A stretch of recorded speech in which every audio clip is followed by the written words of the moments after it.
The protagonist once thought that risking his life was a foolish thing to do. In the year 2034 in Japan, it was hard to give up everything, work, sports, hobbies and gambling to try to achieve something. The boy didn't attend school or anything like that.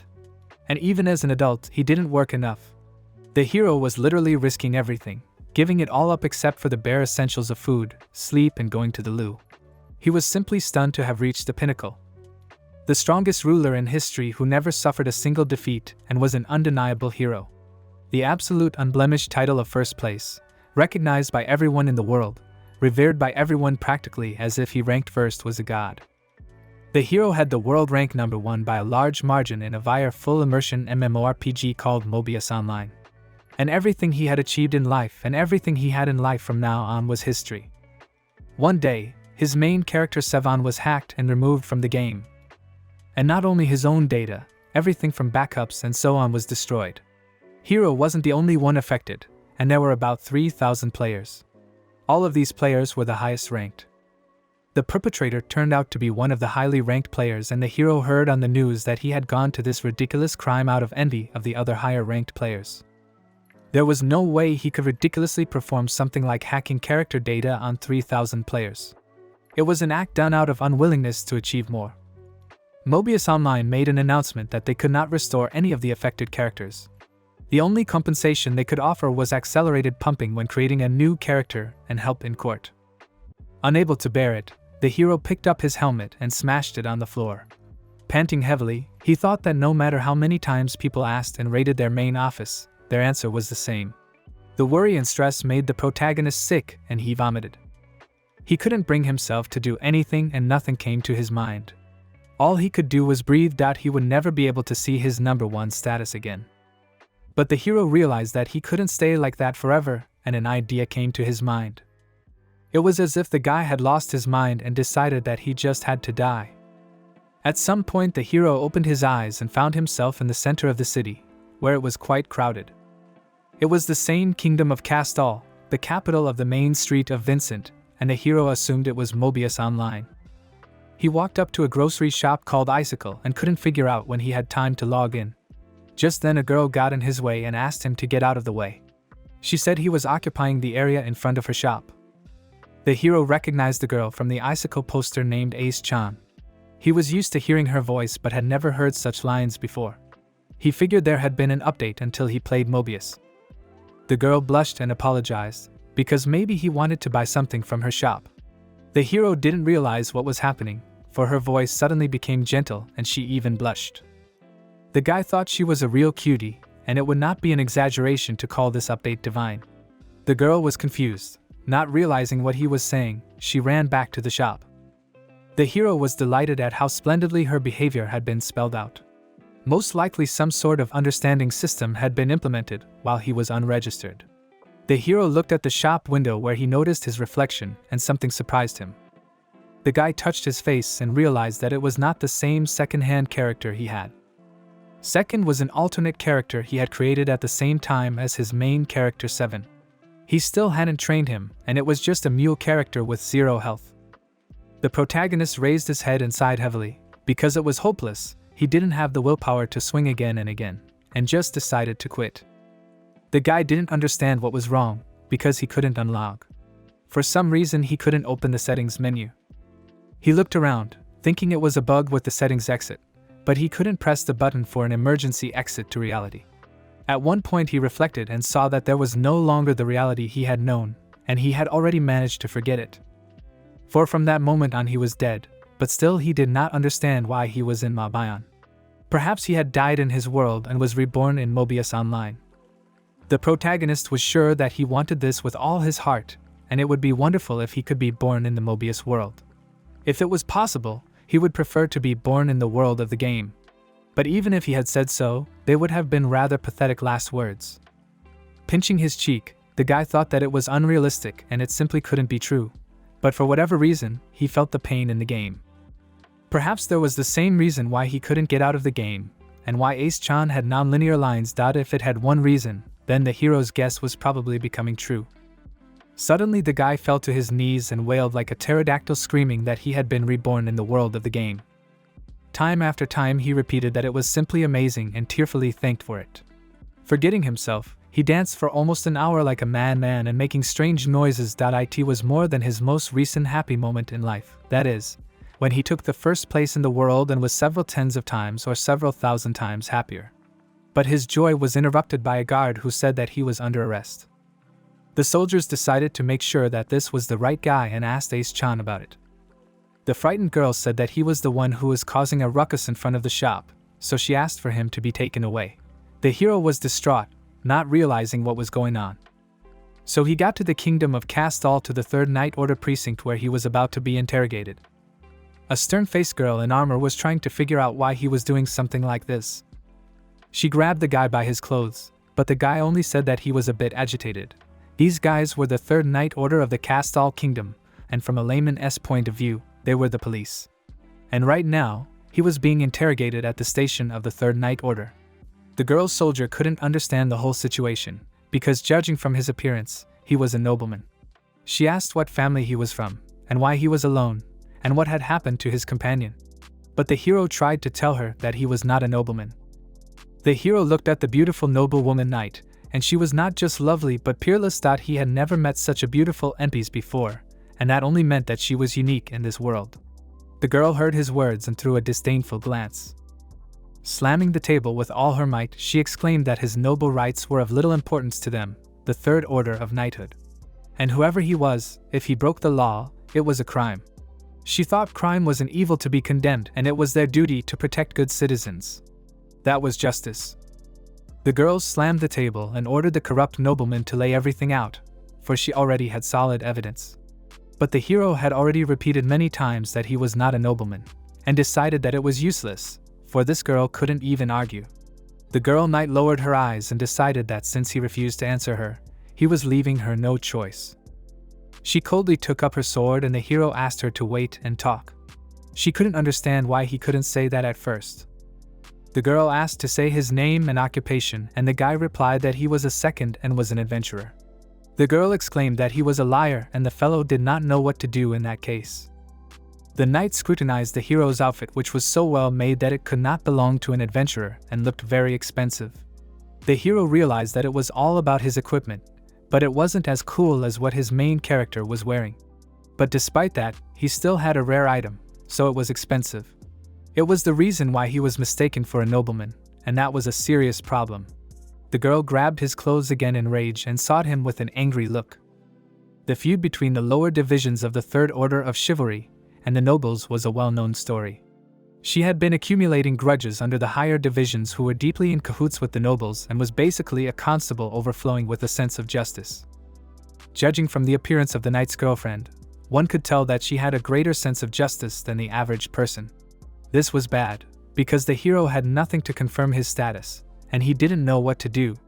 The knight kept pounding the table and demanding to spill everything he was up to, and the hero decided it was insanely annoying. Suddenly the doors of the interrogation room opened and a man in armor walked in. He was furious and knocked Sylvia on the head. Apologizing, he told the lad that she had been impolite so he would do the interrogation in her place. Taking a seat opposite the guy, he apologized again, for they suspected that the hero might have deliberately interfered with business, so he would have to ask him first to elaborate on his social status and intentions. The hero introduced himself as a second hand and wanted to say that he was 20 years old but interrupted and said that he was 17 and was an adventurer. The hero's real name was Sato Shichiro and he was 20 years old. He was single and unemployed. Anyway, here he was 17 years old when he created this character, so named that number and not his real age.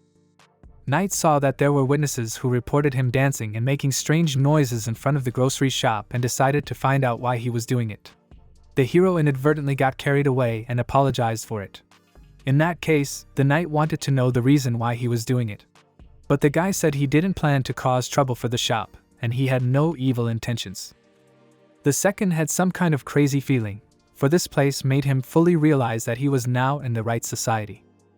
As the knight realized, the second hand claimed that he had not intentionally obstructed business, and the hero said that he had. Later, the guy apologized to the owner of the icicle shop and was released. In that case, the old lady asked him to at least buy something from her shop next time.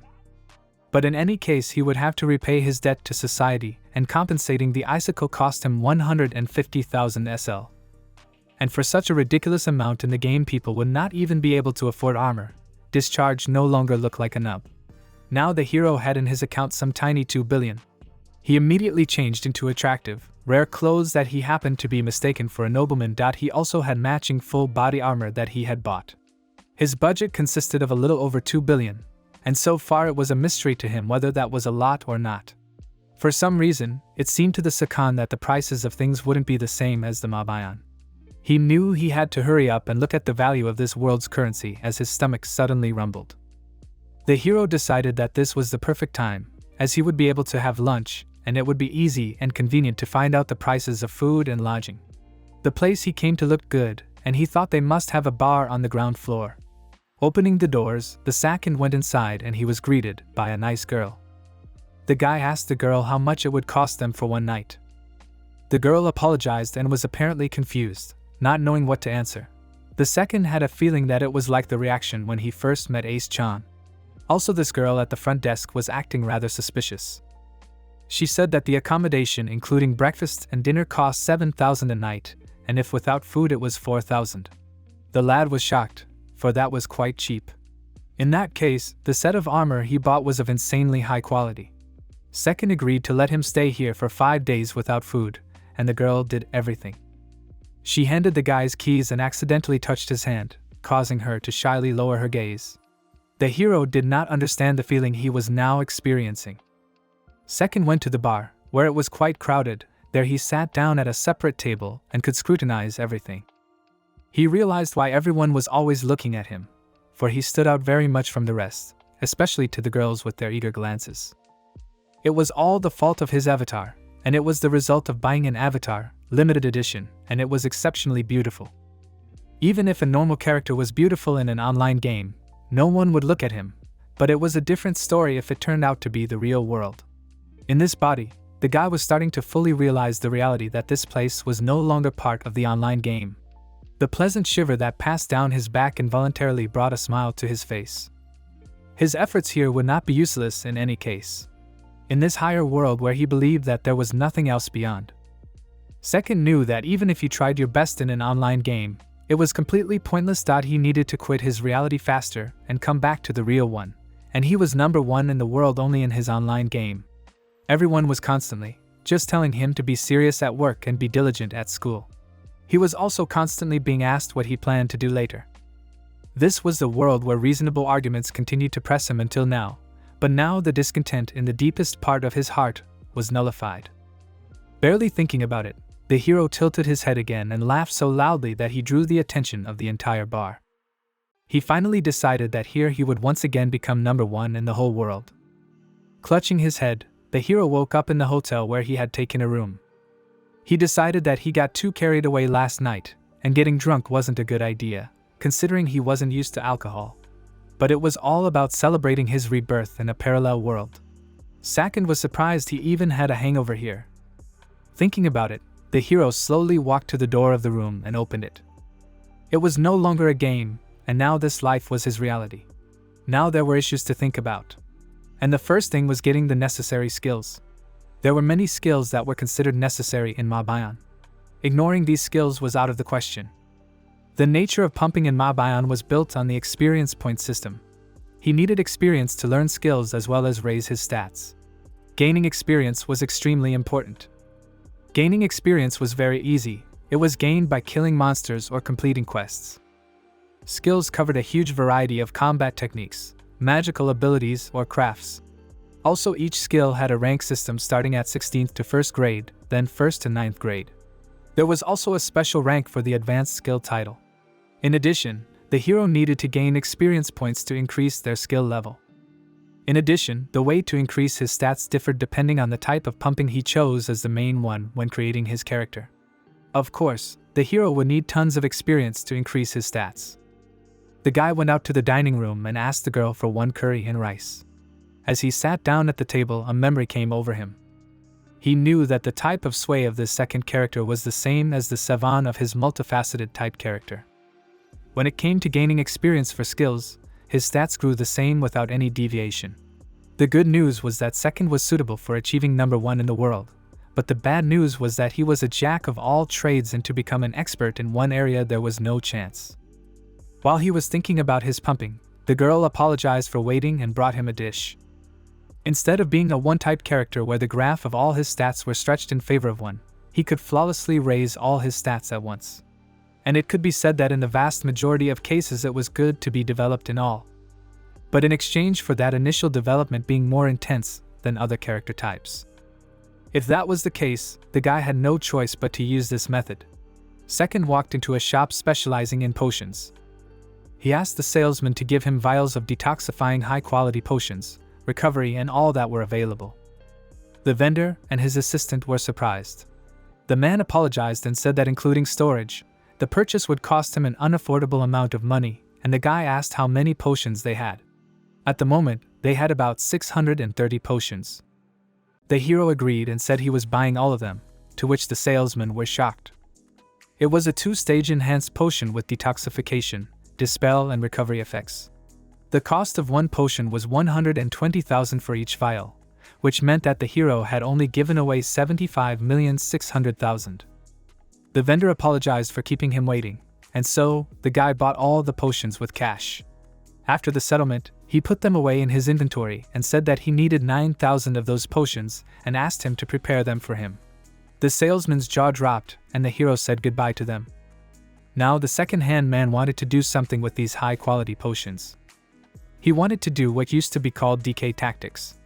It was a clever way to gain initial experience. It was all taken from the old 8-bit Dinosaur Quest game.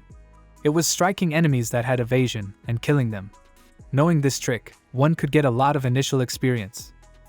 These potions had detoxification, dispel, and recovery effects.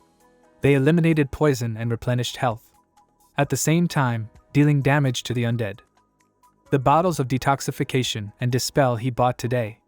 Each of them dealt 1,200 net damage to the undead. That was enough damage to take down the health of a mid-grade monster called a zombie viper. The monster had a truly coveted amount of experience even among the undead. In other words, the hero could throw this potion at zombie vipers. It didn't matter if it was a newbie or a 3-year-old kid. Anyone would be able to destroy them in a similar manner. Also, tweents and high-ranked players used this method before. Second noticed a girl with a 3-year-old kid asking her for something and frowned. All this pumping cost an insanely large amount of money. And it took about 10,000 potion bottles to gain the right amount of experience. The approximate cost came out to 1.5 billion. And the only ones who were able to prepare such money without batting an eye were those who had the main character on the side.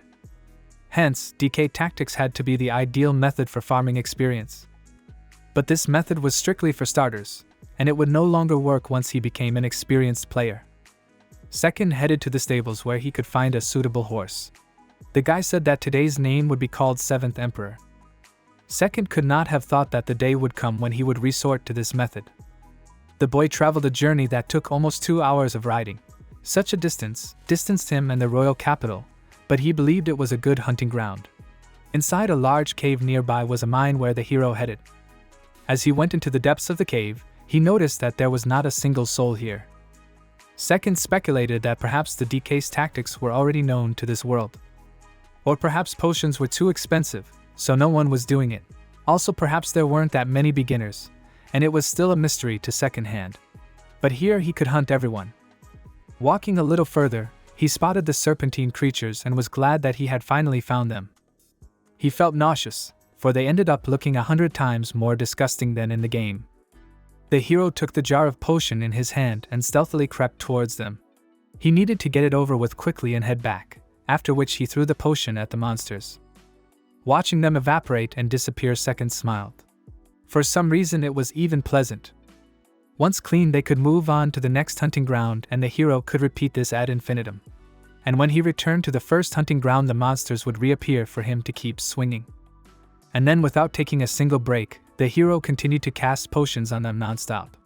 Until finally all 630 bottles were thrown at them. This amount of experience was quite bearable, and if Second continued like this, he would soon gather almost all the skills he needed and be able to increase his skill level. The boy cursed as he looked at the sunset, for he thought he would make it before the sun set. After all, he had finally reached the royal capital and was about to eat, drink a beer in the bathroom, and then sleep. But his thoughts were interrupted by someone ordering him to stop. It was the same girl in armor that didn't recognize him. The hero was pretty sure it was a dumb but beautiful woman, a knight named Sylvia or something. The hero got off his horse and thanked her for yesterday, and the knight realized that he was yesterday's bully called Second. She didn't understand why the hero was hanging around so late, and looked at the guy with eyes full of suspicion.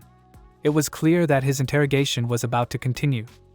Second said that he had been crawling around in the mine for a bit, but the female knight didn't understand why he was doing that.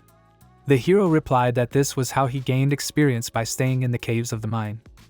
The girl suggested that he should learn to lie more realistically, because he wanted to say that he deliberately went to the most dangerous place and defeated all the monsters. She did not understand this at all, and the hero also did not understand what she wanted to say. Besides, the guy didn't think that zombie vipers could be tasty. Sylvia apparently understood everything and decided that he just had no concept of common sense. Or his brain was missing a couple of twists. Second was sure that this girl was rather annoying. But then he remembered how she had called this cave a most dangerous place. He had a question for her that he would like to ask if she didn't mind, and the girl decided to listen to him. There were 21 known dungeons. These were the Mabayan dungeons that everyone called Paradise Dungeons, and there were 21 in all. All players tried to raid them by pooling their data, and each tried to find ways to easily explore them. Sylvia didn't understand what he was talking about, since there were only 19 dungeons. He knew that was true and decided to find out how many of them were being explored right now. Sylvia irritably replied that only 13 dungeons had been explored, which she thought was obvious. Second was not thrilled with such news and thanked her for her answer. He decided that he could go, and the girl ordered him to scram faster. It became clear to the guy, and he more or less realized that in this world one could also die if one was killed. In other words, there weren't many people who were desperate. They even put their lives on the line to become stronger because it would all end once he died. The guy smiled as he thought about the fact that he knew all the information, so he would have to risk his life 1,000 or tens of thousands of times to acquire it. He decided that in that case he could reach number 1 in the world sooner than he expected. The next morning, the hero reached his next destination. This was where those who had gained enough experience could come. It was the Great Royal Library, and it was related to the skill acquisition system in the game of Mobion. In Mobion there are primarily 2 conditions for acquiring skills. The first was to read skill books. And here in the Great Royal Library, there were many of them. The hero was approached by a lush-breasted pretty girl librarian who was going to help the guy. But the hero thanked her and told her he didn't need any help, looking at the way her breasts bounced. Second went through the shelves looking for the skill book that was supposed to be here. Although he had in mind reading it, but if he flipped through the pages, he would fulfill the conditions. Therefore, he was going to run through these shelves at a fairly fast pace.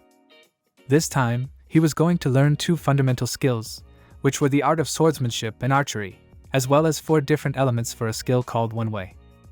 There were many types of skills, not only the art of swordsmanship or archery, but also, for example, spear wielding, melee or shield wielding. There were basic skills for each of these combat types. There were 9 kinds of stat levels and classes. These were Pawn, Spear, Knight, Silver General, Golden General, Bishop, Rook, Enhanced Bishop and Enhanced Rook. This time, the hero planned to get 4 skills: Pawn, Spear, Fencing Art and Archery. After flipping through the entire book, he was still able to get all of these without any problems, and now sorcery was next. Regarding sorcery, there were 4 elements here. They were fire, water, air and earth. There were also 5 forms of magic: Ichi no Kata, Anai no Kata, San no Kata, Shur no Kata and Go no Kata. The grimoires of the Great Royal Library's spell book were the same as the last time he had been in Mabayan. There were only 4 forms here, the elements of fire. The hero assumed he could obtain the other grimoires, either here in the library or by completing difficult quests. The guy put the book back in its place and assumed that he would still have to come back here, and while he was in his thoughts, he finished obtaining the fire form without any interference. Second finished reading all the books of the fundamental skills he wanted to learn and ran into the librarian again that he had accidentally bumped into the man. Second noticed her underwear under her skirt, and thus the librarian showed him many things to do besides studying. The hero already had his next plan, and he decided to study in the following order. First he was to study the bow, then the sword, magic, and lastly sorcery. His plan was to earn experience through AoE arrows with fire elements by keeping at a distance, and then raise the skill by using sword wielding, which is effective in dealing damage and easy to use. And then the ready trump cards for strong enemies is high fire power magic, and then the fourth stage will be sorcery. This is where his Spiritist premium ticket comes in handy. This is the limited time avatar that he bought when he created the Sekanda. When using the ticket, it increased the probability of summoning a rare spirit, and there was no reason not to improve sorcery. However, there were restrictions on using sorcery as the main weapon in battle, so it was strictly an auxiliary skill. It was better to start developing this skill only after improving archery, swordsmanship, and sorcery to a certain degree. The hero decided that he would leave sorcery for later, and quickly made his plans. Second had allocated experience points to increase the rank of the obtained skills, and was now thinking about a weapon shop. Archery didn't need many experience points to be able to fight for sorcery. Increasing to 5th class would reduce the cast time of the skills. And the pawn level in sword wielding was purely for backup in case he needed to engage in melee combat. Finally, the points that the second was able to distribute were over, and he assumed that he would stop here, because he was satisfied with these basic skills. And if he needed more later, he could get them from the Great Royal Library. That was fine, and next he needed to learn the essentials in archery. Skills were needed, and it wasn't just pawn or spear skills, but all the others: knight, silver general, gold general, and rook. Accordingly, he had special skills: a precise shot from the knight, powerful single blows from the silver general, a swing and overturning blow from the gold general, a powerful piercing blow from the bishop, and an incredibly powerful single blow from the rook. In particular, the knight, the golden general, and the rook were the most needed, and by learning from them the number of tactics he could employ would change from single digits. However, these skills are different from the basic pawn and spear skills. Upon entering the weapon shop, the hero asked for a longbow. There was also a second prerequisite in obtaining skills in Mabayan. Second had quests to complete, and the vendor thanked him for his purchase as he always did. The hero could fulfill one of the conditions, and did not have to take the quest. By killing a monster at a gallop, the hero gained the skill of shooting a horse. Also by killing 20 monsters in a row, spending one shot on each, he gained the skill of shooting a silver general. Further, by killing 10 monsters in a row, from 3 meters he gained the gold general shooting skill. Obtaining the elephant archery skill was a bit tedious because 2 conditions had to be fulfilled. One was to kill 5 monsters at the same time while using the spear skill, and also 2 monsters from 25 meters away using a combination of spear and horse skills. This was how second was able to advance to the elephant archery level. And last but not least was rook archery. It was the most tedious but also the most powerful, reinforcing strike. Even at 16th grade, he cast single strikes that exerted 250% net firepower, and at 9th grade, it increased to 600%. It was an incredible skill for single strikes that exerted tremendous firepower in simple archery. But if one thought about how tedious it was to fulfill these conditions, even if he combined other complex skills, it would enter the worst 10. In order to do this, first of all, one had to kill 1,000 monsters using the Silver General's archery, and then deal 500 critical hits using the Silver General's archery. These were fine, and they would naturally be performed as they progressed, so they didn't matter much. But the real problem was in the last condition. One had to kill 3 monsters in a row that attacked and absorbed at least 50% of the other player's health. At least 5 meters away from one shot, using a combination of knight archery and silver archery. The hero was already finding it tedious just thinking about it. After cursing, the hero finished his bun. But then he was consumed by dread again, for if he messed up even once, he had to do it all over again. And it was downright hell. If it was still inside an online game, he could ask some people to hold on until their health was depleted by 50%, and then it would probably be relatively easy to complete this quest. But now this world was real, and to be in a situation where their health was depleted by 50% was ultimately threatening their lives. Second knew that it was useless even if he tried. Would anyone ask him about it? He wondered when he could have done such a situation by accident 3 times, and it was still more than useless. But he really wanted to shoot a rook no matter what, and it's an absolutely essential skill in archery. Still, he thought that he had no choice but to accept it and do something else. Second had already decided to bury his desire to fulfill the Silver General's conditions for killing 1,000 monsters and the Silver General's conditions for 500 critical hits. The hero just wanted to sit and wait for an opportunity, and that opportunity came unexpectedly. Thus a whole week had already passed since his reincarnation in this world. He used DK tactics and also raised his other skills, which was quite satisfying. As he traveled, he was thinking about tightening up his swordsmanship when suddenly something caught his attention. Not far away were some knights who were preparing to retreat. One of them exclaimed that he would make their way and gave the order to go forward. They fought monsters called Scarlet Mantis. Second felt the men and the monsters, their rough breathing, clanking sounds, the smell of soil, and fountains of blood along with fear and screams. It was an eerie sight he had never seen even in Mobius Online. There were 5 men who fell to the ground and did not move an inch, and there were also 5 men ready with their swords that were taking a circular formation. The hero realized that at this rate they would be tortured and killed. Second counted 5 men, which meant he could learn to shoot in this manner. It was as if Second was mad and decided that he must wait until these 5 men were healthy and exhausted, or else until they lost their confidence. The boy gritted his teeth, thinking that it was still wrong, even though he could learn to shoot in a similar manner. He realized that the people who were dying were real people, not players. These men were men like him who had lost what they had risked their lives for to reach only halfway, and now they would lose it again. Second couldn't let this happen and prepared his bow. Apparently such despair was unbearable, and the hero ordered them to lie down on the ground briskly.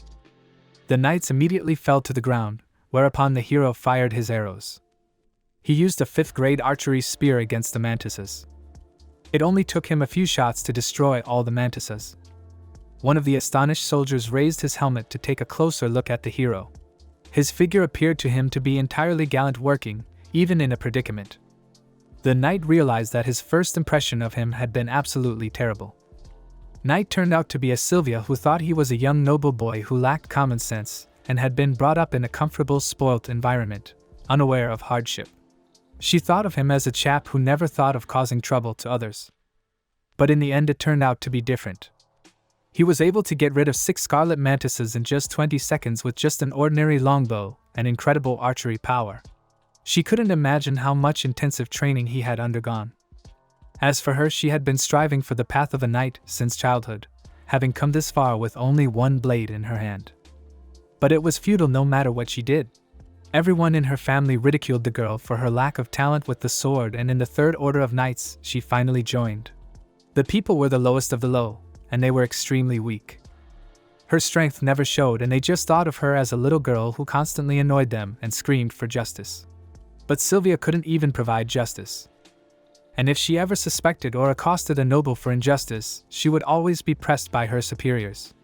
Thus she had come to utterly despise these wretched dogs in power.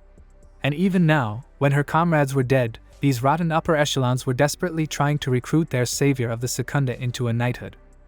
Sylvia could not understand what an order of knighthood was like, and whether it was really the image of the knight she longed for and aspired to. If it was, she was disappointed. Second has since been called to join the Adventurers Guild.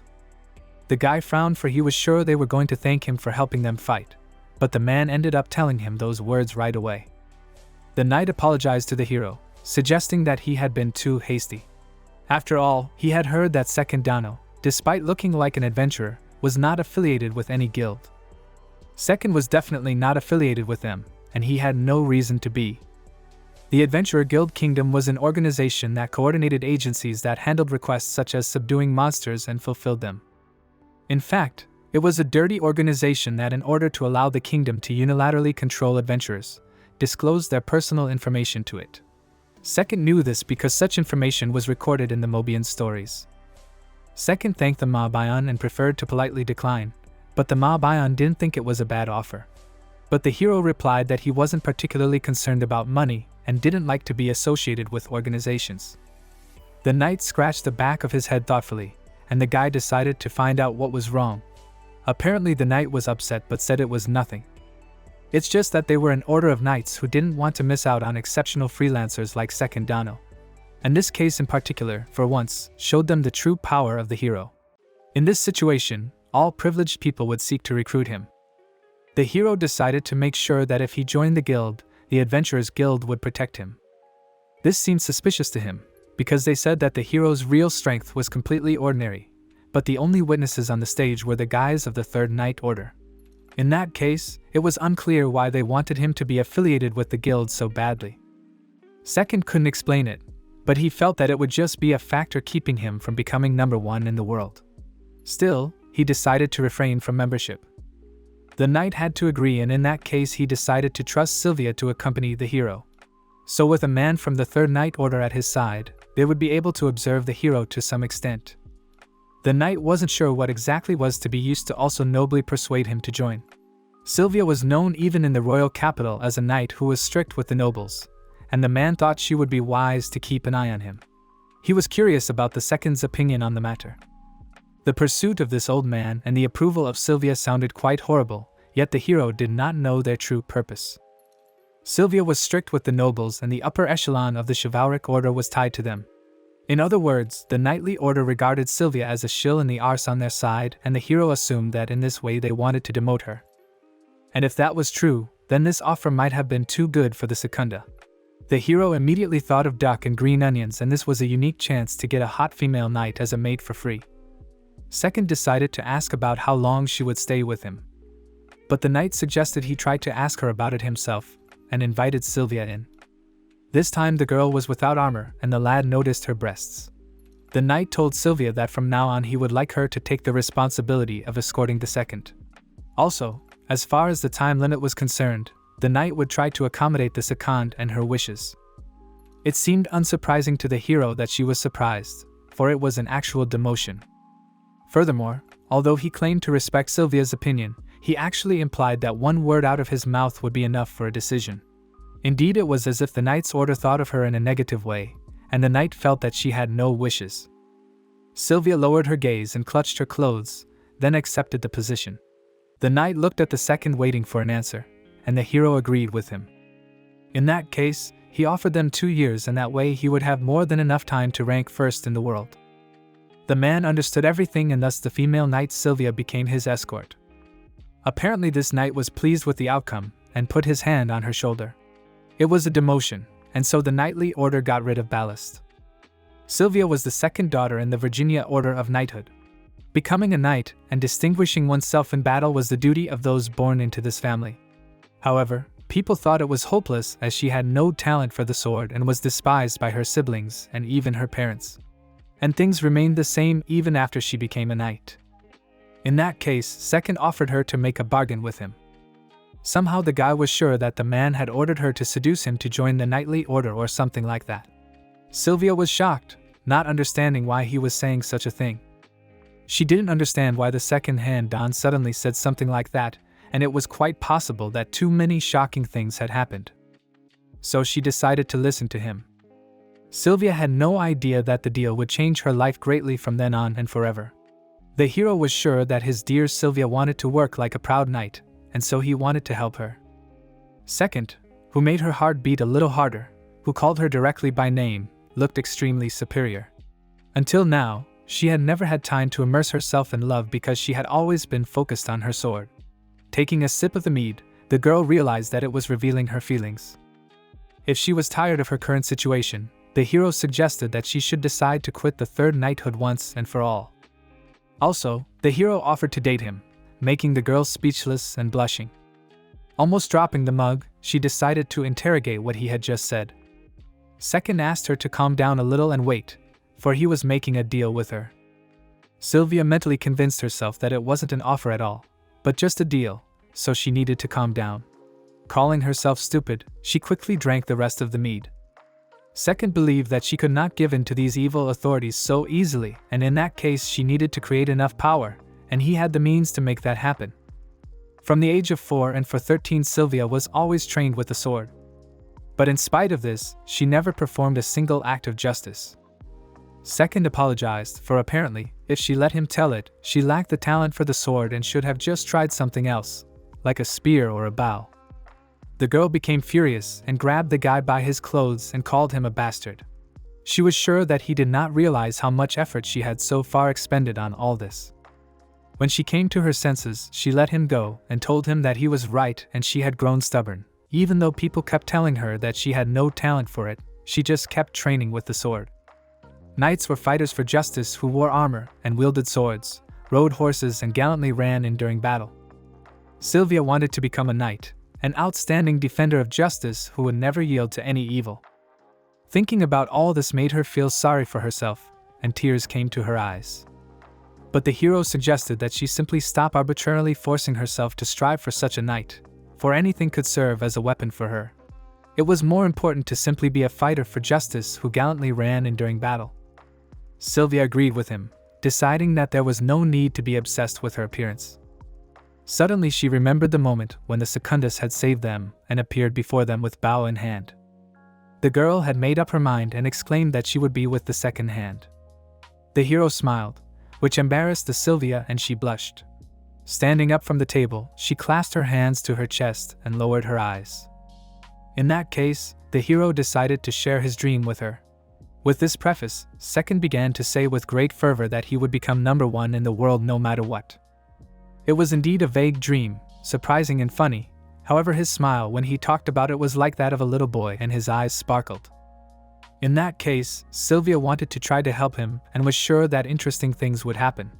It was the first time she had experienced such a renewing night, and her future became clearer. The boy went back to his room and sat down on his bed and threw his head back. At one point he couldn't stand it any longer and laughed out loud. Second laughed so loudly that he could be heard downstairs, and the girl looked up in surprise. Hero still couldn't believe that everything would work as he had planned. Swelling up a girl with a broken heart and then winning her over was an extremely dirty tactic, but he was sure that it would also work to her advantage. Sylvia must have had a talent in archery or magic. It was hard to imagine the fact that she had been practicing fencing for 13 years and was still completely helpless at it. The hero could only assume that her growth type was either level Dex or Int. There was still a chance that she might have been crafting, but for now it didn't matter. In any case, finding a mate was incredibly important, for with this way his safety in battle increased. The fact that he was able to win her over after she had cut ties with an unsavory knightly order was also of great importance. Today, in just one day, he had killed 2 birds with 1 stone, and most likely even 4. To be fair, that was when he defeated the Scarlet Mantis. Now that the hero thought about it more and more, the Scarlet Mantis no longer seemed like significant monsters to him. Given his current status, it would be strange if he didn't win, and if that was the case, it was a great opportunity. And it only meant that he had managed to learn the rook shooting he had longed for. Second lay back on his bed and thought that tomorrow would be the start of fun days. First of all, the right skills for swordsmanship had to be acquired in order to train Sylvia. The guy also wanted to go to the dungeon to earn experience, and tried to hunt for items, which could become interesting. The girl raised her head again in surprise when she heard the guy laughed again. Hero offered Sylvia magical archery. He thought she should concentrate on this specialty, as magic and sorcery could suit her perfectly. Sylvia's dex was 121 and her intelligence was 103, and yet the rest of her stats were double digits. She was a dex type, yet her intelligence was also unnaturally high, so she could become a magic archer. Sylvia thought about it and admitted that she had never heard of magical archery before. Perhaps this class simply didn't exist in this world, and the hero was willing to swear that it was one of the most popular classes in MANHWA. He was surprised that Sylvia didn't know any skill that combined magic and archery. But she didn't know it, and that was bad. But in any case, such a class existed, so she had to concentrate on mastering it. Sylvia was doubtful, of course, but she agreed with the hero. The first thing he did was to send her to the library, where she would find a description of the basics and all the necessary records of archer skills. Then they would go to the forest where he would give her a couple of lessons in sword wielding. Sylvia found herself confused. Somehow this was very similar to teaching beginners the basics in MANHWA. That was their plan, and Second asked to follow him, but Sylvia stared at the guy in surprise. With a smile she lowered her gaze and agreed, which surprised the hero. The girl ended up shocked when she saw the guy's skills. She didn't understand how he knew all this. Second didn't understand why she was angry, but the girl replied that she wasn't, and she was just shocked. After all, skills like bishop and rook were very secret, and she found it surprising that the guy didn't know that. Besides, the nobles had kept them secret for generations. In that case, the guy understood the reason for such low levels in this world, because nobles like to have something special and inaccessible to mere mortals. Sylvia was worried and said that if the nobles knew about something like that, they would be executed immediately. The hero simply asked her to keep her mouth shut. But if she uses such an advanced shooting technique, she would definitely be exposed in the blink of an eye. Thinking about it, she called the guy a fool. But in that case, she could just not use them in front of strangers, and the girl thought she could handle it. Subsequently, when Second was training Sylvia, she kept exclaiming.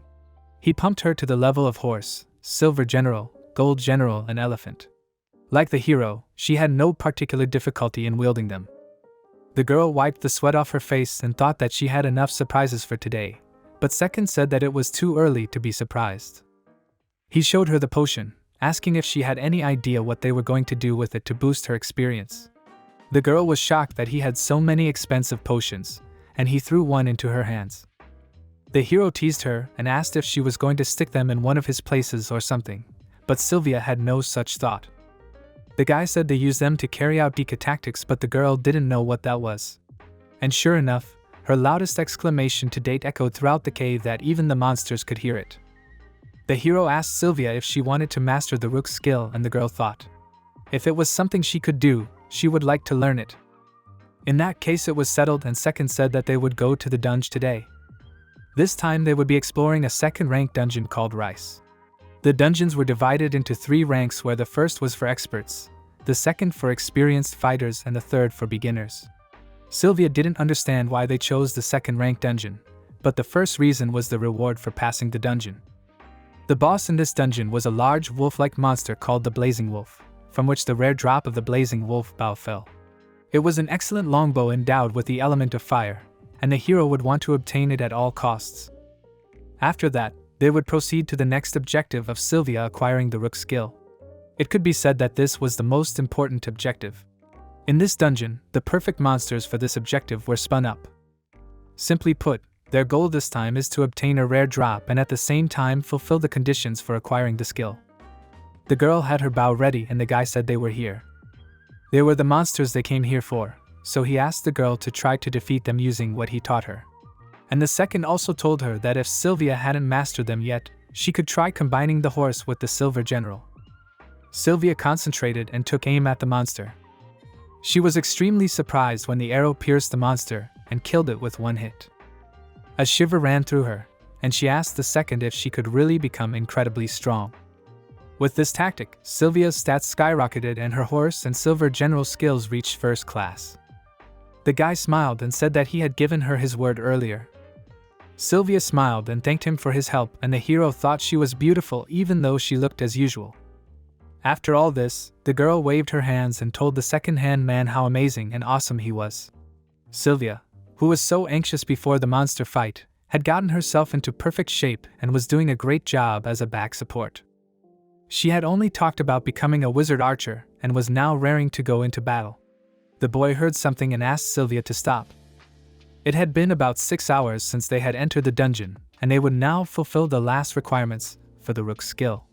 The aforementioned requirement stated that one had to kill 3 monsters in a row that attacked and drained the health of at least 50% of another player at least 1 meter away from the shot. To do this, one had to combine the skills of the knight and silver general. And the reason they stopped here was because they had found their target. They came across a flaming troll. It was a large monster with incredible attack power, but its shiny smooth skull was an obvious weak point. A headshot using the silver general skill should have been enough to kill it.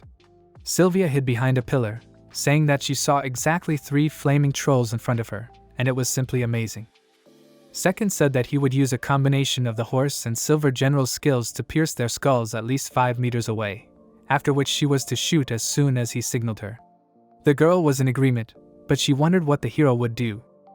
But Second was just delaying the inevitable, so he asked the girl not to lose her cool no matter what. His health was full, and in terms of numbers, it should have been enough to withstand 3 critical hits from the flaming troll. But this step was necessary to help Sylvia, and the hero was confident that he could. The guy caught the troll's blow right in the face, and the girl screamed second. Immediately, the guy fell to the ground and spat out a pool of blood from himself. The hero thought it was strange, since the troll had only taken down a quarter of his health, but he wasn't sure he could take another hit. There was no guarantee that things were exactly the same in this world, and the hero wondered if his teeth would recover if it was a Mabayan. Even a severed arm would easily fall back into place with a few quality potions, but that might have been a bad idea. Rising to his feet, the hero decided that it was still early and that Sylvia was waiting for his signal. The guy stood face to face with the huge troll and looked him in the eye. The hero wanted to stand his ground to the last. After all, he is number one and number one will never hit the dirt with his face. Second thought that he would become number one again in this world, even if he was just a NPCs. He was number one, and that throne was his, and his whole life, his raison d'etre, he couldn't give it all away to anyone. Time after time the guy kept telling himself that he was number one in this world. As if distraught, the bleeding hero repeated it over and over again. The troll hit the hero with his bat with such force that he flew backwards and smashed through a wall. Having endured this blow, the lad looked at his health, which had already dropped below 50%. Barely audible, he replied to Sylvia that it was time to shoot, and the girl immediately shot an arrow at the troll. When the troll collapsed to the ground, the hero said that there were now 2 more left, and the girl thought he was a fool, and probably even worse than a fool. When it was all over, Sylvia cried, whereupon she went up to the hero to reprimand him and call him a fool. Second looked smugly at the girl and smiled. Thus, Sylvia was able to gain the new rook skill. She told Second that it was just unbelievable and couldn't believe it. It was an incredible feeling of satisfaction, and the guy felt that it was all due to the fact that he had endured everything. His alternate life in this alternate universe came to life when he got a new mate named Sylvia. After what happened, they regained their strength and went to the dungeon Roy's. The last thing they had left to do was to kill the boss, and the heroes came to the lair of the Flaming Wolf. The boss of this dungeon was the Flaming Wolf, who turned out to be a strong monster with a huge wolf body clad in flames. Because of the fire barrier, it had a huge damage resistance, and for everyone in the Mabayan, this boss would be a pain in one place. The hero decided that they wouldn't let him out of the stanlock, but the girl didn't quite understand him. At one point, the guy decided to bring the Blazing Wolf into the category of easiest opponents, and the main reason for that was the stanlock. Firstly, the guy attacked it using the bishop's shooting skill. So the Flaming Wolf staggered at the hero, and then he uses the shooting of the Golden General. After that, Sylvia should have attacked him using the bishop's shooting skill, then cast the Flaming Wolf using the Golden General's shooting skill. Then the hero was to shoot the bishop, and they would repeat this until they killed the boss. This was the perfect tactic to take down the Flaming Wolf, which had its own name. This was the plan of the almighty Golden Bishop's Camp. It was a popular holding technique that could be used by 2 or more people. The girl asked him to wait for a while and decided to see if it would work as well as the simple method. But it didn't matter if it would work as well or not. What mattered was that it was the safest way, and the guy suggested they get started. And thus, the protagonists were able to kill the Flaming Wolf. 3 weeks later, Sylvia had no problem learning the skill of firing, and the only thing left to do was to knock out the Flaming Wolf bow. So the heroes came to Dungeon Royce every day and killed hundreds of flaming wolves until it finally fell. It was the same Blazing Wolf bow, and the girl exclaimed that now the second would become even stronger. But the hero didn't know what she meant, telling Sylvia that it belonged to her. The girl was at a loss for words. But the hero said that she was going to become an archer using magic, so it was not surprising that she was the one who could wield that bow. With those words, he held out the weapon to the girl. But Sylvia thought it was too much to give her such a beautiful bow. Second said that it was fine, and he was going to study magic, so he had no need to use this type of weapon, and she could use it wisely. Convinced that the guy was sure of this, the girl thanked him. The hero said to himself under his breath that Sylvia was a babbling fool, and the girl asked him to repeat what he had just said. She didn't quite hear it, but was sure that he had said something like this. It was also the first time she had heard about the hero learning magic, and the guy apologized for not telling her earlier. Sylvia closed her eyes and said that shooting, wielding a sword and now magic could make him number one in the world, and it didn't seem like a child's dream anymore. But the hero knew he still had a long way to go, and anyway he had to tell her his plans. Also their topic touched on the ties with the Royal Academy of Magic. The fact was that Sylvia was the second daughter of the Virginia family knighthood, and she had no relationship with them or anything like that. Learning the skills of magic involved reading grimoires. A grimoire for the simplest form could be found in the library, but for the raptor and Carol forms she needed to gain knowledge at a magical academy. No matter what it would cost, it was the hero's duty to infiltrate the academy.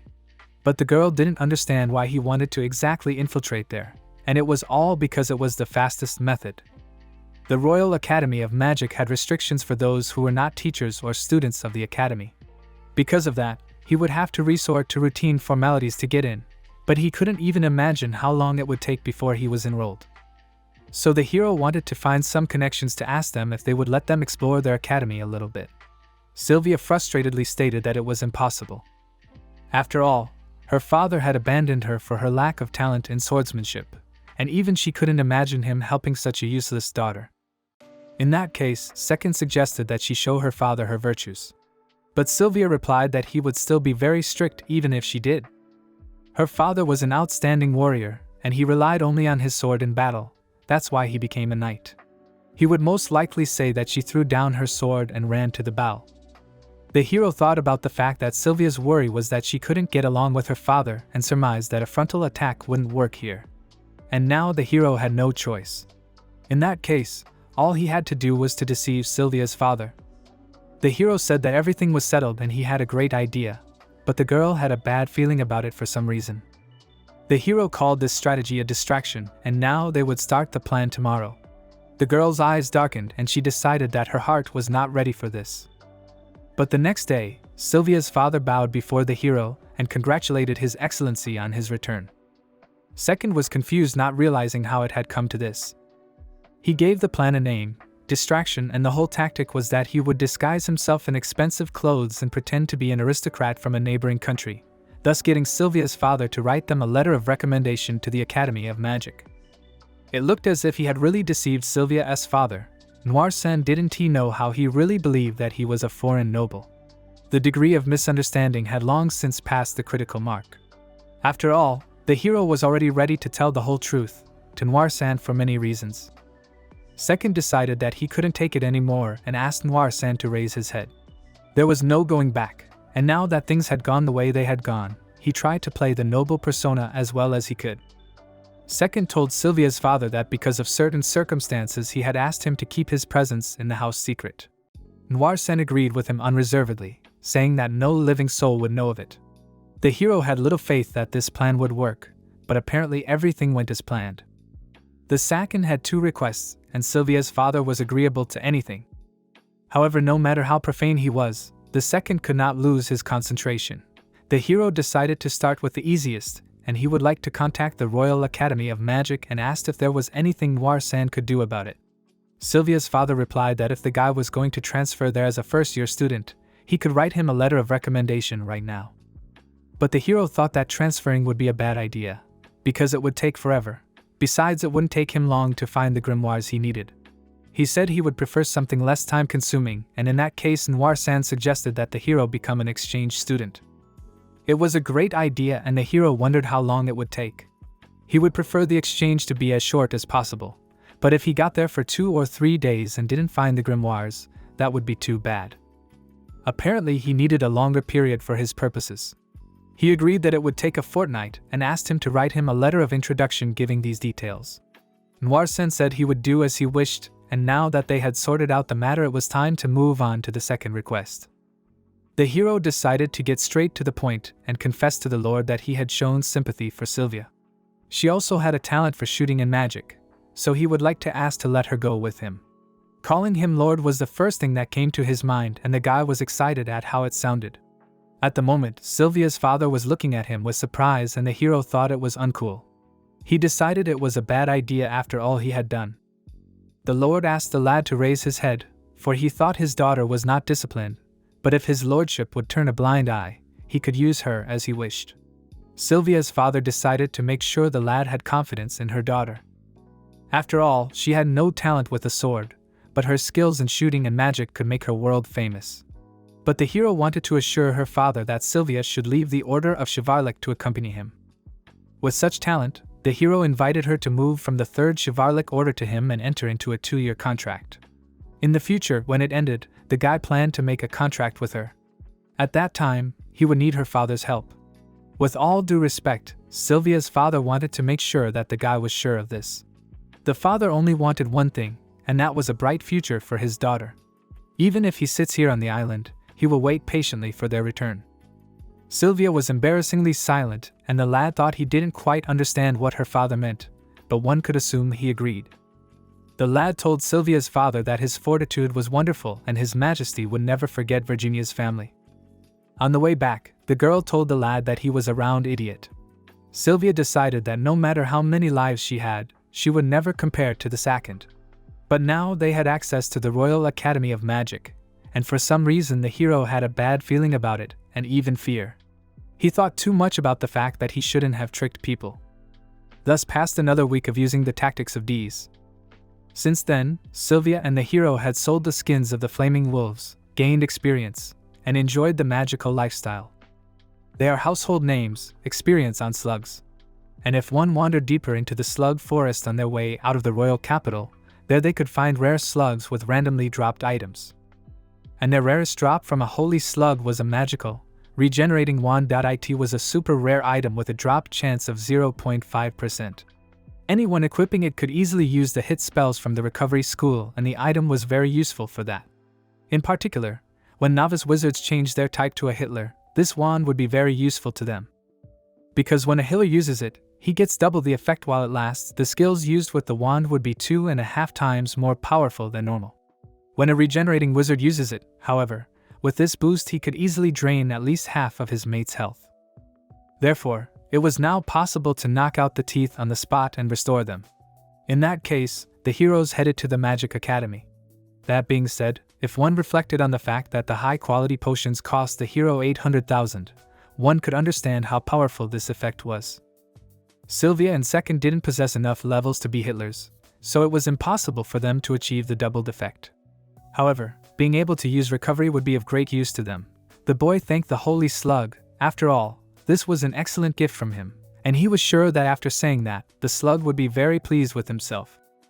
And now the protagonists, after obtaining the necessary items and experience, waited a little time and finally arrived at the Royal Academy of Magic. They were met by two people who were already waiting for them. The guy called the girl with glasses a professor and thanked her for postponing her plans and meeting them.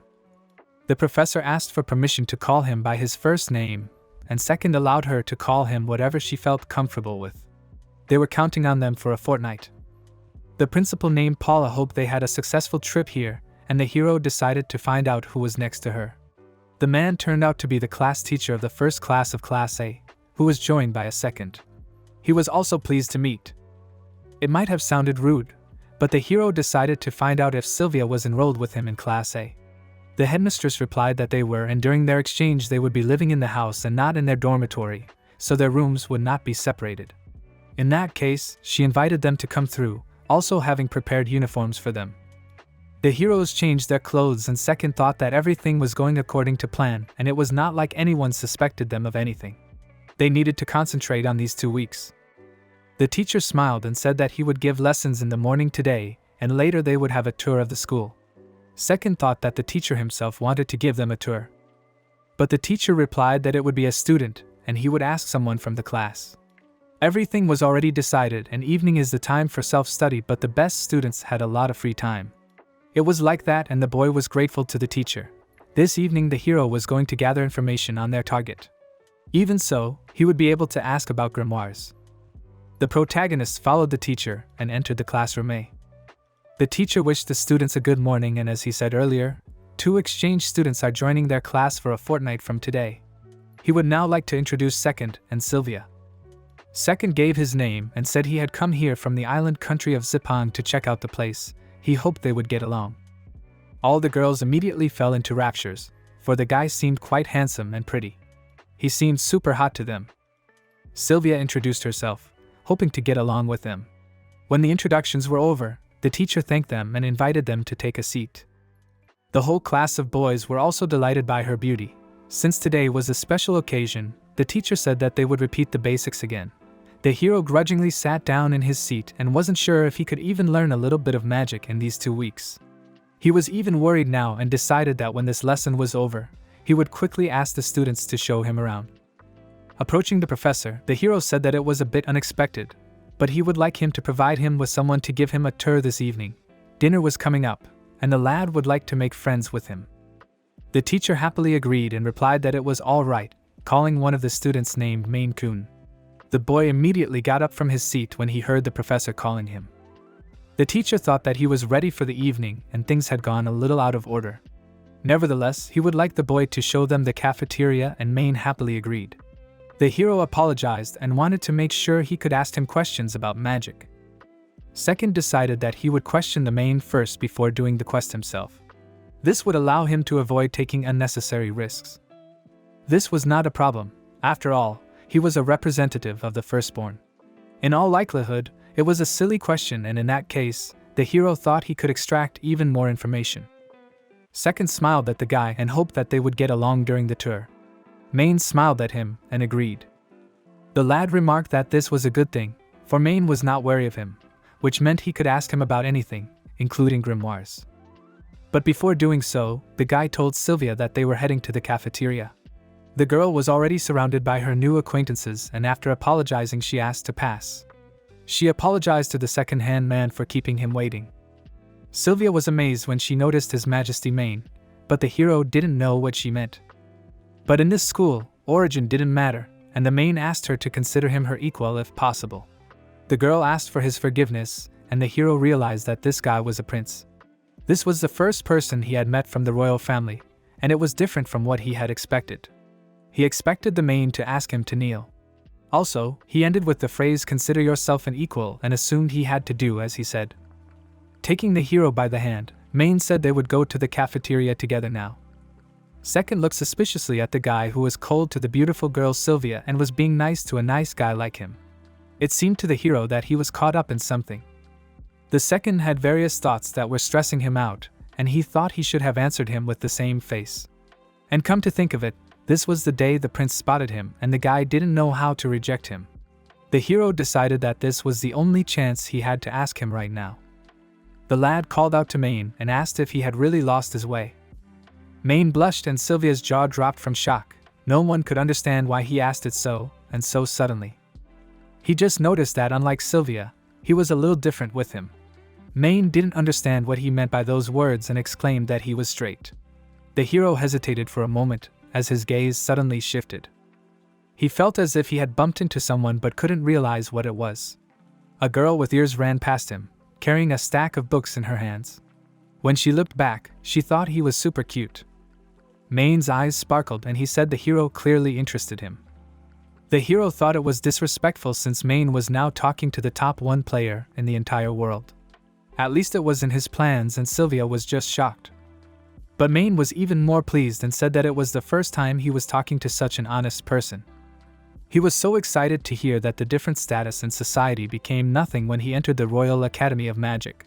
But in the end, everyone only saw him as a second prince. But he was nothing more than a second prince, and it didn't matter where he was in the royal residence or the academy. In truth, only his mother saw him for what he was. Thinking about it, the boy smiled and lowered his eyes. But this was a pretty typical situation for a second-hand person, and Sylvia pushed him, saying that it was impolite. But the prince told Sylvie that the second was absolutely right. After all, he was talking to a man who immediately after realizing that he was a prince asked him directly if he was on the right track. Sylvie realized with horror that lack of politeness or anything else no longer meant anything. The hero decided to ask the Main directly if he knew where the grimoires were kept. The Main replied in surprise that if he was asking about the ones that were within the walls of the academy, the form of the Opio and Raptor could be found in the library. The Carol's uniform was also there, but he would need permission from the head of the library to take it.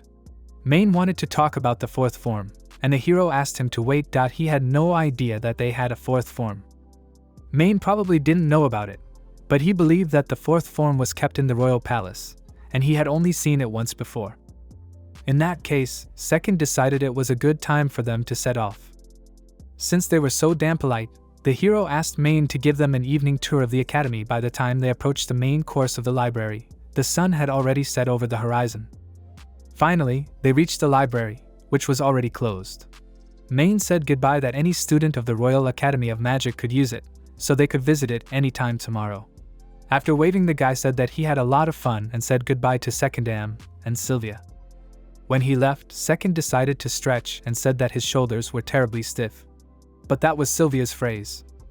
The guy replied to Sylvia that they would start tomorrow and needed to prepare to spend the whole day in the library, because she would be studying fire magic.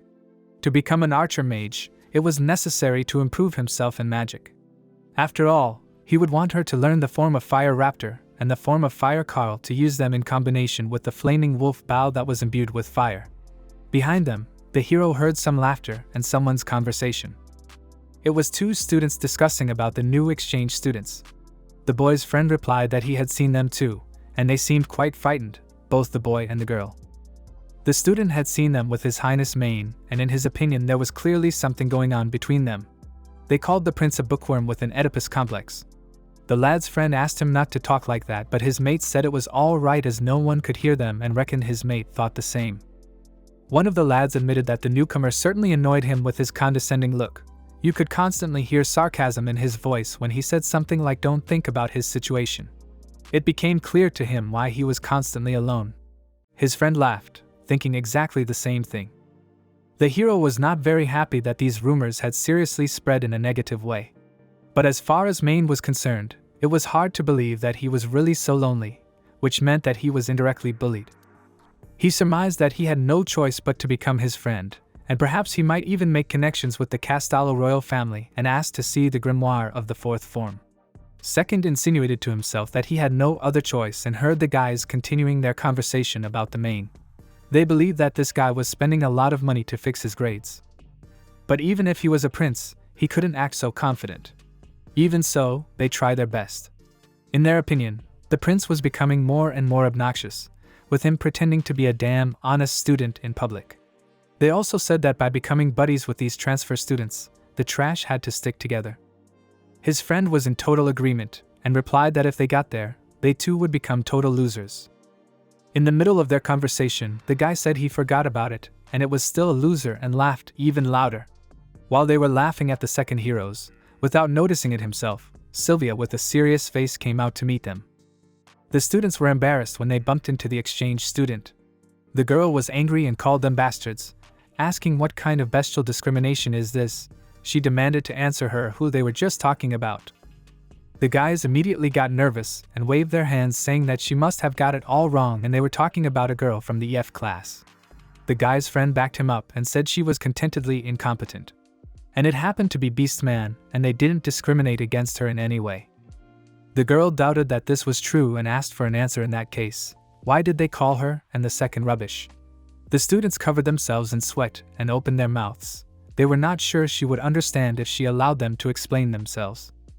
Sylvia thought it was too late for explanations and hit one and the other on the head with her fist. After giving the boys a bump on the head, they immediately ran away and the girl was satisfied that justice had been done. Sylvia was so radiant with joy, after which they went back. Second thought of the Beastman and surmised that he should have memorized her. The next afternoon, the guy went to the library and said that he would like to read the grimoire of the raptor form of all the elements. The girl had no trouble agreeing and asked him to give her a minute. The librarian gave the book to the hero, after which he flipped through it and learnt the form and raptor fire.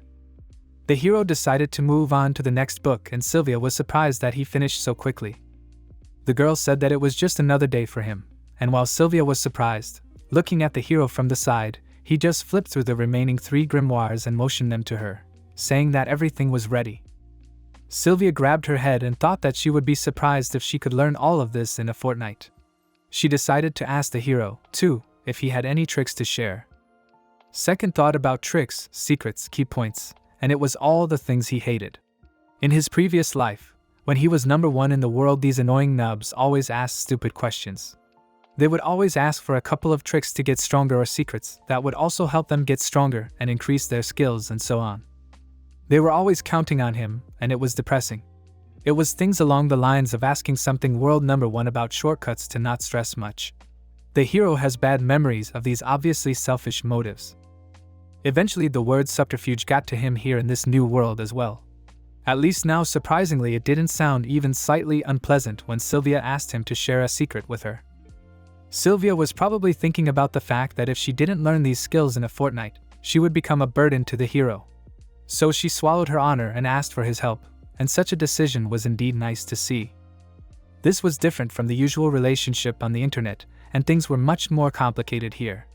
This world was different from his previous one, for in it he was genuinely glad that Sylvia was counting on him. Second agreed, but actually he had planned for her to learn separately, but plans changed and he decided to help her.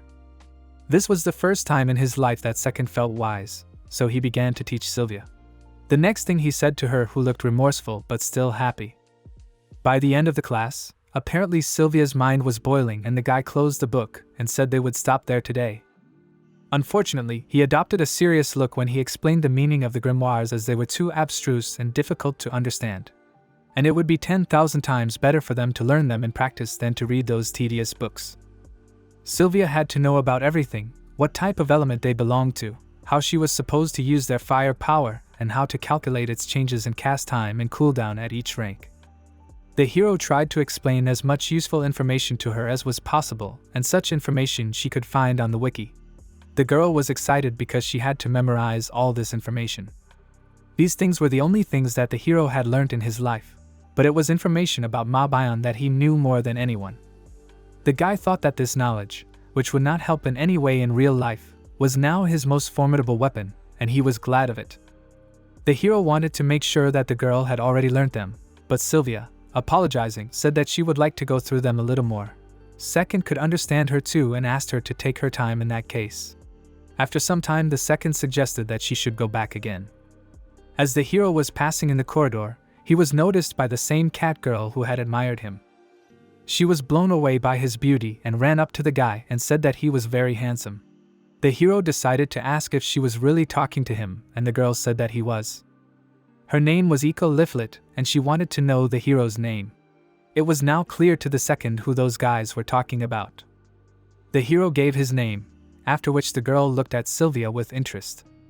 She decided to get acquainted with her as well, and Sylvia said her name, expressing the joy of their acquaintance.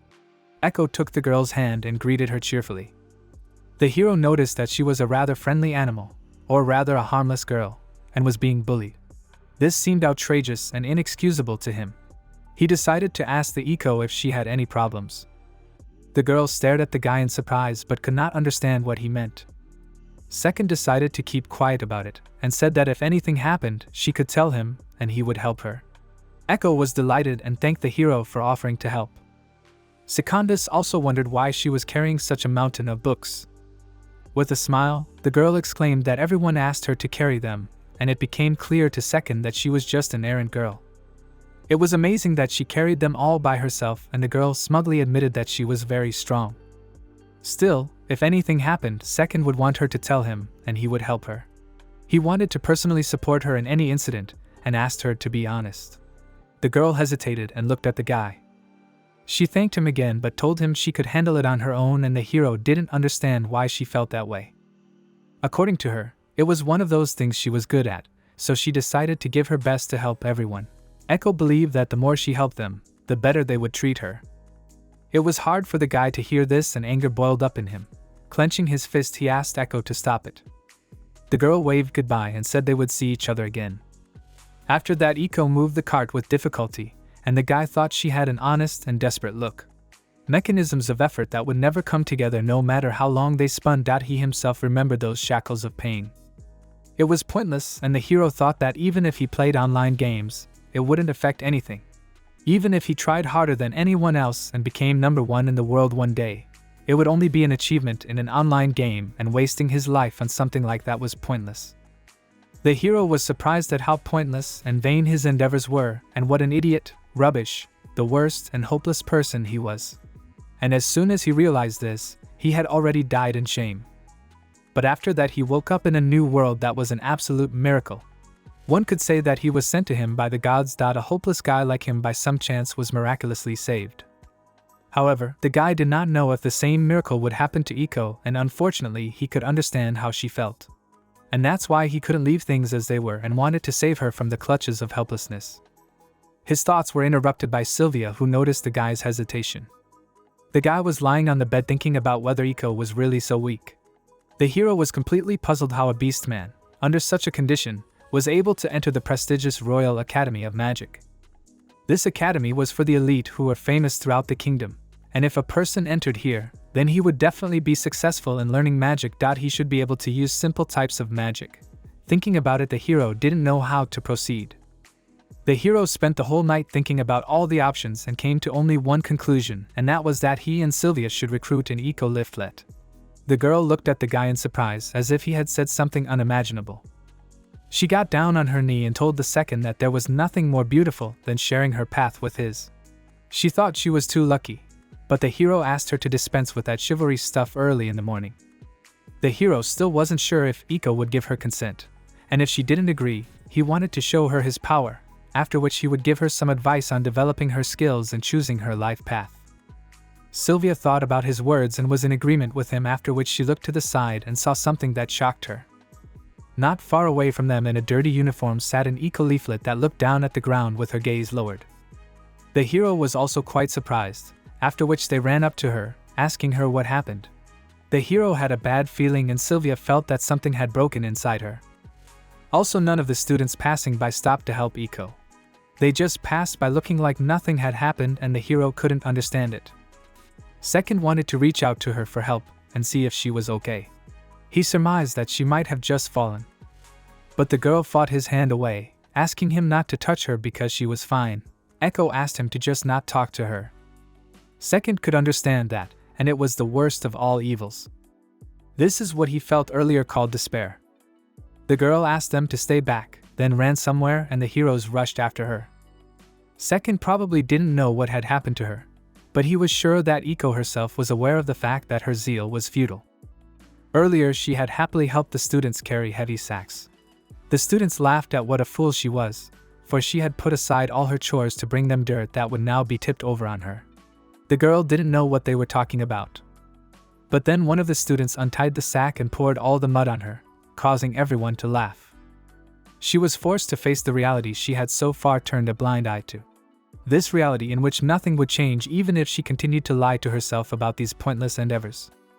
But she couldn't continue to look at it too sadly, for everyone was supposed to have a dream.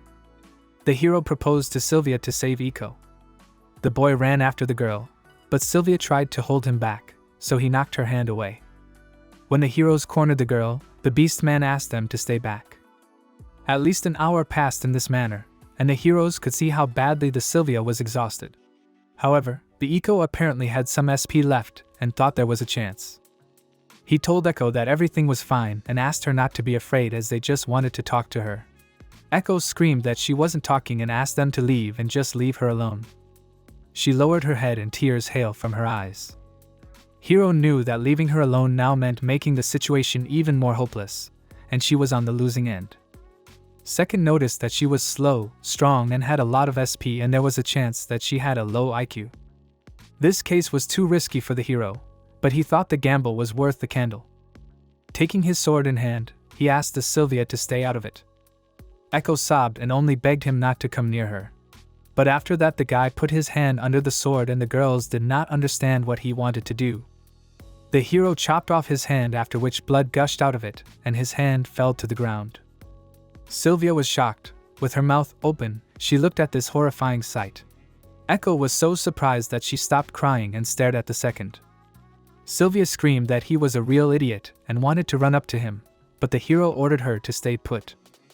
The guy pulled out their Hillary staff and thought about the fact that if he could convince the Eco to side with him now, he could be sure that he would get closer to becoming #1 in the world. All because the guy was sure that Eco was suited for restorative magic. He held out a staff to the girl and asked her to use it and heal his arm. Looking at Eco, the heroes was almost sure that she was a paladin, but the girl waved her head and said she couldn't do that. It was a restorative wand, an incredibly rare wand made by holy slime that allowed anyone to use restorative magic. Also called restorative medicine as long as it was available in the equipment. And if the Eco turned out to be a paladin, then it would trigger a bonus that healers had a limit on. It had to be channeled into restorative energy of a high enough level to instantly restore his arm. Second was going crazy with pain and asked her to hurry up and do it, but the girl wasn't sure about it. Second lost his temper and shouted for her to stop bickering and tell him she could have done it as soon as possible. Frightened, the girl did pick up the staff and the guy asked her to just believe that she could help him. She had to realize that this was her way, and after that the staff shone brightly. Echo was surprised, but she pointed the staff towards the hero and closed her eyes and said the treatment. At the same moment, the guy's hand glowed and immediately recovered. The hero looked at his hand and realized that everything was back to normal, but the Iko was so surprised that she decided to sit down. At some point, Second apologized and said that he couldn't take it anymore, whereupon he collapsed to the ground unconscious. Apparently, in this world, even if you recovered your health or damage from a damage, his physical condition did not immediately return to normal, and he had lost too much blood. The brute turned out to be a paladin, and the guy guessed her class when he stalked her. Echo was slow, strong, SP enriched, and was a failure at the Magic Academy. All of this meant that she had an insanely low intelligence, and simply could not be imagined as a mage. These factors of her life were a perfect fit for the traits of a paladin. Since her intelligence was low, she was not suited to magic, and her dex was also low, so she wouldn't be suited to archery either. Her STR was steady, but her agi was low, so she wouldn't be able to maneuver even though her intelligence is low. She has a huge amount of mana. And just looking at these factors, it gave the impression that she was completely hopeless. However, some high-level players would voluntarily choose this type. This was the reason why when a team became famous, they always had a paladin among them. The only question that remained was why were they tanks? Paladins channeled their high stats to summon a shield, becoming a wall for their companions and absorbing the monster's damage with one hand. And once they began to suffer from the damage, they themselves used restorative magic to regain their health. In other words, they could maintain their wall position until they spent their entire mana supply. They could turn Eco into their team's paladin. That way they would have a paladin, a well-rounded hero, and a magic archer Sylvia. So Second could make a complete team by having a strong player, a middle player, and a defensive back. He believed that he was close to becoming number one in the world and being able to aim even higher. Sylvia tried to call out to the hero, but he didn't answer. The hero wanted to get the Eco, and no matter how, and that was all that came to his mind. Guy had been trying to use Eco, and trying to make her his ally ever since he became convinced of the benefits of her possible knowledge of healing. And now that he thought about it, he was doing something similar with Sylvia as well. He had capitalized on the emptiness in her heart and somehow persuaded her. Second decided that he had overdone it in trying to get her attention. The guy had somehow managed to not only pull her to his side, but also persuaded her to join their group. But he wanted her to follow him and asked for it time after time. Second opened his eyes and found himself in bed. Sylvia noticed that Second had finally come to his senses, and then ran over to him and took the guy's hand. The girl asked him not to overexert himself, because if he lost his hand, he wouldn't be able to become number one in the world. It was hard for him to talk about it, but then he had lost his left arm, not the one she was holding. Sylvia immediately let go of his hand and blushing, said he had had quite a nightmare. The hero smiled and thought it was nothing and asked her not to worry about him. Leaning on the bed, Sylvia said that those should be her words. She was the one who should have asked not to worry about her. After all, she and Iko had been saved by him and no one else. They had been saved by Iko Dano. Earlier Sylvia was in absolute hopelessness, and Second had no trouble saving her. So the girl felt that the guy did not need to worry about anything as she was ready to be his knight. She smiled and replied that she would follow him to the end of the world, and then left the room. The hero silently and slowly rose from the bed. He suspected that Sylvia had heard him talking in his sleep, but he was somehow sure that this was not the case. It was quite possible that Sylvia had figured him out from the beginning. Despite his attempts to take advantage of her and use her, and even the unpleasant feeling he sometimes had and such, and she had decided to take responsibility and say what would follow. The hero sighed heavily and thought that she was a pretty nice girl. Suddenly someone shouted to the Secunda, causing the hero to become frightened. It was Iko who almost broke down the door to his room. She pounced on the hero and apologized to him time after time. The hero smiled and stroked her head and reiterated that healing magic was perfect for her. He suggested that she drop out of school and join him. Thus, Second found the perfect opportunity to ask her properly to benefit from it, and he believed it would be her salvation. The girl was thrilled that he might need her, and the hero, in that case, suggested that they travel together. But here the Iko hung her head along with her ears and did not know how to tell the hero about it. The guy surmised that there was that thing for which she couldn't leave this school, and the girl was shocked, not realizing how he knew about it. But the hero replied that he was #1 in the world after all and offered to start over.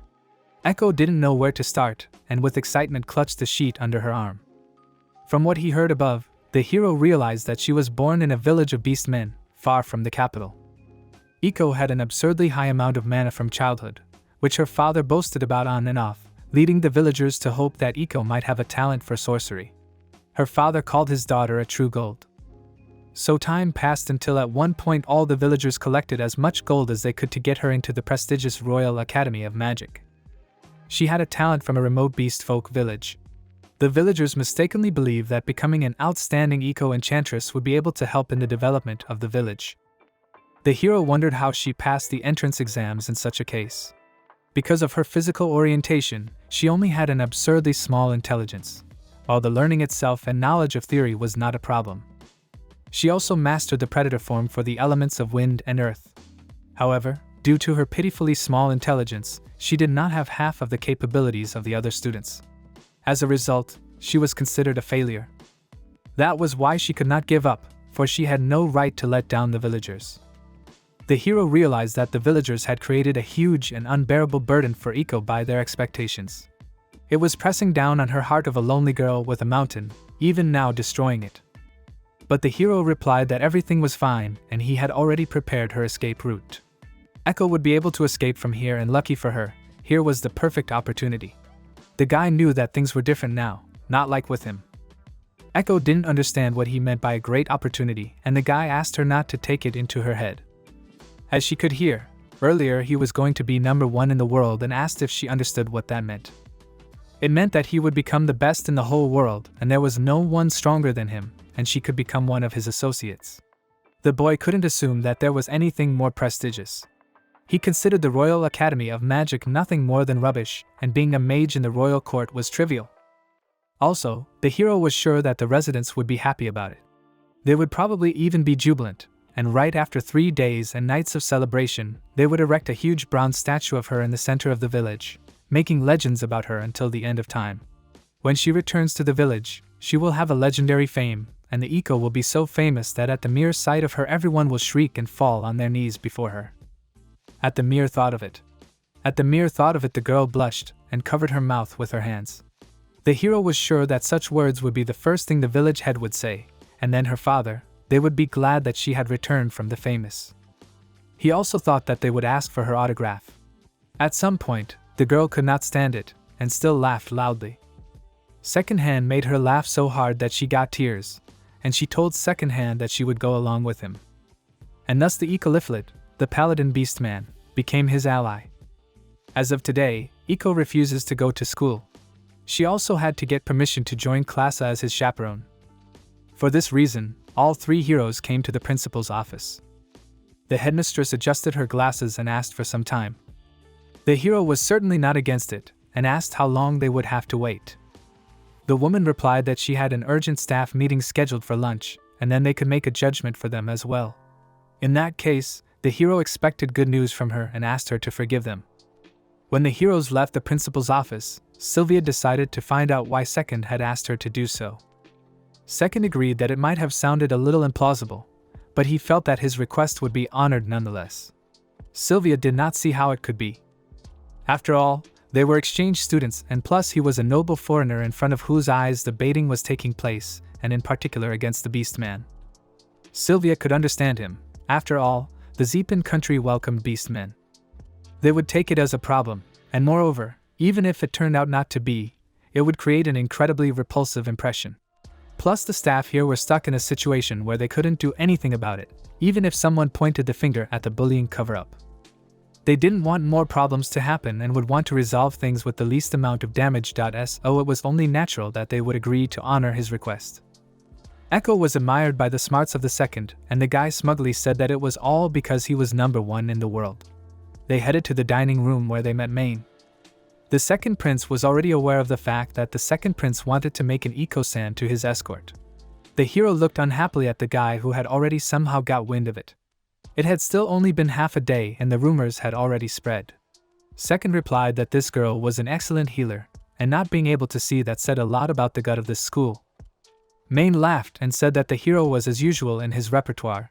He just adored his straightforwardness. The words about adoration stuck in the hero's mind like that. He was about to talk about his orientation when suddenly he was kicked in the back from behind by Sylvia. She was trying to show him that he didn't have to do that, and Iko didn't understand her reaction. Main only smiled sweetly as the teacher suddenly approached them. The hero decided to find out what the verdict was, and the teacher replied that it was approved without any complaints. So from today onwards, Iko-san will be with him in class as his chaperone. The hero was glad to hear this, whereupon the teacher withdrew. Second also noticed that the teacher did not question him about it, which means that he was perceptive enough not to ask such a thing. But if he had asked the hero why he decided so, the boy would have replied that it was for the girl's safety so that she would not be hounded henceforth. By the way, Sylvia also decided to find out why Second sent Iko to Class A. The hero had already completely managed to forget that he had a dumbass girl knight here. But Iko also didn't understand why so. It would have been easier to reply that this way she wouldn't be poisoned anymore, but the truth was different. Second had briefly considered exacting revenge on those who had poisoned Iko. However, the girl herself did not want it. She simply said she wanted to be with him, and that was the whole reason. Sylvia and Iko wanted an answer and looked at the guy with interest. The hero simply replied that the reason was because she was his mate. The heroes went to the library, and since they were just exchange students, they should have valued their time. So Sylvia needed to learn magic sooner. From that moment a week passed, and perhaps the hero's kind, careful and detailed lectures were bearing fruit. Sylvia had mastered the element of fire, the predator form of sorcery, in just 3 days. Moreover, apparently Sylvia had learned some sort of trick. She had a strange feeling as if she could use the crow form. After that, it ended up that they borrowed books about all 4 elements of the crow form from the library.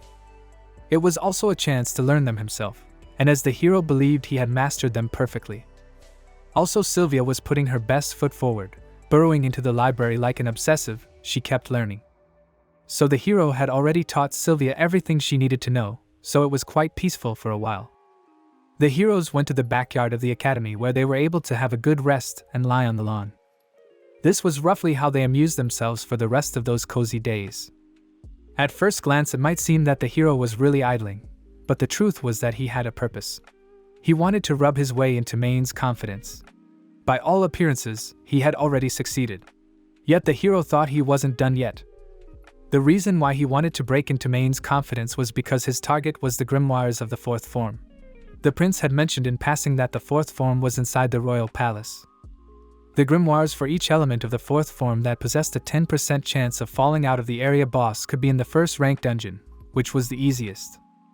But at the moment, exploring the Algin dungeon was problematic for Sylvia, Iko and the hero, so the hero tried to get closer to the main. He needed to achieve a relationship where he would escort him to the royal palace if he asked for it. Echo picked up the leaf and would like to know from the hero what it was. The hero realized it late, but it came out that Echo was not particularly literate. That is, she had problems with the common Japanese used in this world. If you think about it, at the time the hero was in Mabayan, not considering the important NPS, the beastmen spoke in their beastman language, which meant that Iko had learned Japanese on purpose to enter this school. Despite the obstacles of reading grimoires using a dictionary, surprisingly, she was able to master the predator form for the elements of wind and earth. But due to her lack of intelligence, she couldn't use them at all. At any rate, although she looked like an idiot, she might have turned out to be incredibly intelligent. But the guy thought it could also have been his imagination and asked to see that paper. It was a document about the admission of applicants to the 51st Witch Convention. It looked like an annual enterprise. It also looked like there was a prize for the winner.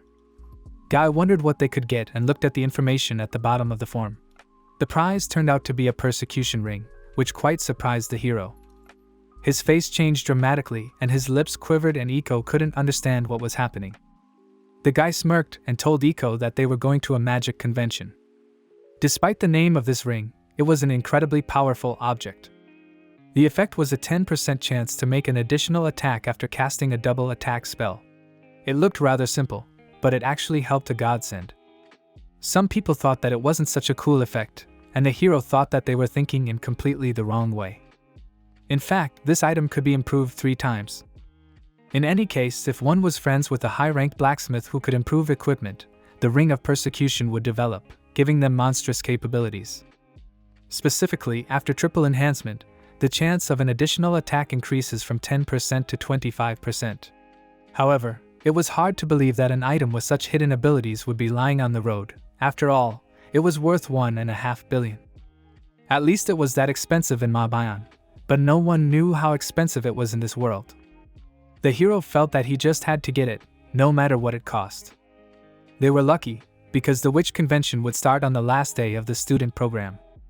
The hero thought that a foreigner like him, for whom grimoires are more fun, would be suspected of something by some, should he really use the forms of Raptor and Curl. But if they were to wash off soon, trouble could be avoided. The day before the witch convention, the guy decided to ask the main if he was going to the event. Main replied that, being the second prince, he just had to attend there and decided to ask the hero a counter question. The hero replied that he was also going to participate. Sylvia choked on her drink when she heard this. She was shocked and didn't understand why she hadn't heard about it, but the hero replied that he hadn't told her about it either. Second noticed that Main was troubled about something. The hero decided to ask the prince why he didn't want to attend the royal convention, and Main admitted that his older brother would be here tomorrow. Second thought about the boy disliking the first prince, but Main said that was not the case. They really didn't get along well with him. His older brother was a talented suprematist while he was a gifted mage. His older brother, whose strength was in swordsmanship, constantly looked down on him, calling him a weakling. In addition, without agreeing with Main, his older brother believed that they were rivals for the throne, so he only saw him as a threat. Although he intended to attend the convention as a spectator, being the commander of the First Order of Knights, Main was certain that his real goal was to humiliate him in plain sight. The hero realized that the first prince was the commander of the First Order of Knights, and it was as if he was that contagious. He noticed that Sylvia had also lowered her gaze and was concerned about it. The hero realized that he was one of those high-ranking scumbags of the knightly order who were harassing Sylvia. So the first prince was their head. The hero suggested that the prince skip this witch convention by pretending to be sick or something. But Main knew that wouldn't work, in which case his older brother would only say that his infirm and goofy younger brother, even attending the Magic Academy, was too cowardly to show up at the sorcerer's convention. The hero could surmise how difficult it is to be a prince after all, and Sylvia turned to Isekai'd. She wanted to talk about mastering the curl form this morning, but the hero couldn't understand why he didn't know about it. The girl smiled and said she just hadn't talked about it, and the guy thought about what a hellcat she was for repaying him in the same coin. Finally, the day of the witch convention came and all the students began to gather on the bleachers. A guy heard the students discussing about a prize ring they had never heard of before. Another guy said that last year there was a 50th anniversary celebration, but nothing significant happened. There were fewer participants, and the rules had been revised, so now things are going downhill. The hero was puzzled that although these guys were future mages, they didn't know the value of the persecution ring. Of course, without any improvements, the 10% extra attack looked negligible, but it was impossible that they didn't know about the equipment improvements. Also, one of them had heard that this year one of the spectators would be His Highness. But his friend thought it was no surprise, for it was enough just to look at Class A. In this class was the second prince, and there were rumors that he was at odds with His Highness. The students thought that His Highness was beating up Main, calling it a demonstration. The boys laughed, thinking that the first prince was cool. However, everywhere you look in the academy, the battle between the first and second prince will be forced, and it's quite unnatural. Heroes didn't think that the reason was the Main itself. There was a high probability that the first prince had manipulated their reputation, and it was hard to believe that he hated Main so much. Finally, the first prince showed up among the participants to apologize. Second thought he would go through without queuing, and the prince replied that he would go straight into the semifinals. In that case, Second hoped they would not run into him before the final. Main smiled and suggested that they meet in the final. The Sorcerer's Convention was held in tournament style with 7 contestants.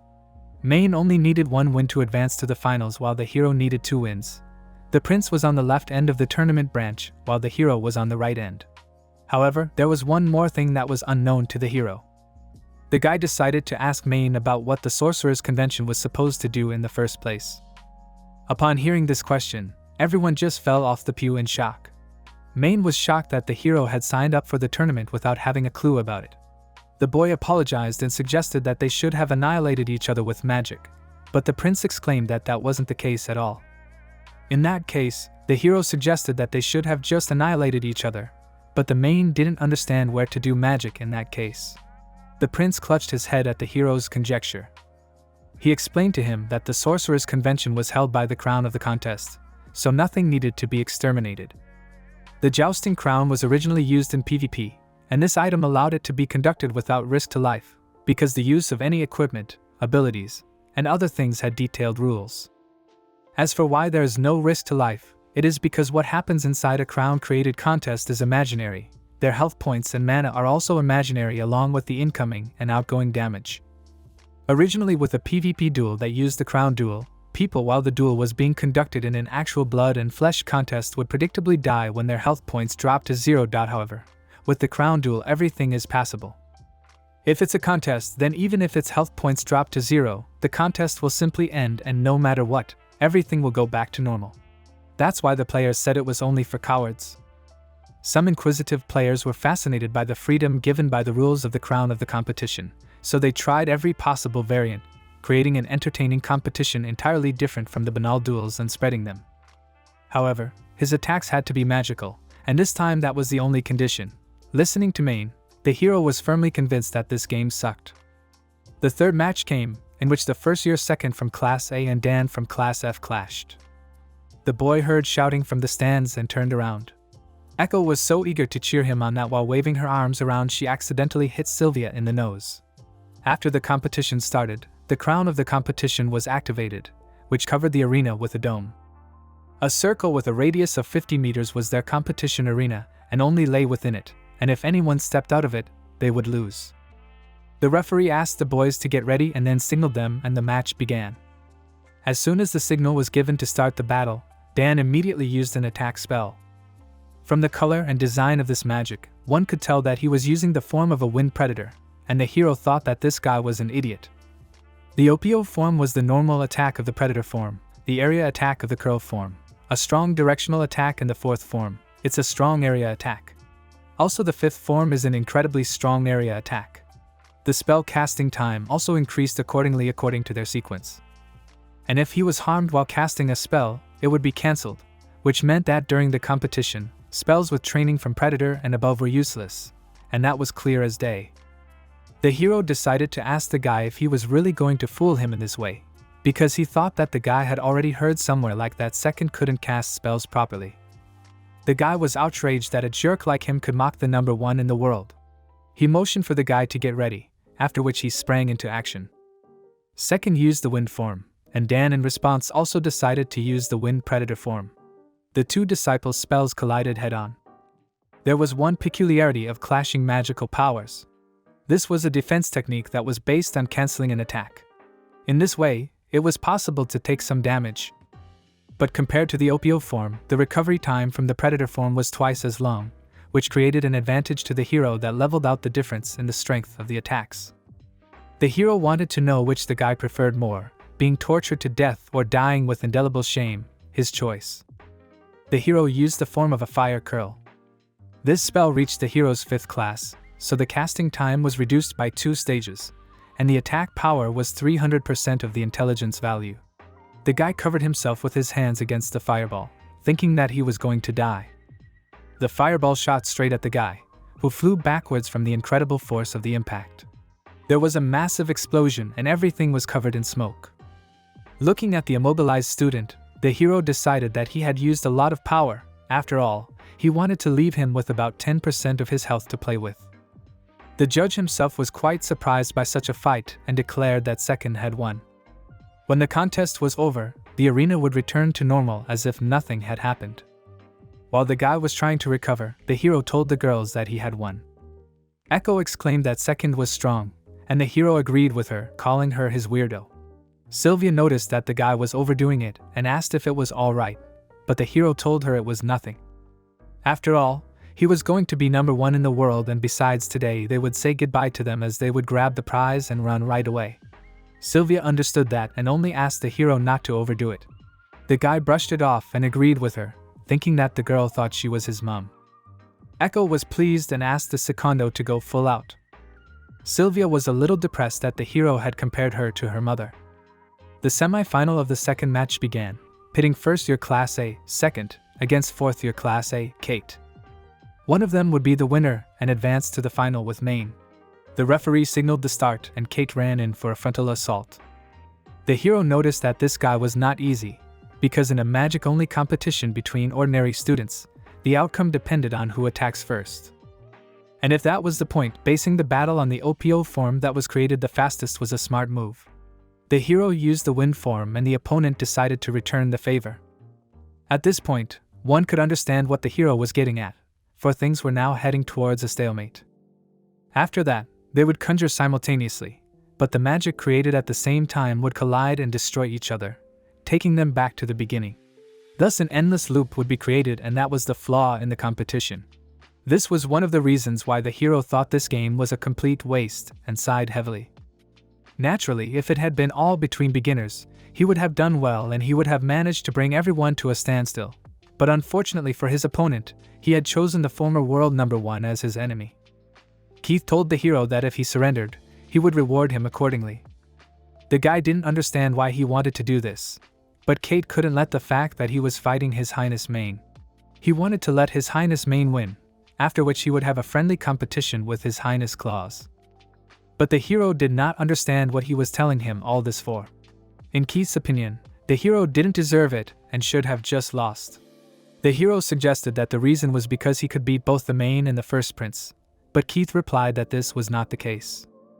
All because only the competition between their highnesses MANHWA and Claws made sense. Simply put, they were all laying political sense into this contest, for at this rate they would not reach agreement. Apparently, a guy named Isekai'd was hired to help MANHWA win, and he must be one of Klaus's 6. Assuming a friendly competition format, he would beat MANHWA in front of everyone. Then the rumors in the waiting room were not far from the truth. The hero was unhappy with this news. He was displeased that Isekai'd wanted to negotiate with him in a desperate situation and endeavor like this, to make him surrender for a good cause. The hero asked him not to think that all his plans would go as planned and attack the enemy. Keith attacked him back, saying that it was useless.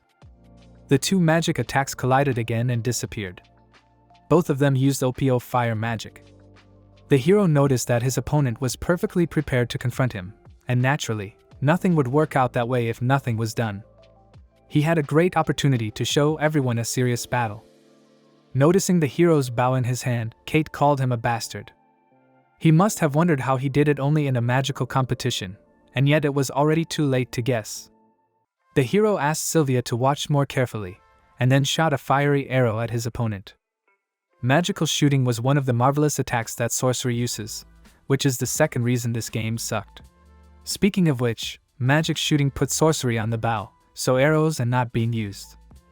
Keith couldn't do anything but catch a frontal attack from a fire arrow. The boy assumed that this was the first prince's aim, and watched his opponent, who was trying to hold on with his last strength, on his feet. Keith didn't know what he meant, and the hero thought about how a competition where only magic attacks mattered was definitely a lame game. That was why stalemate could happen, and Prince Claus definitely possessed some sort of technique to circumvent the rules.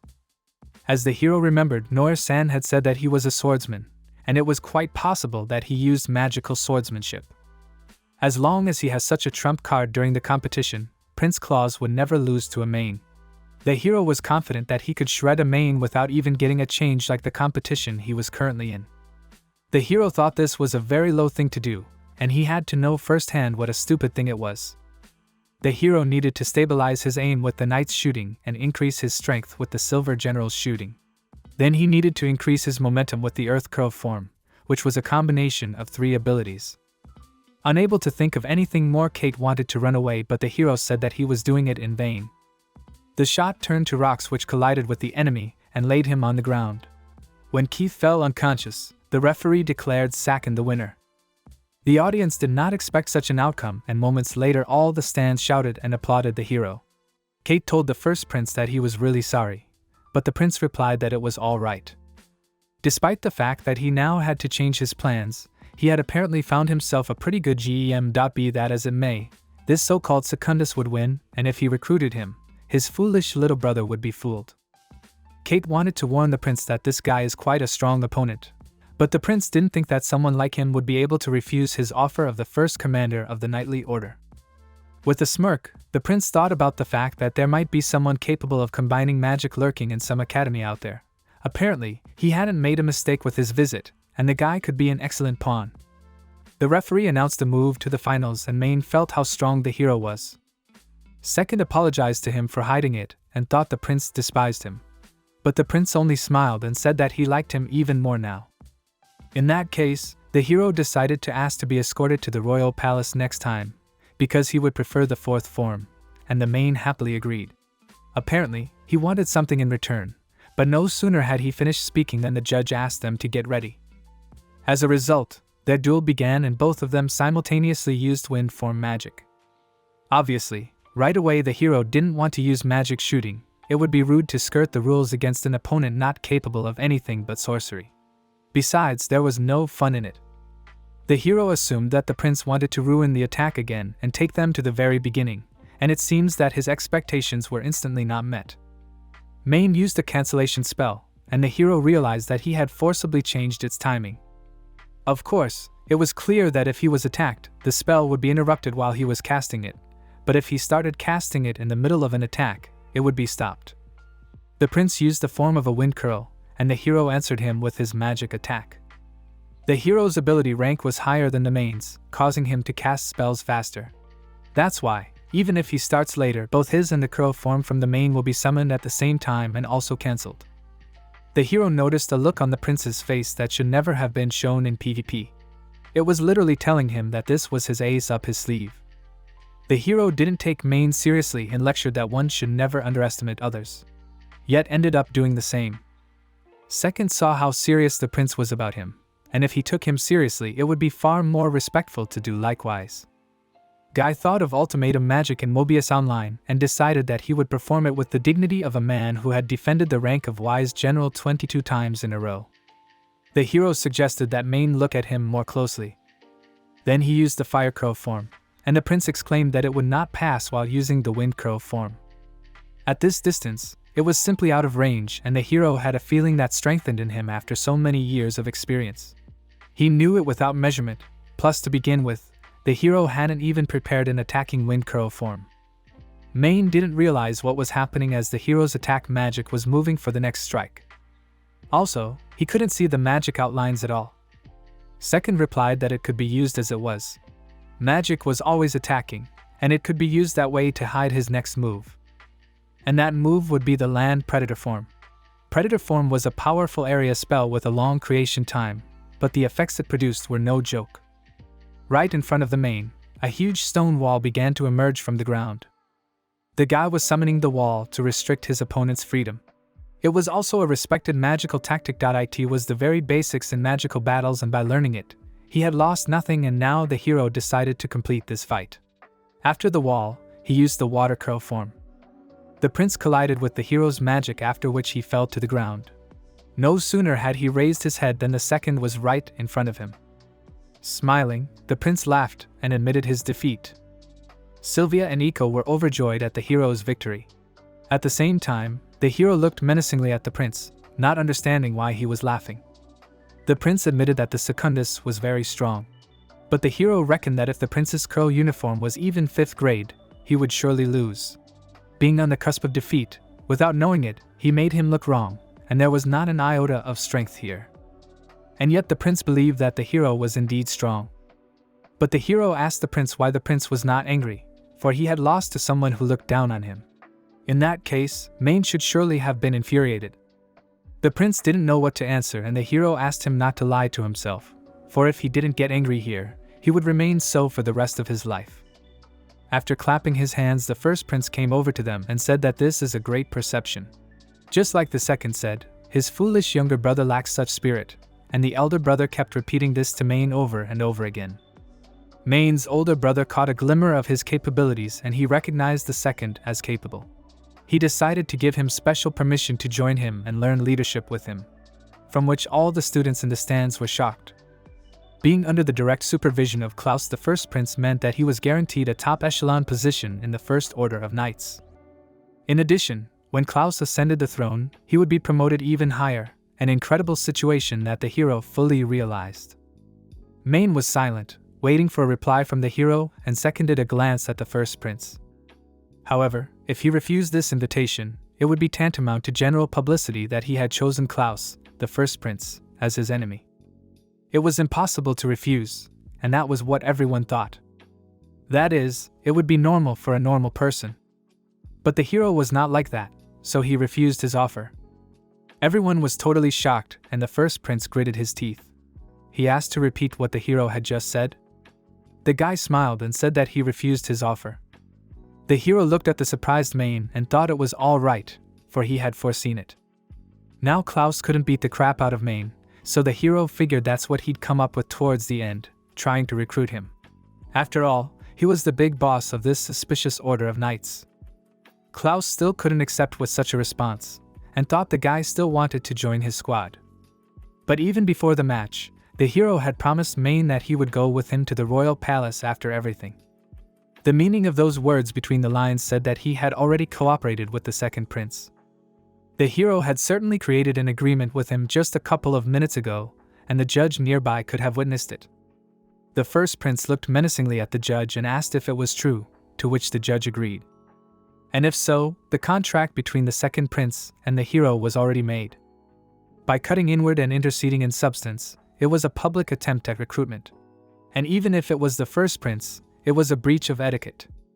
Gritting his teeth, the first prince acknowledged that this was indeed unfortunate, and in such a case asked the hero to show him his loyalty from this point on. Mane was delighted by the second act, and his eyes glistened. The hero thought that this fellow had finally forgotten the lesson he had taught him up to this point. And now it was time to continue that lesson. The hero suggested that he keep competing with him until he was completely out of his mind. Mane was embarrassed and asked him to be gentle, for there was no way he could beat him. Second called the prince a fool, for his trait needed changing, so Klaus called him a weak, foolish little brother. The second prince remarked that Second was terribly hard on him, and reminded him of his older brother by this. The hero lightly tapped the boy on the forehead and asked him not to put them in the same line. After all, it was because they were friends, and Mane's tears flowed. Smiling, he agreed with the hero. Walking towards the principal's office, the first prince cursed his brother Mane. Opening the principal's door, he asked if Paula Memento was in place. Rising from his chair, the principal asked Klaus to calm down. The first prince in a gruff tone ordered her to shut her mouth and quickly give all the information on the rogue second. Snatching the paper from her hands, he looked at the document of the second. But he found nothing specific in the paper, only a description of his time at the academy. The principal replied that he was a man of even greater mysteries, and even the island nation of Zipan, where he came from, was still completely unknown. The prince became even more angry, which made him crumple the paper. Throwing it on the floor, he silently headed towards the exit of the study. The headmistress leisurely began to pick up the papers and thought about what she had heard about how temperamental he was. But on the other hand, the headmistress thought that she should have kept a better eye on the second hand. After receiving a persecution ring as a prize for victory, the protagonists escape and leave the Royal Academy of Magic behind. And just like that, Sakin's plan to get magic was fulfilled. Now he just needed to somehow learn the 4th and 5th forms and he would be all set. And now he wanted to explain to the ladies their current goal.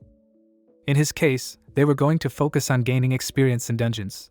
Thus, they would do research until the eco reached the intermediate level. In their case, he realized that raising their overall ability level was going to take priority, and from then on, for a while longer, they would focus their efforts on dungeon exploration. Sylvia surmised that they were going to Royce's dungeon again, to which Eco rejoiced. But the hero replied that they wouldn't go to the Royce dungeon and would go to the second-rank dungeon.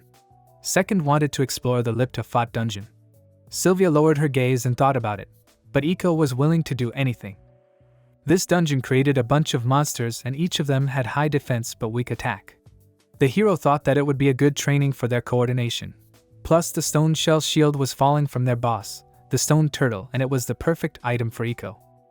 Sylvia wanted to agree but was surprised when she heard about the Eco shield. The hero explained that it was suitable for Eco to repel monster attacks on the front lines. Therefore, it was possible to go now and improve her mastery of the shield. Sylvia asked him to wait for a while. The hero warned Eco that there would be moments when she would be hit through her shield, and for the sake of being prepared for such moments, they had to learn healing magic, which Iko was in complete agreement with. Sylvia was surprised that the hero was planning to put such an innocent young girl in the front line, but the hero replied that it was fine and that she would become indomitable in no time. But Sylvia exclaimed that she didn't mean that at all, and the lad suggested that they set off. Before starting, they went into an armor shop. There the heroes bought a large shield the size of an Iko. There was also no body-matching Iko armor there, so they bought a high-end small equipment instead. Everything together cost them 4 million, and it was much more expensive than the heroes' gear. After shopping, they stopped at the Great Royal Library, where Iko learned the pawn shield art and the spear shield art. The hero then told Iko that they would go look at the grimoires of healing magic in the church. The guy asked the nun to look at the grimoire of weak treatment for healing magic, and the girl brought him the book. After a while, Iko learned the magic of small cure healing. Now it was time to ride out, and if the heroes ride their horses 4 hours from the royal capital and another 30 minutes through the agricultural town of Piha, they would find the dungeon of the Lip of Fatha.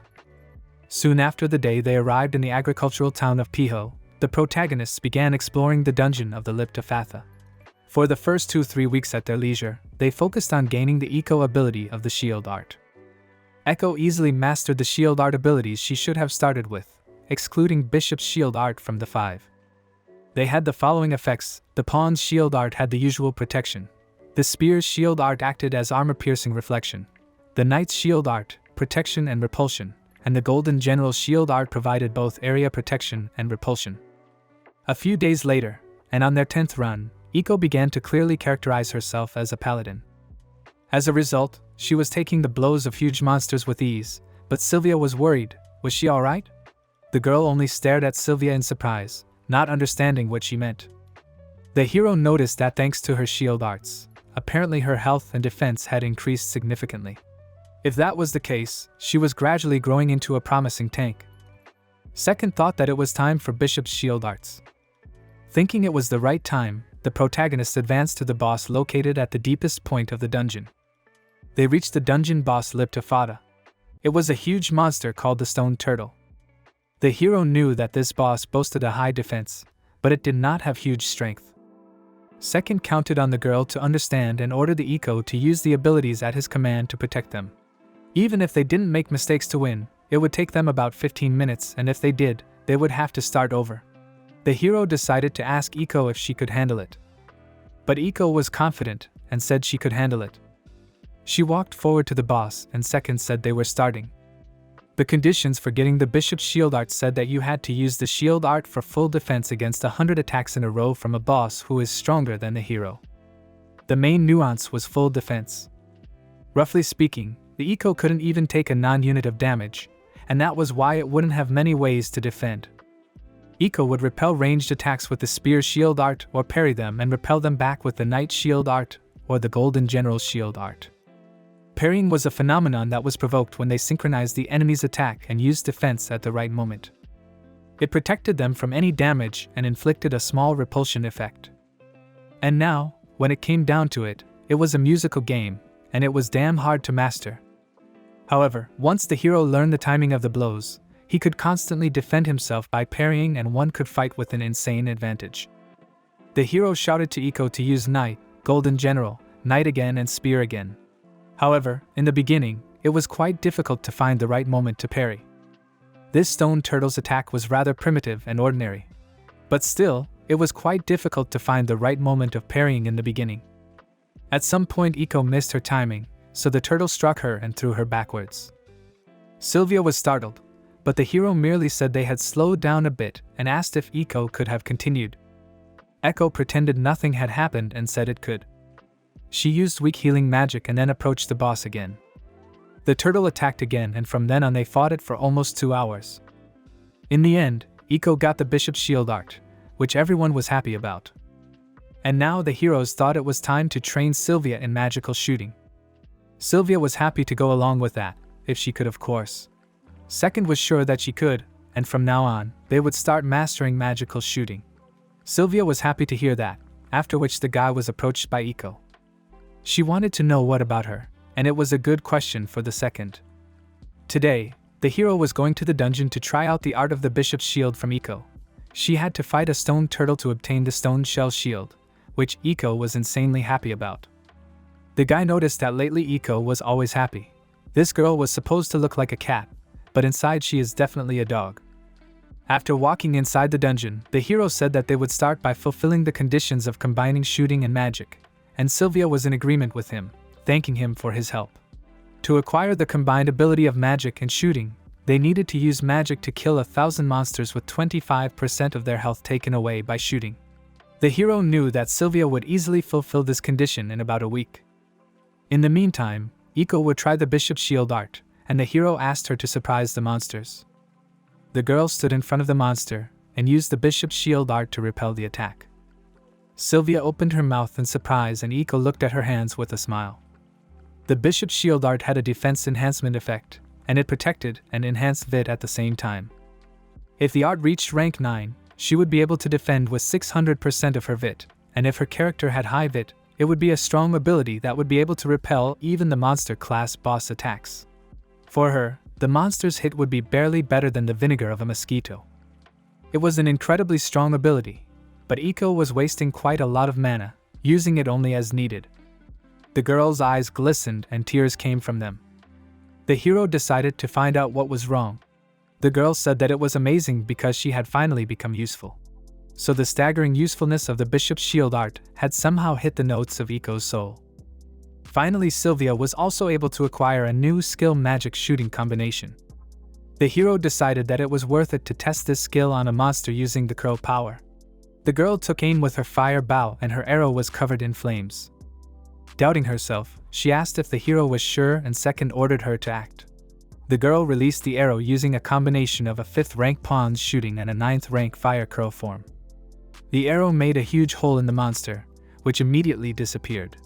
It had a 9th rank fire crow form and that meant that the critical damage was up to 1,612. Guy thought that it was well worthy of being used.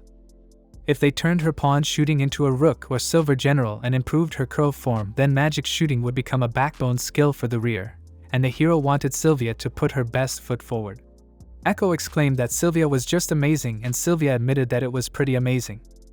In the evening the guy approached Sylvia and confidently talked about how he wanted to do it.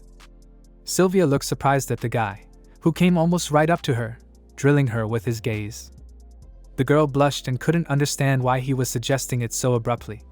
The hero stated with full confidence that he wanted to do it right here and now. Sylvia covered herself with sweat and asked him to wait a little longer, for she thought it was too early for that and suggested getting to know each other better first, or something. The guy exclaimed that he couldn't help her except to get stronger. At some point the girl was able to catch the gist of his words and slapped him red. Now, according to the guy, when they finally got to the end of the persecution, they had to become stronger. The girl grudgingly turned away and agreed. The hero apologized for this and asked him to understand that it also hurt her flame wolf bow. He wanted to tell Iko that it also concerned her future stone turtle shield, but she had already fallen asleep. In any case, Sylvia needed to listen carefully, and the hero said that the enhanced equipment was insanely important. He asked the girl how much damage she would deal now using the rook's shooting and the girl said about 3,000 or so. The hero said that if she strengthened the flame wolf bow to the final version, that number would increase to 12,000, causing the girl to be shocked and couldn't believe such a thing. 3,000 added up with the improvement would give 12,000 and that's 4 times as much. Sylvia agreed that if the improvement was that significant, then it was definitely significant. But when it came to the improvement, they needed a blacksmith and the hero was glad that Sylvia understood what he meant. In that case, he wondered where Sylvia would get it. There were only 4 possible ways. In the first option, they would create a team and register with the guild and there they would accept new recruits. This way, recruiting people by being a member of a group was easier than going it alone. However, it was impossible to say with certainty when they would meet a good blacksmith, and they might not have a reliable blacksmith on hand. Sylvia remarked that this sounded rather problematic. The second option was to find and recruit people who were capable of learning blacksmithing. Sylvia thought that in that case she would pass out. If they were lucky enough to find one, there were a lot of advantages in strategy, and the possibility of making someone a blacksmith from scratch, but there was a chance of encountering one, not even 1 in 10,000. The third option was to recruit a current blacksmith, and the girl thought that was the most realistic way, but there wasn't much prospect in it. Blacksmithing was a valuable profession, and it would be rather reckless to ask him to give up his job for some strangers he'd never heard of. Sylvia was surprised when the hero suggested a fourth way, and it would probably be the best. He offered to buy Sylvia a slave, whereupon he covered himself with his hands from blows. When he opened his eyes, the guy saw that the girl was completely calm, who decided that in that case it would be quite easy to find him. Second was surprised that Sylvia was not angry, but she didn't understand why she would be angry all of a sudden. After all, the guy was looking for a slave with a predisposition for blacksmithing, and it was a good idea. If it was about the slave market, no one there would mind looking at their characteristics. Second was surprised that she agreed with that, and since she was a female knight, he thought that she would blush terribly and say something like it was outrageous, and he just wanted to make fun of the slave like in those obscene books. Whereupon she might hit him, but that didn't happen. In that case, the guy said that was fine and they would go back to the capital tomorrow and visit the slave trader. Sylvia felt that the second-hand Dano needed to wear a certain outfit. The hero realized that she was talking about a rare item, for by looking rich he would be better served, and it was a good idea. Then it was decided, and he decided to get it ready. The protagonists reached the capital of the Kingdom of Winston and headed for the slave company of Morris. They were met by a pleasant man with a mustache that smiled and greeted the heroes. He expressed the joy of their acquaintance by introducing himself as the president of the company, Philip. This was the most influential man of the local lands, and in the end the influence of this garment truly became amazing. Its mere presence alone produced incredible results. The hero said that he was looking for a blacksmith slave and asked to look at the characteristics of several slaves to analyze them. With a snap of his fingers, the man offered, in that case, to let him immediately introduce them. After the hero saw the slaves, it became clear to him why Sylvia was not angry. Apparently it was a misunderstanding on his part, and they were here looking for blacksmiths. But even so, the slaves cheered him up, since he expected them to be young men. The man wanted to see if anyone had taken a fancy to any of the lads, and the Sekai asked him to give him some time. He was unpleasantly surprised by the fact that they were all grown men. Because of this, he did not like any of them. Now they showed him their characteristics, and the hero sorted them. As for the desired characteristics for a blacksmith, they needed strength, dexterity, and luck, and it would also not be superfluous to have a good intelligence. And the class that completely fit that description was the blacksmith. In addition, since they could be blacksmiths maintaining the weapons of a person who was about to become number one in the world, the hero would want them to have naturally high characteristics. The hero thought that it was not good, since the one he was looking for was not among them. The man brought his deepest changes and said that in that case only slave criminals were left at his disposal. The boy wondered, for he didn't even know how they could be different from ordinary slaves. But if there was an excellent blacksmith among them, he didn't care. The hero agreed and asked him to show them to him. Since they were felon slaves, the man could not bring them here, so he asked the hero to go with him to the detention cells. The guy asked Sylvia and Iko to stay here and wait for him. Apparently the Morris slave company is quite wealthy, and the slaves here lived in sane conditions, and only a handful of people here looked like desperate people. The man pointed to the cells and said that the slaves here were felons and one of the prisoners might have been a blacksmith. They approached the man, and it was only by looking at him that the hero realized that he would not approach. The man felt terrible, sorry that they were unable to fulfill his expectations, as suddenly something caught the attention of the saloon keeper. It was a camera that looked rather eerily secure, and he wondered who was behind it. The man opened the window of the camera and said it was the least he could do for the second-hand man. There appeared to be a long-haired girl, and the man said she was an assassin that served the Duchess who had been executed the other day. Because using a slave contract, she was forced to kill by force. The court decided that all the crimes were not her fault, and she was pardoned and instead of execution sent to his company. The girl herself was a dark elf. The man acknowledged that she was a talented woman. However, she had been assigned a peace clause in her contract with the Kingdom of Castal. So if she was to be used, it would most likely be as a sex slave or maid. And as the hero might have already noticed, even though she was a dark elf, no one had taken her in all this time, causing great inconvenience. The peace clause meant that she would then be unable to attack, and that was a pretty serious limitation. Still, it was surprising that no one had taken the dark elf, because there should have been a big demand for such a hotshot. But speaking of that, people were constantly complaining about the restrictors. After all, There was the discrimination of beast men and the persecution of dark elves in the Cast-All Kingdom. And they must have made some sort of rules to deal with it. In other words, let alone dark elves as sex slaves, even the mere presence of such a slave is extremely shameful. The guy asked her to show her characteristics, but she proved to be quite stubborn. Still, the hero was able to look at her characteristics, and what immediately stood out was her insanely high agility. In addition, her strength and intelligence were also quite high. The Dark Elves were a versatile race specializing in swordsmanship, shooting, and magic, and its characteristics seemed to fit the game design. However, it so happened that her luck and speed were both high, and the guy wanted to know what her skills were.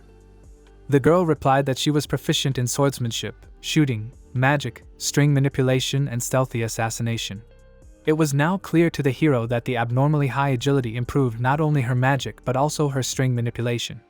And the reason for her high speed was also because it improved her stealth killing, which meant that her class could follow the blacksmith branch, and the hero wanted to know the price for her. The man was thrilled that he was able to please the guy. At the very moment the hero decided to buy the dark elf girl, she was worth 16 million. It was a brilliant germ of a magnificent blacksmith for such a price, which only meant that this world was already doomed. And since that was the case, the second needed to draw up a slave contract. This is the contract used for slave magic. Previously, the hero had seen it in Mabayon as well. The master and slave bound by the slave magic contract could not go against the points stated in the contract. And this magic is not about what happens after a breach of contract. It's about an all-powerful mystical force that prevented you from even trying to break it. But there were actually a couple of dirty tricks for breaking a contract without punishment. The man wanted to ask the hero about the clauses of the contract, and second said that he thought a lot about unnecessary matters that he didn't even read a line. Looking at the clauses, the hero was not surprised because the meaning was that the master was to treat the slave humanely, and the slave was to obey his master, and these were normal clauses. However, there was one thing that was interesting to him here, and that was the very last clause written. It stated that the slave could not attack any people. This was a serious thing, because if she was attacked, she would be beaten endlessly, and the guy wanted to do something about it. The man would have gladly helped him, but since it was a government edict, there was nothing that could be done about it. Even so, the hero decided to sign a contract with these clauses. After the dark elf woman signed the contract, the man used slavery magic and bound them with the contract. Now that the slavery magic was concluded, the seller thanked the hero for the purchase. The girl followed the guy all the time and was silent, so the hero decided to ask her name. The dark elf said she had no such. Second told her that they would now go up to the reception. But the dark elfess replied that she didn't have a name, and that's what she meant. The guy frowned, for his joke didn't go through. Oh, and to top it off, it was the dark elfess who was making a look full of disgust, despite being a slave. The hero realized that she had guts. However, he couldn't imagine what kind of life she had before if she didn't even have her own name. In that case, it would be problematic to address her, and second asked for permission to give her a name, to which she obligingly agreed. The hero closed his eyes and began to imagine associations with the dark elf. She had sweet chocolate skin and purple-violet hair. After a few minutes the boy agreed with himself, saying that he had imagined. He suggested the name Yukari for her. The girl bowed and replied that henceforth her name was Yukari, and henceforth she would be in her master's favor. Going upstairs from the dungeon, the hero gave his name and said he would introduce her to his companions later, to which the dark elfess agreed. Sylvia was delighted, thinking of the fact that the secundo had managed to find a good blacksmith. She looked at the dark elf girl and smiled at her. Sylvia assumed that this lovely girl was a dark elf, and the guy replied that her name was Yukari, and she would be learning blacksmithing from today. Sylvia was in mourning, for there was no way she was expecting a blacksmith girl. She didn't understand why she herself hadn't thought of such a possibility, for they were simply gigantic. The dark elf looked at Iko and the hero said that they should get along well with the Yukari. The dark elf also hoped that they would get along, and Iko asked her to call her by just her first name. The girl once again formally addressed Iko-san, hoping they would get along, and Iko asked to call her simply by her first name. Iko had her own amazing and unique style of communication, and now they also had a Yukari who never lost her temper. Guy would like to introduce Sylvia as well, and despite her appearance, she was an excellent magical archer. The dark elf didn't seem to understand what he meant. The guy smiled and said that she would understand in time. And now they had to go back to the Piho city, and they already discussed what they would do next. At first the hero thought that he was excited, however he was wrong. During their journey to Piho, he tried to deepen his relationship with Yukari by asking her a sea of things. In the end, the elf acted rather reserved, and whatever he asked about, the Yukari answered coldly and creepily dejected. He wanted to know what her favorite curry was, and the girl replied that it was generally none. Since the hero was also not good at socializing, he quickly gave up on this venture. Though she is a slave, but she is also a valuable mate, and if possible he would like to get closer to her. And if their relationship was unfavorable, even if she became an excellent blacksmith, she could just leave. The hero pondered over what he should do, and eventually an idea came to his mind.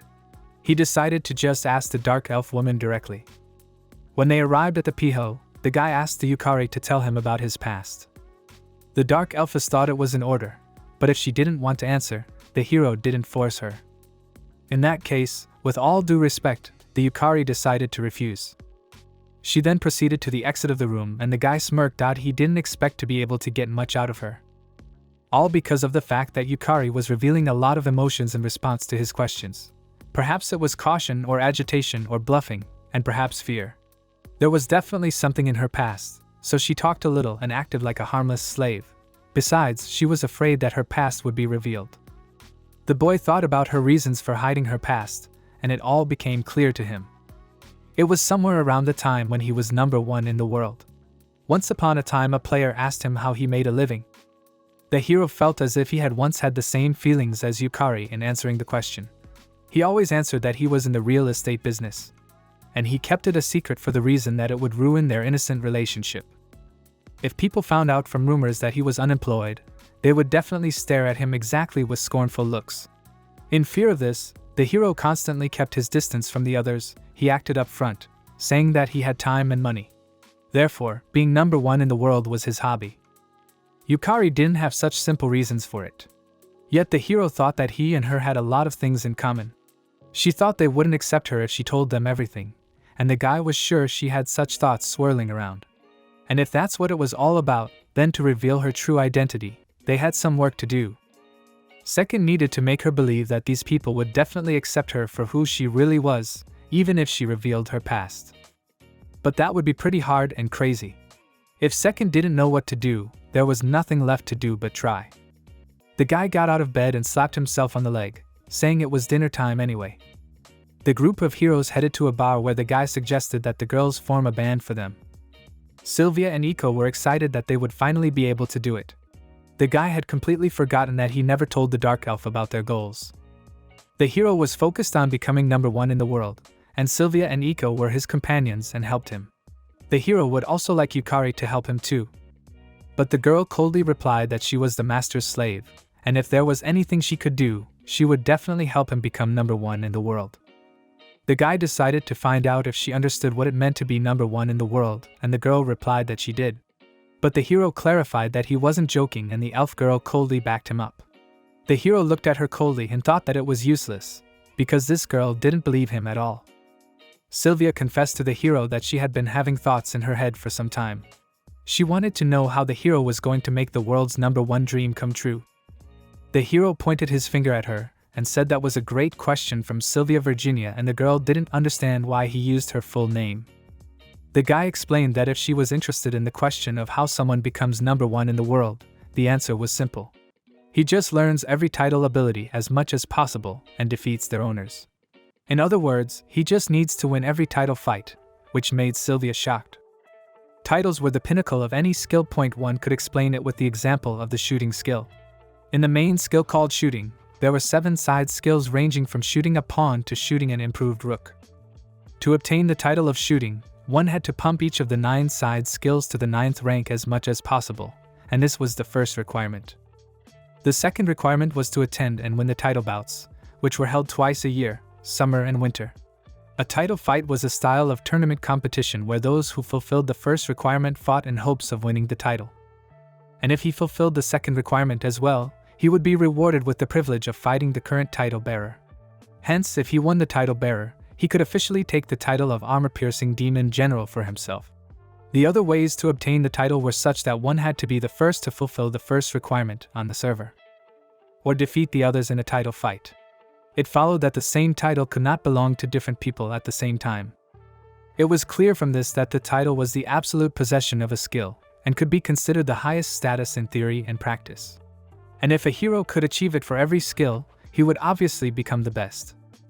Naturally, winning every title was a weighty enough factor to be considered number one in the world, but the guy felt that it was not enough for him to be able to proclaim himself as the true number one in the world. Mobian's ranking system included other criteria, and ranks were given out after combining each. For starters though, he really should have aimed to win every title. The hero was sure that Sylvia was familiar with title fights, and it was natural. But she found it hard to believe that the guy would participate in them also for every skill. The hero was aiming for the number one in the world, and there was nothing surprising to him, but then the dark elf uttered that it was impossible. The guy decided to ask again, and the Yukari repeated that it was impossible. The hero wondered why she thought so. She thought that this was the way the world was and one could not be that powerful, but the hero could not give that as a reason.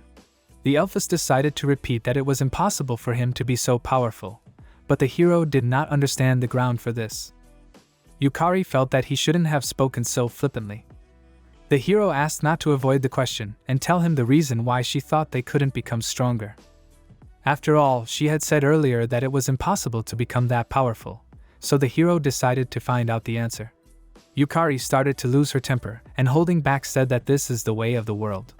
Yet the guy didn't understand why she thought that. Not holding back, the elf wanted to answer, but was silent halfway through the word. The hero looked at her silently, and the Yukari replied that it didn't matter and asked her to just forget about it. She asked permission to leave first, and the hero of course let her go. He wondered what she was trying to say. If one thought about the fact that she no longer had her assassin status and name, the answer was self-evident. It was entirely possible that Yukari had not been raised as a person from childhood. And she knew for sure how hard the life of an assassin was. She knew the pain and cruelty of becoming stronger, and the impossibility of protecting someone with such goals. That's why she got angry, saying it was frivolous, and the hero was inclined to agree with her if she was talking to no one like him. Sylvia suggested that Yukari was quite dangerous, and the hero probably assumed that she was morally unstable.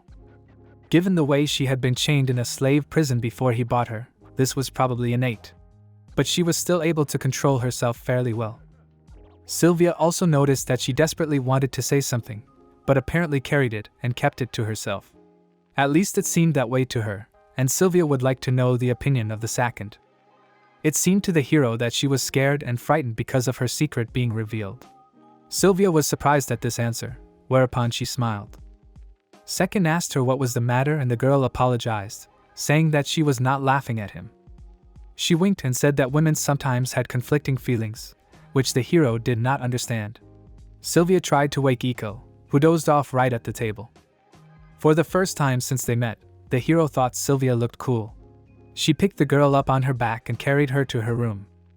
But after the hero noticed a paper handkerchief stuck to her bum as she walked away, he abruptly took back his words. The protagonists reached the third-rank dungeon called Isekai'd. Sylvia didn't understand why they had traveled to a third-rank dungeon at such a time, and the hero replied that it was all for the good of team formation. In order to form a team, they needed to complete a team quest. To be more precise, with at least 3 participants, they needed to go through the third-rank dungeon with a group in less than 2 hours. Any rank 3 dungeon could do, so it was the simplest quest. It had been a long time since Sekai had passed a rank 3 dungeon. In addition, he had only entered the Isekai'd dungeon once, and a long time ago. At that moment, he had completely forgotten about something. The nickname of Isekai'd was the Kick-Ass Dungeon. On their way to the depths of the dungeon, the protagonists encountered angry goblins. Sylvia was surprised to meet such monsters here, and the goblins swarmed to attack. The girl was not confused and used the magic of magic shooting. She also used a combination of pawn shooting and OPO fire form. Looking at Sylvia, it became clear to the dark elf. Sylvia exclaimed that it was a simple matter, and the hero agreed with her because it was the 3rd rank. Echo exclaimed that it was the easiest thing to do, and then threw herself at the goblins with shield in hand. Yukari wasn't sure if this was normal and decided to ask the Lord about it. The hero remarked that it was a fair question, but she herself could see everything soon. Echo applied the golden general's shield art magic and threw the goblin's back. As she passed through them, Eiko knocked down everyone in her path and the goblins flew away like pawns. Yukari couldn't believe her eyes, and the guy replied that with strong warriors both in the vanguard and in the rear, thanks to good coordination, they could pass through the dungeon without any danger. At this rate, if the heroes joined the massacre, it would only hinder their coordination training. He would just watch to see if there would be an ambush and protect the Yukari. Finally, the boss of the Isekai'd showed up. It was a monster nicknamed Knockout Goblin. This monster was huge, but it was also slow and had almost no defense, and was considered an easy boss. However, it had 10 sorcerer goblins that could use magic. It could be frustrating to fight against both a boss and monsters like them at the same time. But with their current firepower, the hero believed that they would kill the boss in 2 hits. In addition, the mage required 1 hit each, so there shouldn't be any problems. The hero noticed the gaze of the Eiko, who wanted to ask him about their strategy. But the guy admitted that they didn't have one as such. The guy thought it was no good, because with her enthusiasm and sparks on her face, she just couldn't be refused. The hero decided that Eiko would distract that Ambo in the center of the arena and had to hold him off using Bishop's art, and in the meantime he and Sylvia would kill the boss. Second asked Sylvia to act as usual and Yukari was to stay behind him, and the girls accepted the order. In that case, the guy suggested that they start. Echo ran right up to the huge goblin, who swung a huge club at her. From the outside, this blow looked very powerful, but Eiko didn't even realize how she had received 3 units of damage. The guy told Eiko that she did a good job, whereupon Sylvia shot the goblin mage and decided that it was pretty boring. The hero conjured his bow and suggested they hurry up and get it over with, and fired a rook arrow at the boss. The hero used a combination of knight shooting and silver general shooting, and only 2 shots were enough to kill the knockout goblin. After that, Sylvia had already managed to mop up the sorcerer goblins, and the hero made sure she was done. The guy noticed that it was rather strange since the formation of the team was still not finished. As he remembered, after killing the boss and his minions, it should have been over immediately, but things hadn't gone according to plan. The corpse of the knockout goblin should have vaporized after a while, but behind his body was another one. The hero noticed that he was aiming straight for the dark elf's head, and the guy exclaimed that their case was bad. Still, he made it in time and grabbed the girl's arm, pulling her aside. After they dodged, the hero used a form of Opio fire and the goblin caught fire. In the blink of an eye, the protagonist and Yukari were on the coast. The Isekai'd dungeon was also called the Deflating Dungeon, and all because of the random teleportation magic that goblin sorcerers could use right before death. Random teleportation was a spell that forcibly teleported a target to a random location up to 4 kilometers away from the battle site. In short, heroes would be thrown out of the dungeon to another location against their will, and the person would not know where they were. Once on the wiki of Mabion, a famous online encyclopedia that was the first resource for sharing knowledge among players, there was a thread about random very distant teleportation from Asian, and its content was amazing. It was expected that the random teleportation would only move them 4 kilometers from there, but to this user's surprise he was teleported 255 kilometers from the dungeon. The point was that while vaporizing the corpse of the Nikuding goblin, the goblin sorcerer could use random teleportation by touching the corpse. The place of transport could be anywhere from 4 to 255 kilometers away from the dungeon, and it was an eerily strange case. In teleportation spells, the location of movement depended on the mana expended at that moment, hence the system moved them as far away as there was enough mana. Since the teleportation location of the randomly teleporting goblins was unknown, if they didn't let the knocking goblins spend at least some mana, everything would end up teleporting them 255 kilometers away. And Second had completely forgotten that detail. And all because of the fact that pump players did not follow the dungeon of the 3rd rank, where only beginners went. The endless sea stretched out in front of them, and the hero wondered what they should do next. Looking at the sea, the elfess was shocked and couldn't resist asking what was going on. The guy asked her not to worry and told her that the goblin had just teleported them here. And he probably teleported them about 255 kilometers away. The girl glanced at the hero obliquely. But that's exactly how it happened, and the hero thought she'd have to live with it. He also received a notice that their group had formed. The hero rejoiced and thought that apparently the goblin mage had died after all. In addition, no matter where the hero was, as long as they were in a group, they would have access to one of the group perks, open communication.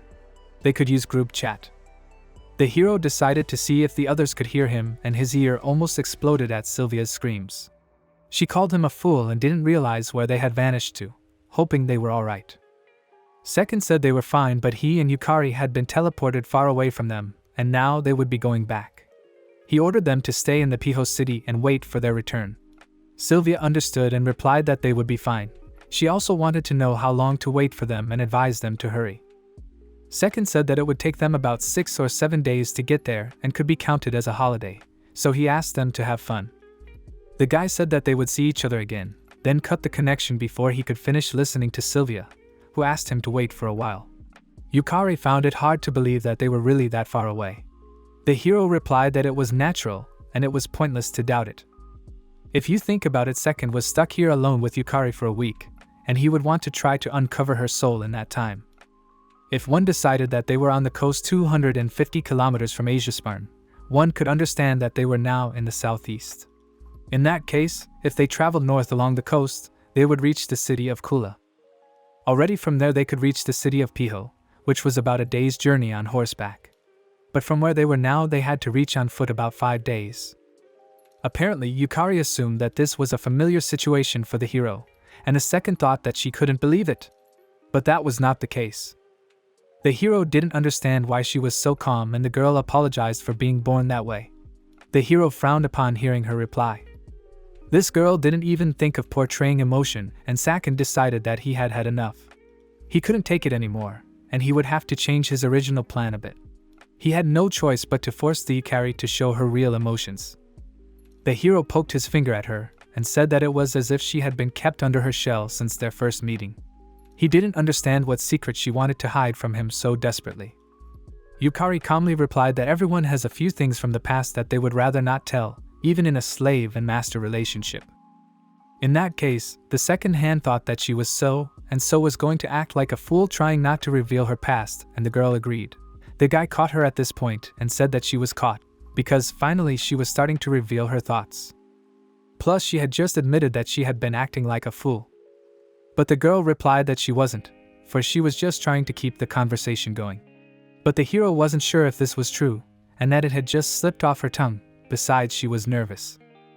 Yukari covered her eyes and smirked. Her lips started trembling, and the guy asked if she felt it. His tactics were surely working, and Yukari's emotions were starting to overwhelm her, and now they should have moved on to a bigger topic. Even if she told everything, it wouldn't make sense to her, so she tried to just hold back the truth. By arbitrarily deciding so, and creating a wall between them, the hero asked her not to think about the fact that it would really work. It was a rule of thumb, but the hero wanted to take her burden and asked her to tell him the whole truth. Frankly, the hero already had a good guess. Last night, he had managed to find out something. He had heard about an old woman named Isekai'd who had been executed recently. Second asked to be honest with himself and throw off the burden, for keeping secrets was pointless. The girl couldn't stand it, and exclaimed that she was hiding them for someone else. She did not do it for her own sake, but for the kindness of Mrs. Lucia. The hero didn't quite understand, but it seemed to him that she was only doing it for herself. Yukari became more than a little angry and rushed forward, trying to restrain herself. The guy thought it was safe to say that his mission was a success. He had managed to get her to show her true feelings, and perhaps he had gone a little overboard. However, if he hadn't, the Yukari's wall of feelings would still be the same. She called him a perverted man. And such a superficial man, in her opinion, who tried to entice her by telling her this pipe dream, did not deserve to be her master. Yukari thought about the fact that he was sending the magical archer and the little beast girl to the front lines while he himself was standing on the sidelines. A person passing through a dungeon like that was never going to be number one in the world.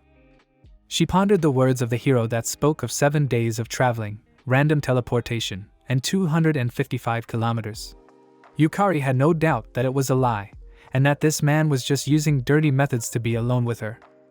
The elfess thought that by apparently getting into such a deserted place with her he wanted to defile her, but unfortunately she couldn't resist. She was disgusted by the very idea of having to sleep with this man, and for that matter, perhaps she should have just killed herself. But the girl was stopped by the thought that she could not end her life, granted her by Mistress Lucia, and her life was secured by her. So the day changed to night, and then the morning came. And this man still had not touched her. Apparently the hero had indeed been watching their camp all night, and yet the girl remained alert all night, and at this rate she figured she would soon surpass her abilities. On the morning of the third day she had fought drowsiness all the previous night. After 2 nights without sleep and 2 days of walking, she could feel herself growing weaker.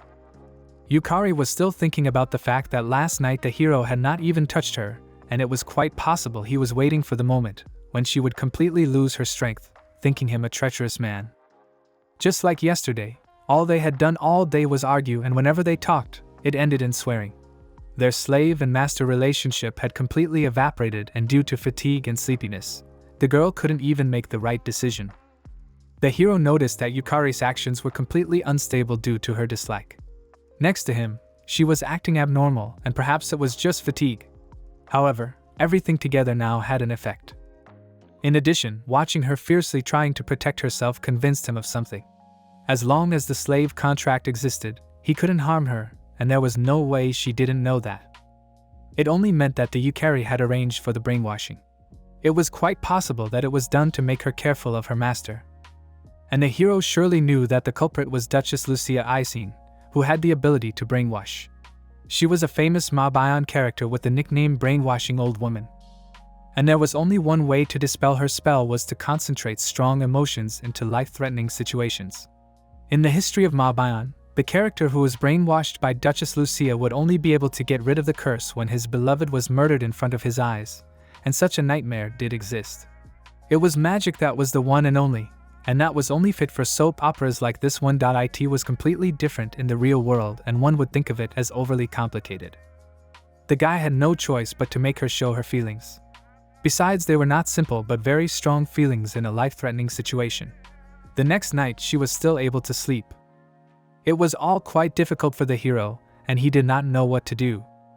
While Second was absorbed in his thoughts, someone crept up behind him and stabbed him from behind with a sword, piercing his chest through.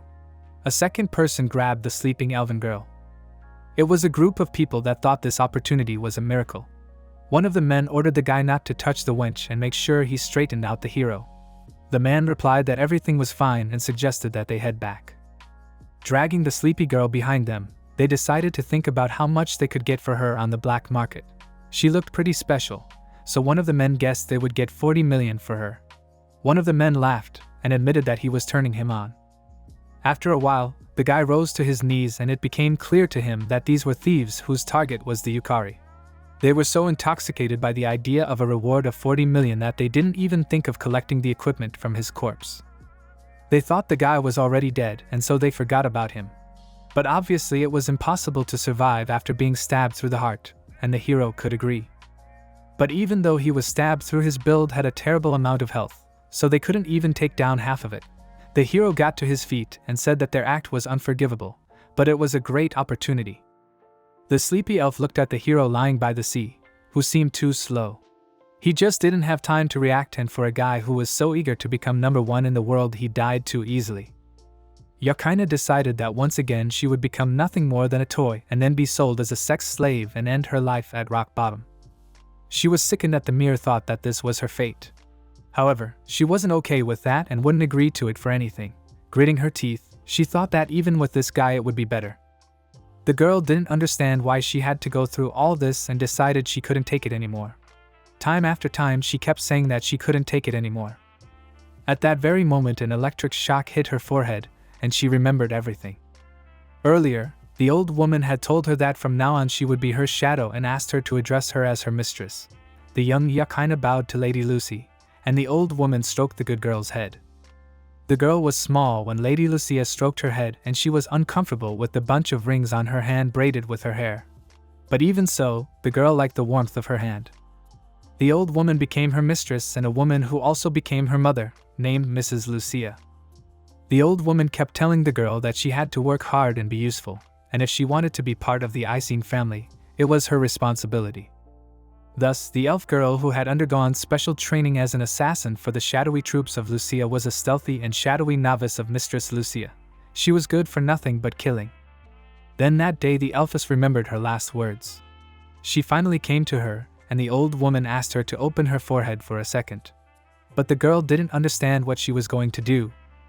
The old woman smiled and said it was a good luck charm that would make her happy.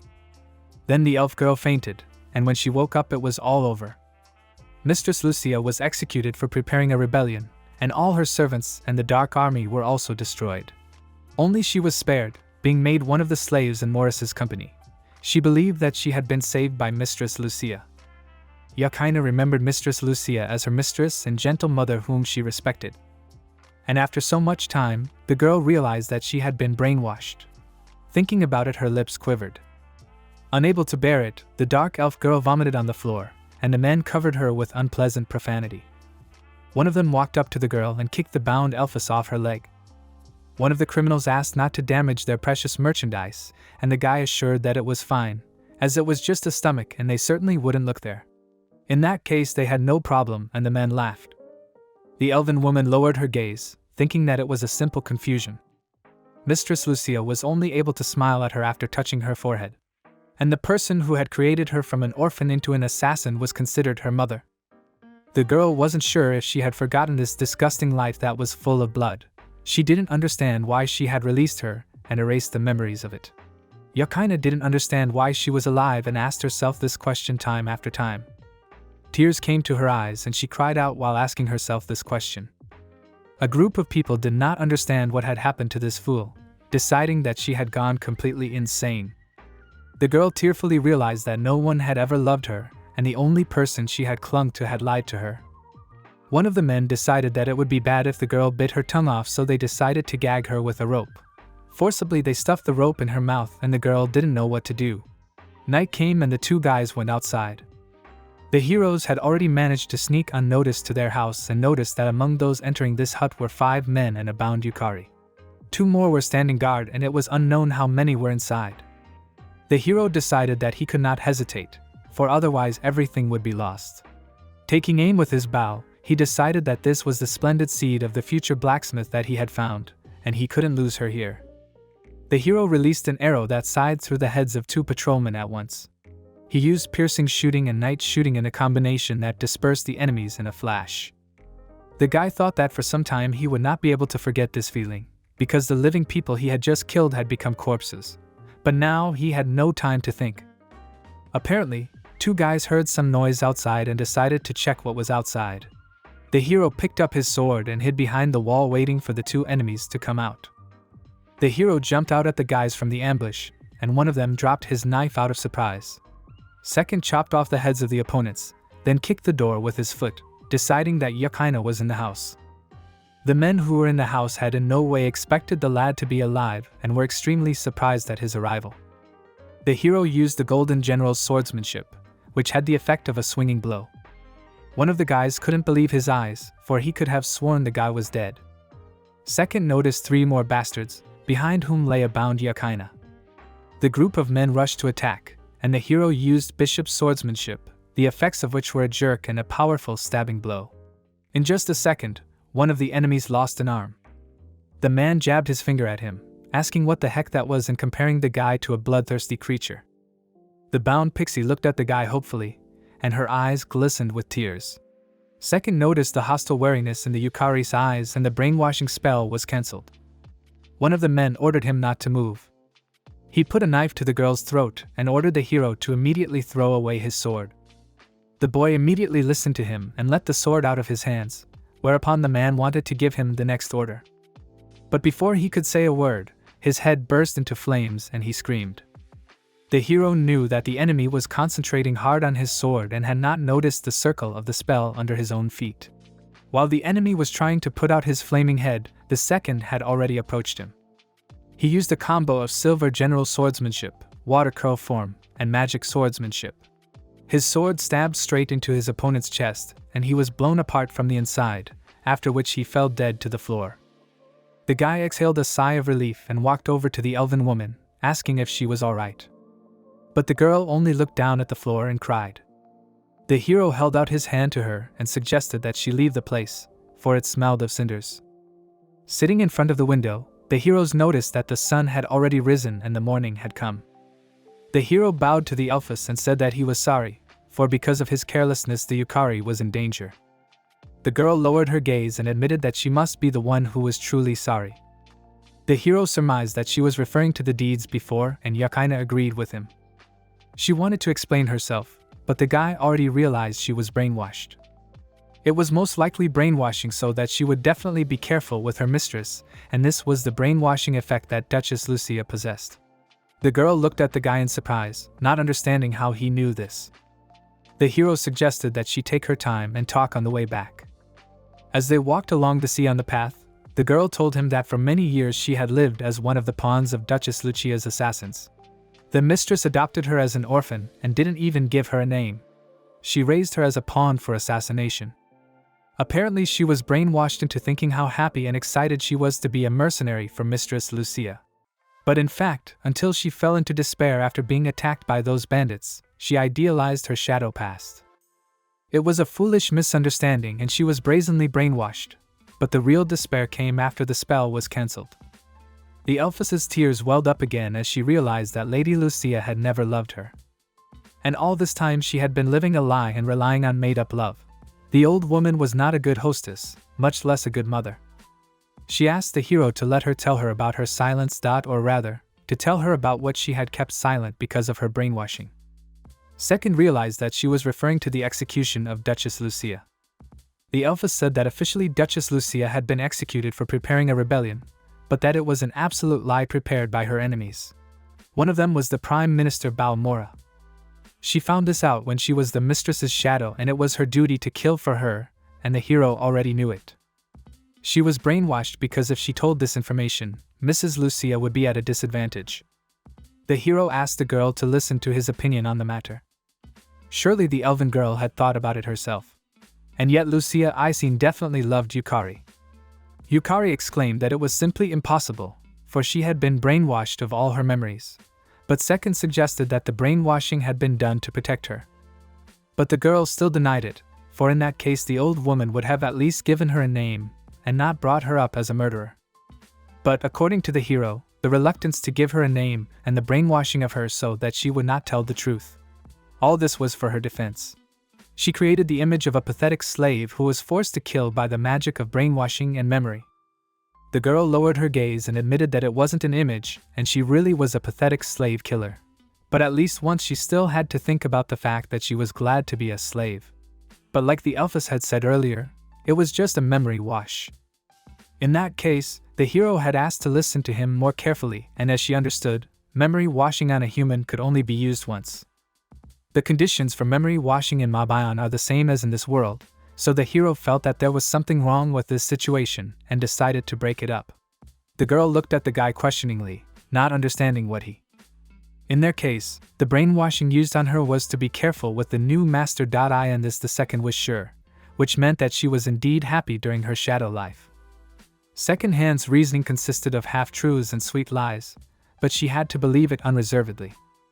In truth, all the elfess wanted to say now was that she didn't believe him. However, if he spoke the truth, then her life and love with Faith would cease to be a lie. The boy smiled and offered the Yukari an escape from her confinement. He thought about it after the memory wash had passed, and simply put, he had a loophole in mind. More specifically, she would be able to illegally escape slavery and as a bonus still get rid of the ban on fighting. Maurice's company would certainly keep an eye on them, but that didn't matter. Besides, there were more important things right now. The hero asked to trust him, for he needed her no matter what. The elfess was surprised, but thought it was ridiculous, and in fact the hero needed to think about Maurice. Isekai'd frowned and asked what kind of ridiculous joke. After all, he was offering her an escape from her imprisonment. In other words, he wanted to free her from slavery without officially abolishing slavery magic, but that was impossible. Otherwise, the business of slave traders would not exist. And since she dared to escape from her imprisonment, she could trust him. Of course, the elfess didn't mind, especially since she was obliged to trust him. In that case, the boy asked with all his might to bash his head in. But the Isekai'd realized that she was contractually bound not to do that anyway. Second smiled and believed that she could do it. He asked her not to be afraid, she just needed to try to do it as hard as she could. The girl went up to the hero and said that in that case she would do it, and the guy asked her to make it hurt. Isekai'd closed her eyes and gathered her strength, and headbutted the hero in the chest. Yukino was shocked that she was able to do that, and he didn't lie to her. She was sure that it was definitely an attack now. Second smiled at her and told her that she could do it, then put his arm around her shoulders. Yukino still had a hard time believing that this guy really planned to become number one in the world. He had let Sylvia and Iko defend the dungeon by themselves to train them.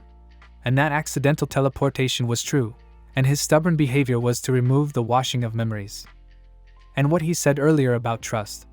It was all about making her a blacksmith. The Elphus began to accept the thought that the heroes were doing this for her, and had gone to such lengths for her. Second asked the girl if she really trusted him.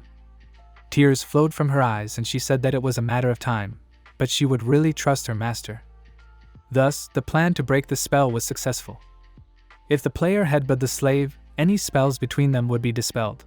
This had no effect on the progression of the story quests.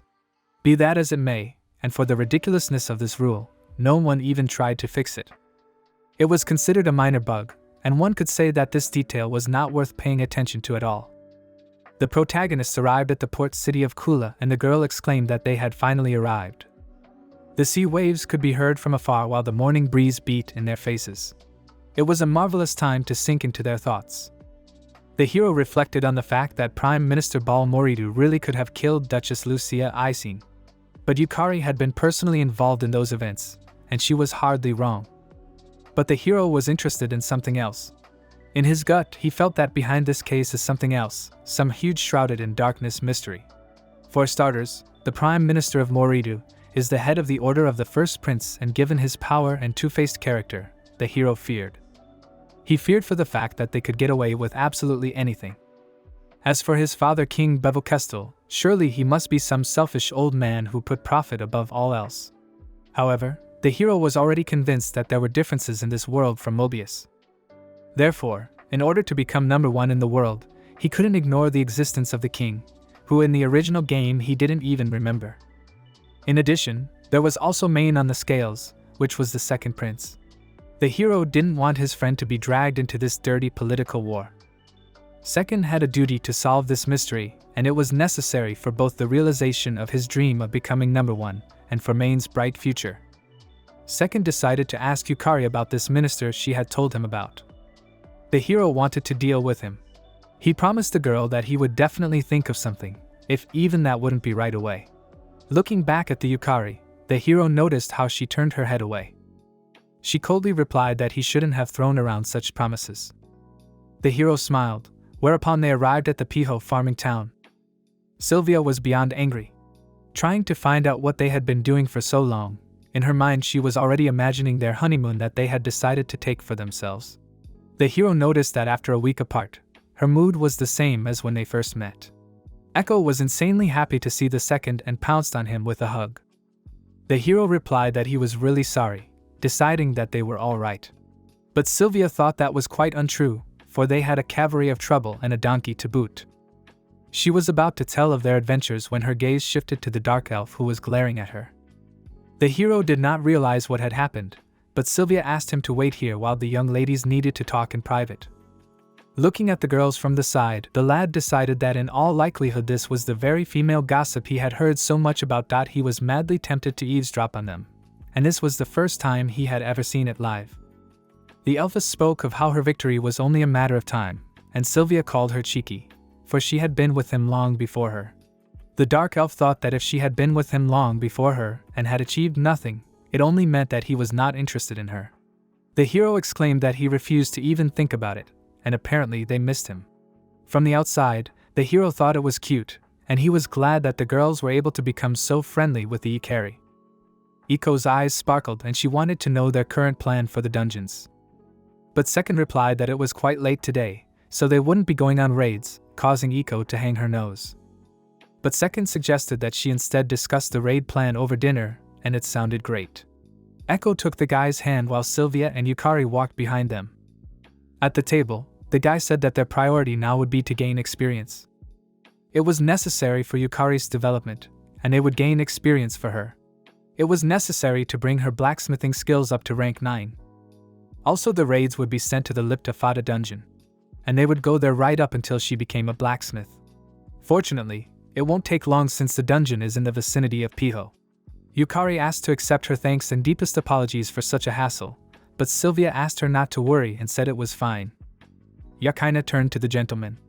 Referring to her memory, she didn't remember them choosing their team name. Second had forgotten about it himself, because of all the fuss they hadn't chosen a name. She was right and they needed to pick a name, and Sylvia exclaimed that she had a suggestion. The hero immediately replied that she had been turned down, and Sylvia was shocked, for she had not yet said anything. But Yukari happily wanted to listen to Sylvia and the girl's eyes lit up. She wanted to start by saying that she was a knight who had taken a blood oath under Lupin. But no sooner had she said more than that than she was asked to be quiet. The boy frowned and said that this girl knew something for sure, and he couldn't understand why. But her words were damned dangerous. But most of them weren't knights, so that title wouldn't suit them. Sylvia could agree with that, and suggested the name of the Knightly Order of Rebirth. Before she could finish her sentence, the hero stuck a bottle in her mouth to shut her up. Yukari said that she too had come up with her own version of the name.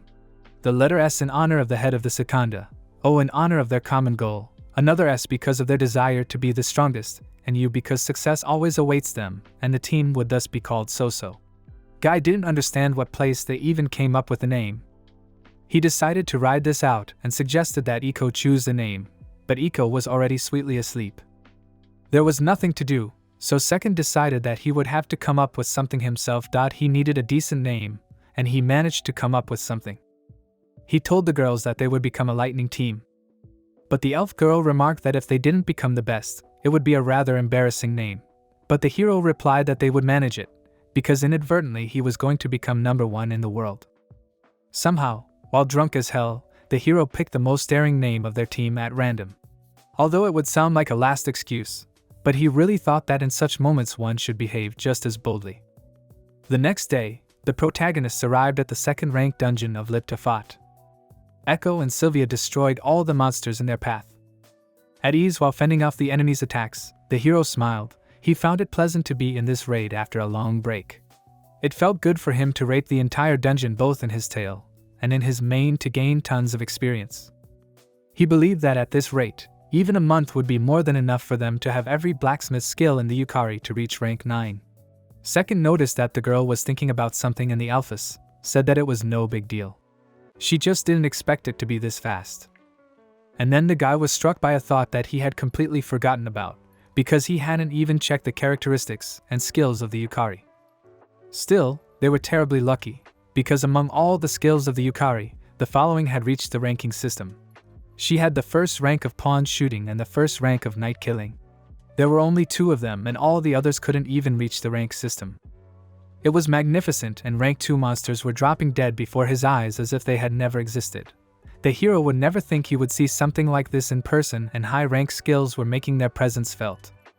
And if we talk about Yukari's luck and potential, she was getting far more experience than the second had anticipated. All because Yukari had hardly improved her skills. The hero told the girl that if she became a good blacksmith, she would be able to forget about pumping up her combat skills of rank 2 or even rank 1. After all, there would be enough to explore the world with them. And thanks to her, his dream was much closer. He had said that they would rise to the goal in 7 leaps and bounds, so he wanted to hope for her. Yukari bowed and said that it was a matter of course. She too should have followed the number 1 path in the world to be worthy of her master. She decided to become the number 1 blacksmith in the world. She used to think these words were a silly joke, but now she had twice seriously decided to become number 1. These are the same words that had made her angry and made her doubt her human strength in the past. Guy saw a gentle and good-natured smile on her face. The mere sight of her was enough to make him over the moon, for the hero was glad that she had become his friend. It's been 2 weeks since the heroes continued the routine life of farming Liptafat. And for once they got the coveted item Stone Turtle Shield and everything seemed to be great and cool. But something unforeseen happened. The elven girl tried to convince the Eco that she had no intention of stealing this shield, but simply improving it. Sylvia smiled and told the girl that she was right, for even her flame wolf bow became stronger after her improvement. During these 2 weeks, Yukari had been pumping the equipment improvement skill from the blacksmith branch, and because of that, she had already achieved the 5th rank of that skill. Just starting from the 5th rank of this skill, the chance of successful equipment upgrades and access to advanced upgrades increased sharply. So now Yukari would be able to improve weapons up to the third final version. Echo decided to see if her words were true, and the elfess held out her hand, asking if she would give up the shield in that case. The girl tearfully clutched the shield and said she would not give it back. Seeing the stern look in the elf girl's eyes, the Echo feared her. Echo was madly like a cat that didn't want to give up her toy. The hero wondered if all beastmen really had such instincts. For a while they didn't bring it up. After all, they had nowhere to rush off to anyway. Walking into the beer bar, the girl apologized for her behavior. Apparently, it was all misunderstood, and she accidentally thought that her first gift was going to be taken away. It all became clear to the hero, and he only became convinced that beastly people really did have their instincts.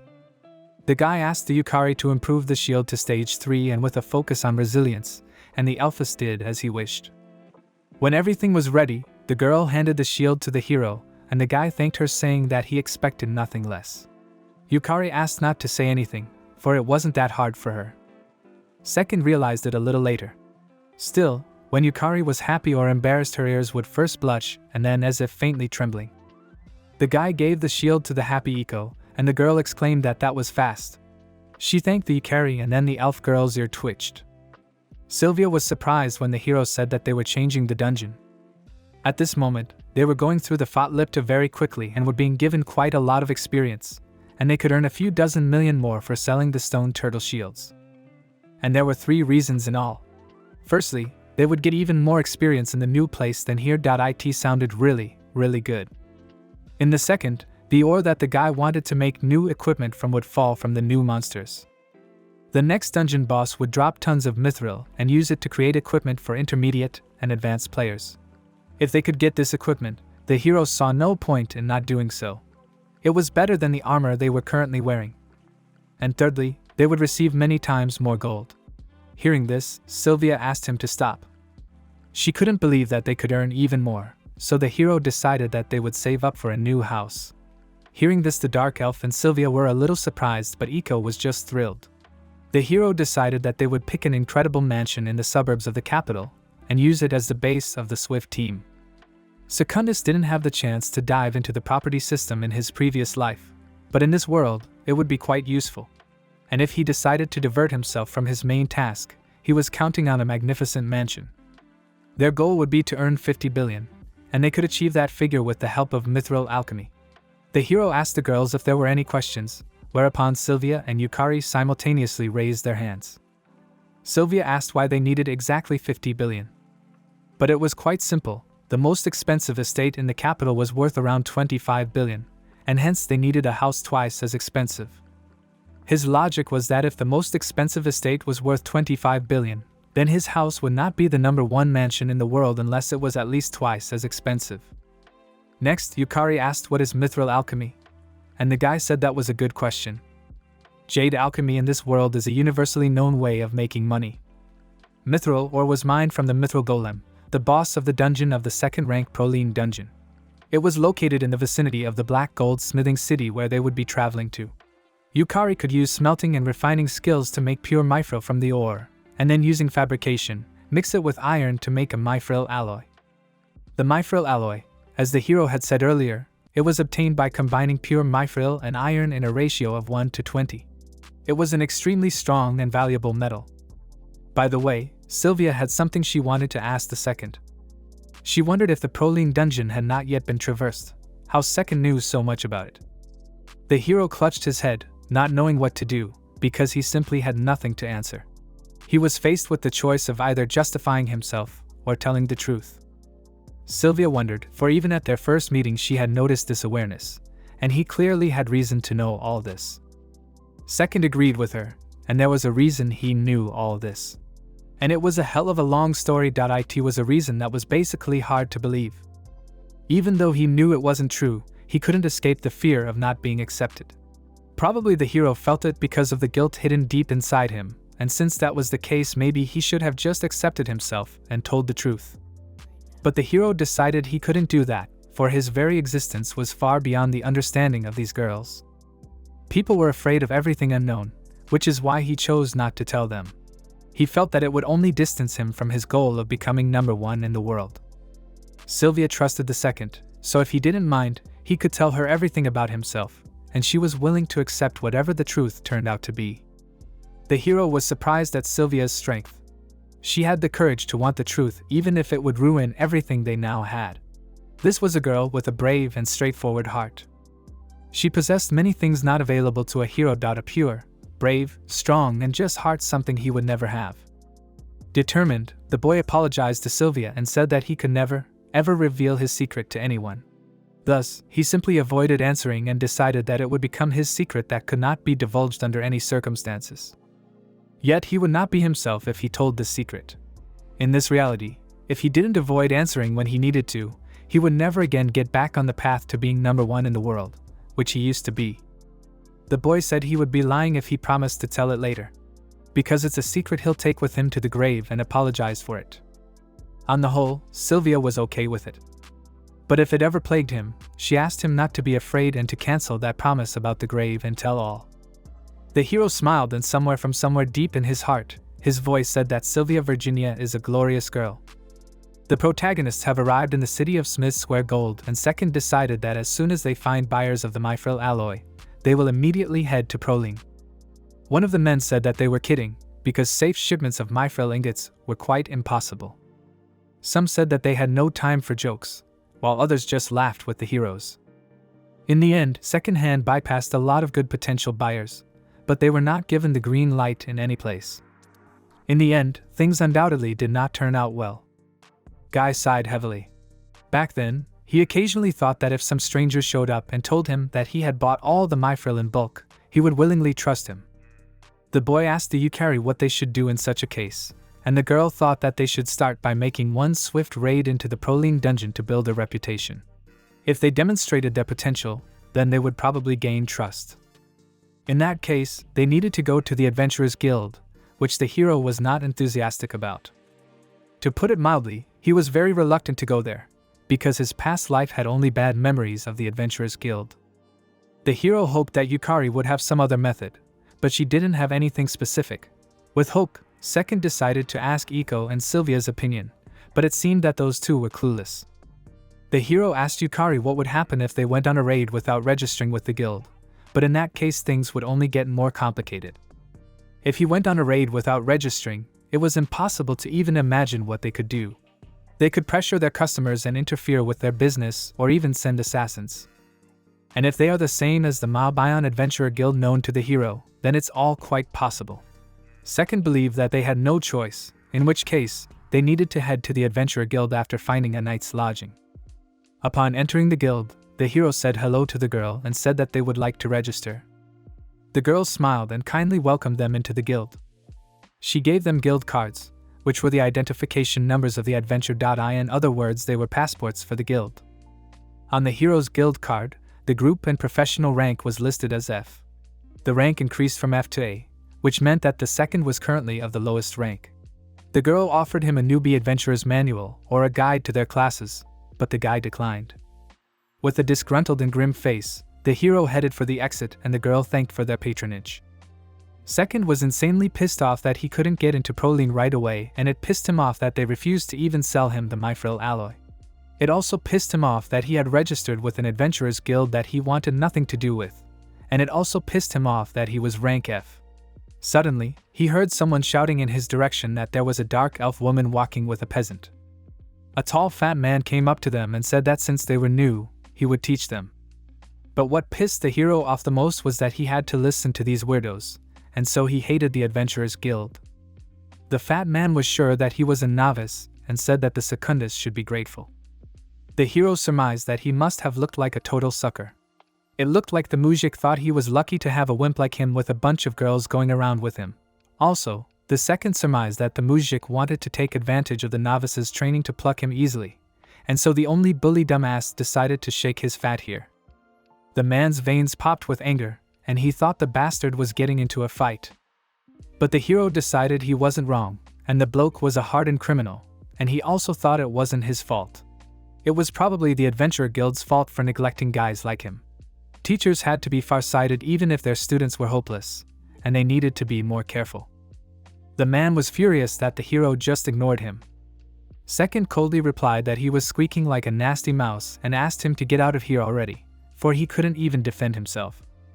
The man became furious and ordered him to repeat to the little man what he had just said. The hero thought it was sad that the mujik was open everywhere, and the Sekai could thus defeat him at any moment. Fatty swung for a punch, but Iko asked them to stop. But the man was about to hit the hero as Iko collided his fist with her small head. The man squealed in pain as he looked at his hand, and Iko smiled. The greaser's aides called the hero a bastard and asked who he thought he was. But no sooner had they moved than the dark elfess bound them with ropes and told the master it was for their own safety. Sylvia, who held her bow at the ready, was even saddened that there was no role for her here. The heroes did not understand what this girl wanted to do with her bow in such a small room. Now Sylvia said she had been practicing the fire wolf bow kick and wanted to try it out. After giving thanks for everything, the heroes went outside and the guy noticed that his legs were shaking for some reason. At first one might have thought he was afraid of the giant, but it was more likely that he was afraid of himself. If he allowed himself to get out of himself and fight them, it would be bad.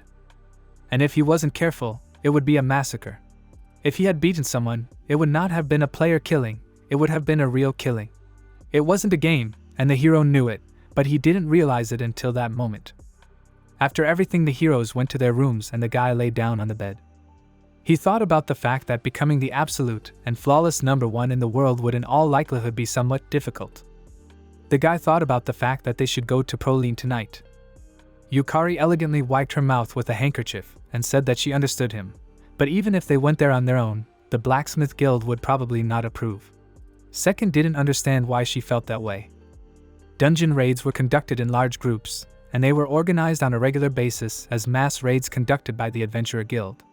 Moreover, if some complete stranger group claimed that they were going there on their own accord, it would be like a lie. Even if they poked their noses with an ingot of mithril, it wouldn't help them, because this material could fall not only from the Proline boss but even from ordinary monsters. With such statements from the elf girl, the guy hung his head. In that case, he suggested that they collect a ton of mithril for the rest of the week, and they could certainly do that for weeks. Yukari had completely forgotten about this possibility, as it seemed too strange. In this case, there was an opportunity to skip the mass raid and make a deal with the Blacksmith Guild. However, it wasn't clear whether the Adventurer Guild would turn a blind eye to their invasion. Sylvia suggested that in that case, they should join the mass raid and let Lord 2 show all his fury. Second thought this was not a good idea, for the group might not agree to accept rank F, and Sylvia remarked that this was a good point. Besides, mass raids on this unconquered dungeon would gather warriors from the kingdom, and even if they actually conquer it, no one would believe them. In addition, it would also make them enemies of the Adventurer Guild. And there seemed to be no way out here. Yukari felt that they should aid the Adventurers Guild with all their might, and that it was the best plan to get into future mass raids. Still, it was hard for the hero to think about how long it would take. He couldn't motivate himself for that long, and it was all because he thought of it as a game. Suddenly a great idea popped into his head. He asked the Yukari to say purely theoretically. If his adventurer rank was higher, they would be able to join mass raids, and if he conquered it himself, being a ranker would recognize it. The girl replied that it was an extreme case, but it was entirely possible. However, if the guy aspired to become a rank A, it would be more effective to continuously contribute to earn the right to participate in mass raids. The hero smiled and called his method the best. Second stood up from the table and thought that in the past when he played Mabayan, he had been good as shit, and this was the method. His method called the Soaring Bomber. The guy exclaimed that in that case, they should hurry to the Proline dungeon. The Soaring Bomber was a method that allowed them to lightning fast the rank of adventurers. The method was simple and there were items that constantly appeared in their place in the dungeon. Heroes could collect mana crystals and give them to the guild. With this unrivaled method, they would raise their ranks and reach their goals in no more than 6 days. Dungeon Proline regenerated 128 mana crystals every day. To reach rank A, contributing 83 crystals within 6 days was enough, so they would gain rank A if they brought in approximately 500 mana crystals. And if one were to question why exactly 83 crystals a day, it was because the crystals were not born in huge quantities at the same time. They slowly regenerated at certain intervals, forcing the hero to be patient. Anyway, the limit for a day would be about 80 pieces. The mana crystals were located in a secret room. These secret rooms contained tons of mana crystals, and the name Soaring Bomber was justified by the method of reaching these rooms. One could use a technique called rocket jump. Echo wasn't quite sure what it meant. The guy explained that the moment she started to jump, he would put a form of wind curl on her legs. He and Sylvia will then set Echo's legs on fire with the curl fire form. Echo will defend against her with the Bishop's Defense Art, the Knight's Defense Art, and the Golden General's Defense Art, exactly in that sequence. Second also asked to do it face down. In essence, it was a secret technique that allowed her to jump higher than she normally could, and if everything worked out, she would be able to jump higher than 20 meters. Sylvia asked Echo if she was sure about that. Given Echo's abilities, it should be fine, and the hero believed that she should have tested it first. In that case, the hero suggested that they practice a little. After the second gave the signal, the Echo jumped up and the hero used the curl's wind form. The girl applied the Bishop's Defense Art, after which Sylvia used the curl's fire form and the Knight's shot. Reflecting the blows with her shield, Echo used the defense art of the Golden General. They succeeded, and Echo was delighted. She shouted with joy and waved to the heroes. Yukari looked at the girl who was more than 20 meters off the ground and worried if she would be alright. Echo flew down and then the hero remembered that he didn't think about landing, which made Sylvia shocked. He shouted to Echo to use a defense, a form of curl water. When Echo landed on the ground, everyone was concerned about her well-being, but the girl turned to the heroes with burning eyes and said that she wanted one more time. Everyone was happy that she was okay and in that case decided to try to do it in earnest next time. When Echo got to the secret room, she showed the pile of crystals and said she took everything from there. Second waved her off and said in that case go down to them. They decided to go back to the guild and give the crystals back. Seeing the shiny crystals, the admin girl was quite surprised. Undoubtedly, they were real, and there were a lot of them. The guy surmised that his team would rise to rank TS after this, and the girl said that was the case. The hero replied to her that in that case, they would give all the mana crystals to the guild. They would also like to contribute all their money. The guy asked to raise the rank of the participants, and the team itself, to which the administrator agreed. The hero winked at the girl and thanked her, saying that he would bring more tomorrow. The girl looked at the second with loving eyes and blushed. Heading towards the exit, the hero gloomed and thought it was kind of weird and pathos so that he got goosebumps running down his skin. But apparently the results were great, in spite of the things he did with that look.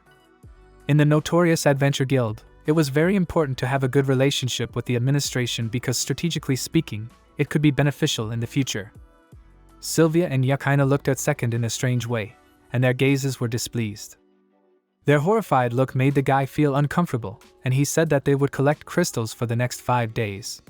They will also be able to earn experience on the golems that appeared in the Proline dungeon. Then after gaining rank A, they will be able to quickly walk through the Proline and explore it. Then they would be able to finish off the mithril alloy and buy a house in the royal capital. In that case, Second decided to proceed. Sylvia was agreeable to gaining incidental experience, and yet she decided to ask if they would continue to rely on the Yukari's blacksmithing skills. The hero replied that there was no need for that now and decided to distribute the experience equally in the group. This meant that they would once again be able to improve each of their skills. The Dark Elf thought about Sylvia working on the magic arrow and Echo on her defense arts. But in that case, she didn't know what the master would improve and the boy wondered. Second decided that from tomorrow onwards he would improve for enchantment. The next 5 days passed in a flash. While Echo was collecting mana crystals with the soaring bomber, the hero and Sylvia were killing time in the constant hunt for golems in the places where they roamed. Sylvia even worried if they would die out, or if they would die out afterwards. They ended up gaining a huge amount of experience. While they were settling things in the Proline dungeon, Yukari was free and the guy asked her to do something for them. She needed to pay a visit to the blacksmith and adventurer guilds. As Second expected from a former assassin, such visits were a mere trifle for her. Thus, they had obtained crucial information. In the first place, the next mass raid on Proline was planned for the next 3 days. Secondly, the blacksmith guild was racking their brains over the chronic shortage of mithril.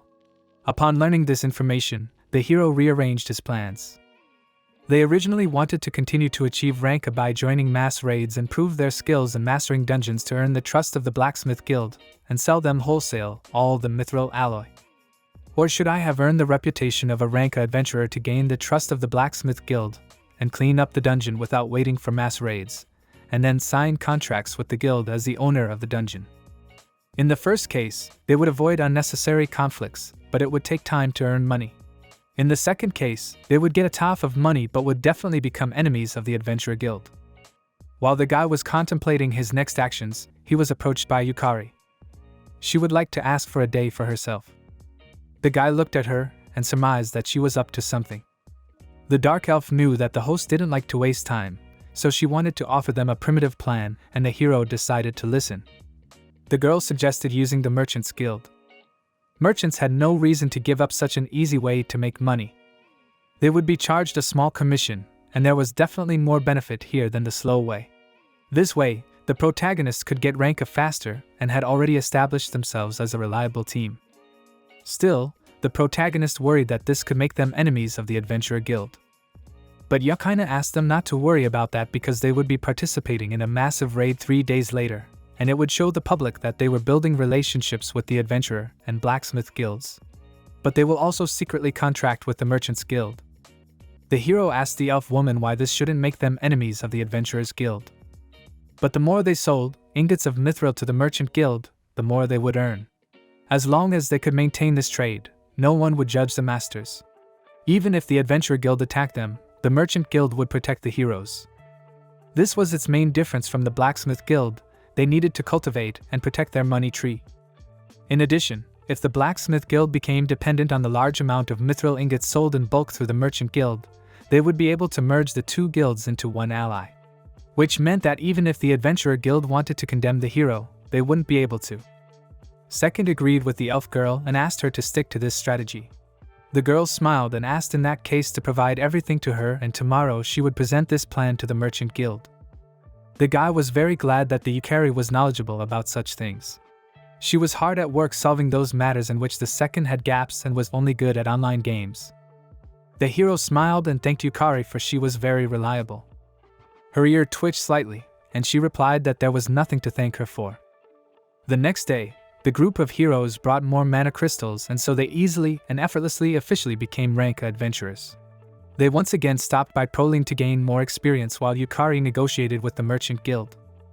And if one wondered why they were doing all this, it was all about pouring every drop of experience, including the extra, into sorcery to improve the spirit summoning skill that had almost reached level 4. The main sorcery skill branched into two parts, into monster summoning and spirit summoning. The monster summoning skill could allow heroes to summon and control the monsters they tamed. And the spirit summoning skill would allow them to summon and control a single spirit unique to each character. By raising spirit summoning to level 4, the hero would have access to the possessed skill.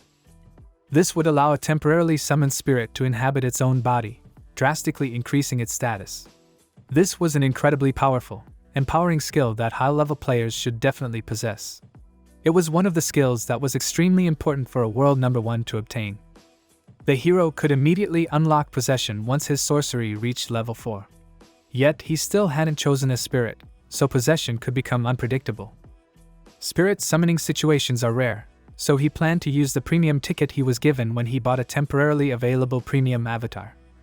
He had been promised from the beginning that the spirit power would be at least 20,000 units. It was so cool that it was even worth shouting something like that while urging others to suck. By the way, spirit power is a measure of the strength and rarity of a spirit.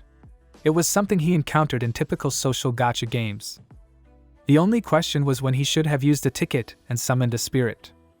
Second was worried about something, because in the Mobio he played, spirits were considered natural characters and were only programmed to scare. But now they were in the real world, and he realized that even spirits had the ability to exercise will. And if this is true, then another mate will join the group. Still, in such an unstable time, he didn't really want to add a new member to the group. He didn't need to hurry, but he didn't want to drag this out too long. It might take a while for the girls to get used to it, as it had been with some before. Sylvia told Second that she had received a message from Yukari.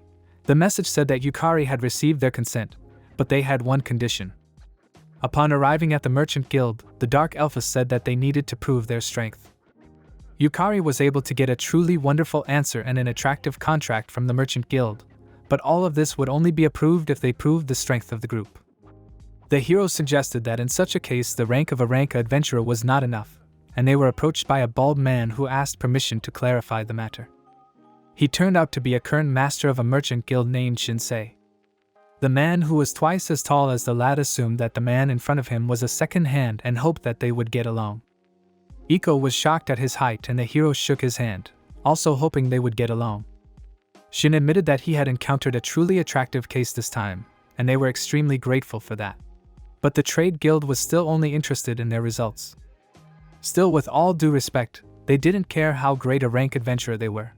His heart told him that it wasn't enough to start trusting heroes. After all, they were talking about acquiring a huge amount of mithril ingots. Shin said that claiming anything was possible. Seeing his serious face, Iko became scared, and she hid behind the hero in tears. Still, there was a drop of hope left in the guild master, so he would like them to prove their strength. According to them, the heroes were going to conquer Parolin as if it was an easy walk, and if they could do it, the guild would gladly accept their offer. However, if the Shin found out that it was all a lie, they could expect no mercy.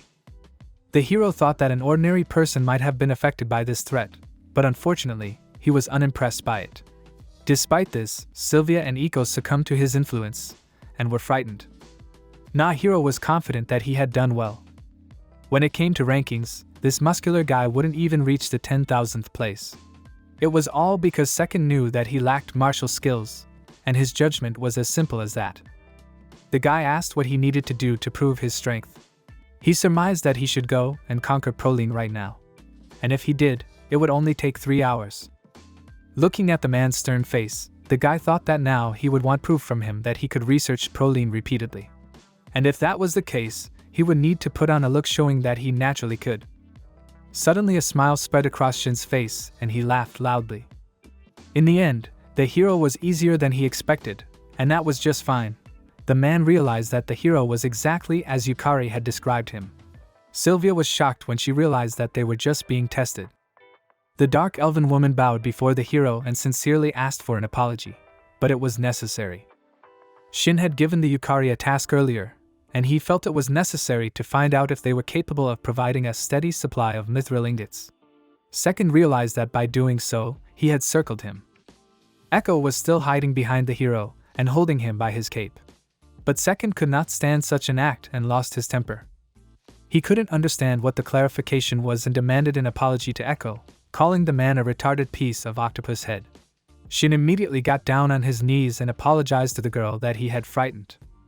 And then a few moments later they came to an agreement with the merchant guild. Perhaps it seemed to the hero, but in reality there was only one problem left.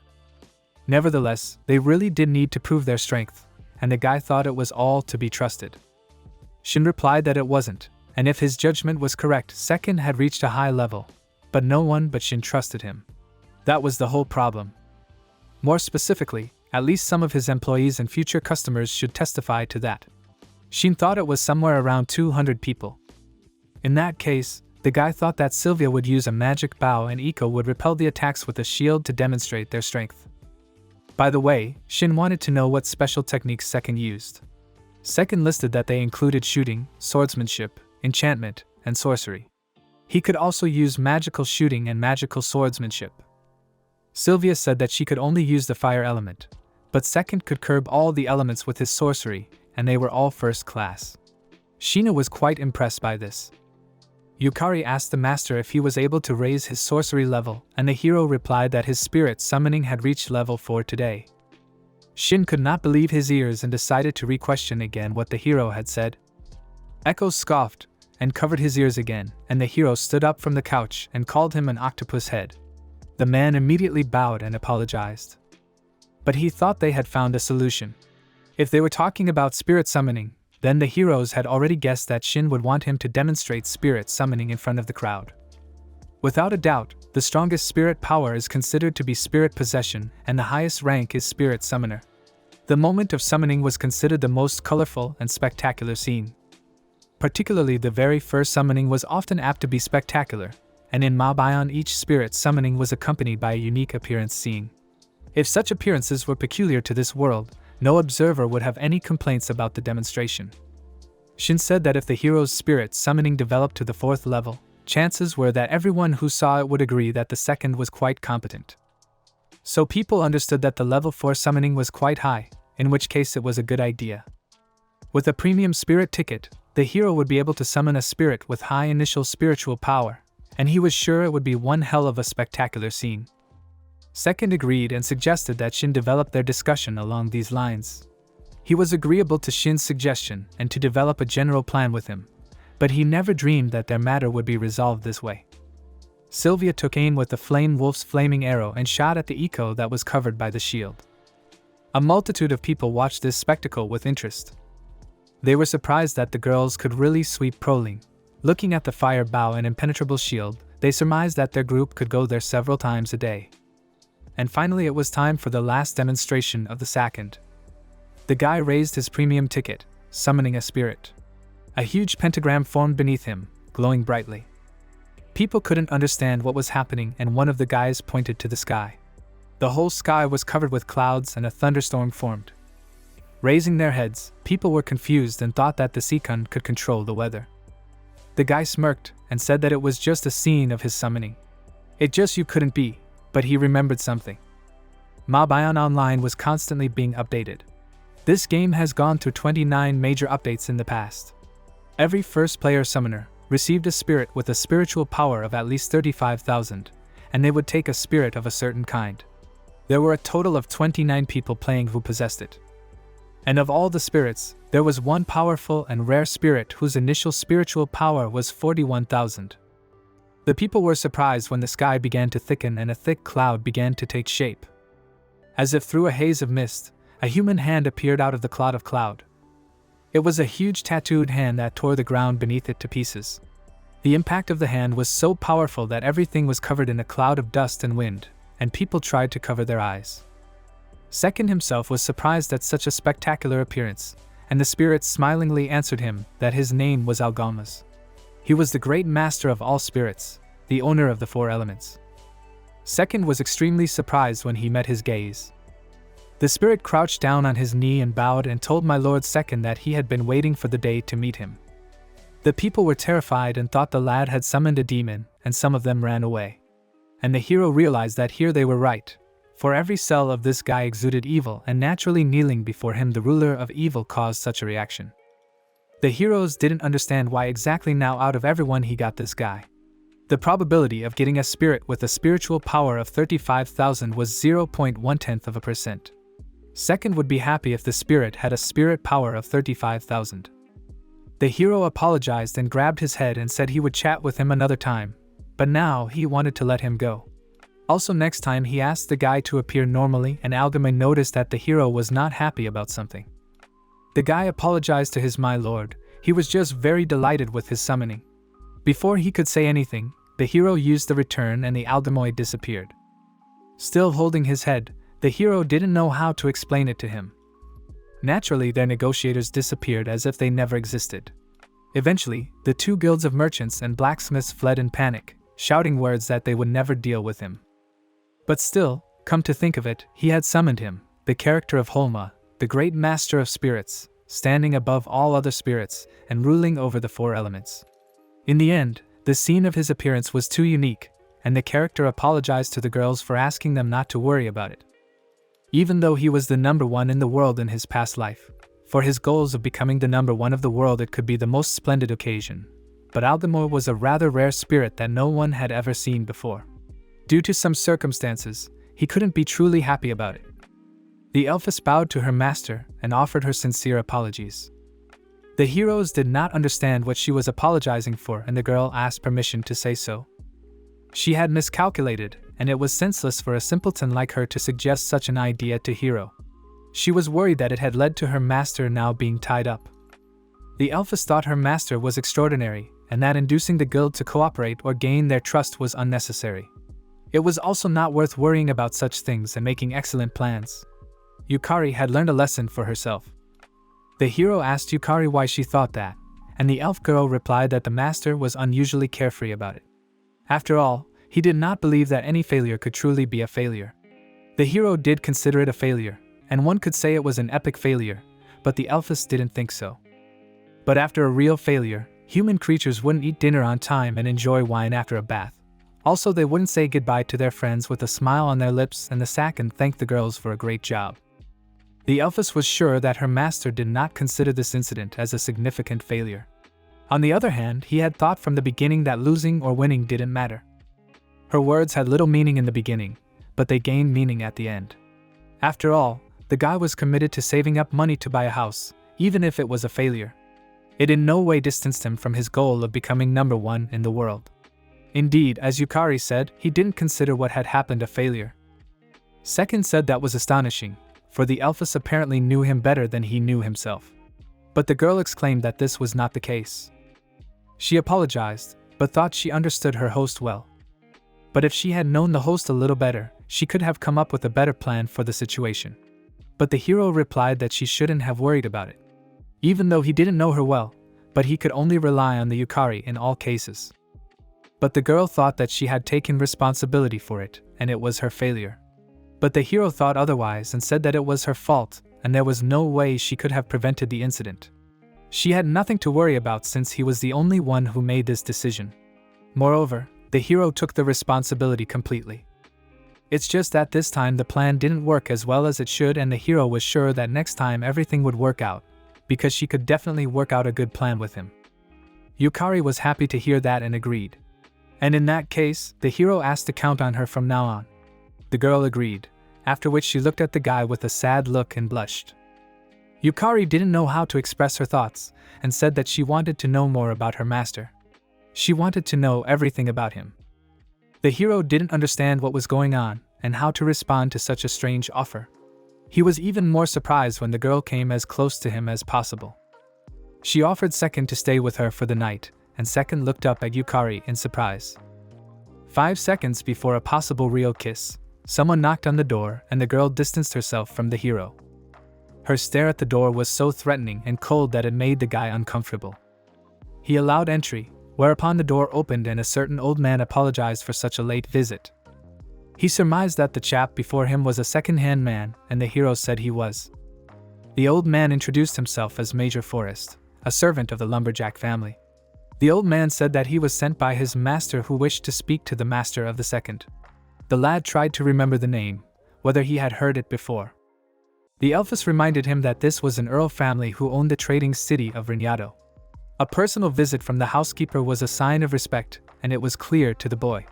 So a majordomo is a butler. After thinking about it, it seemed to Second that it was too arcane a term.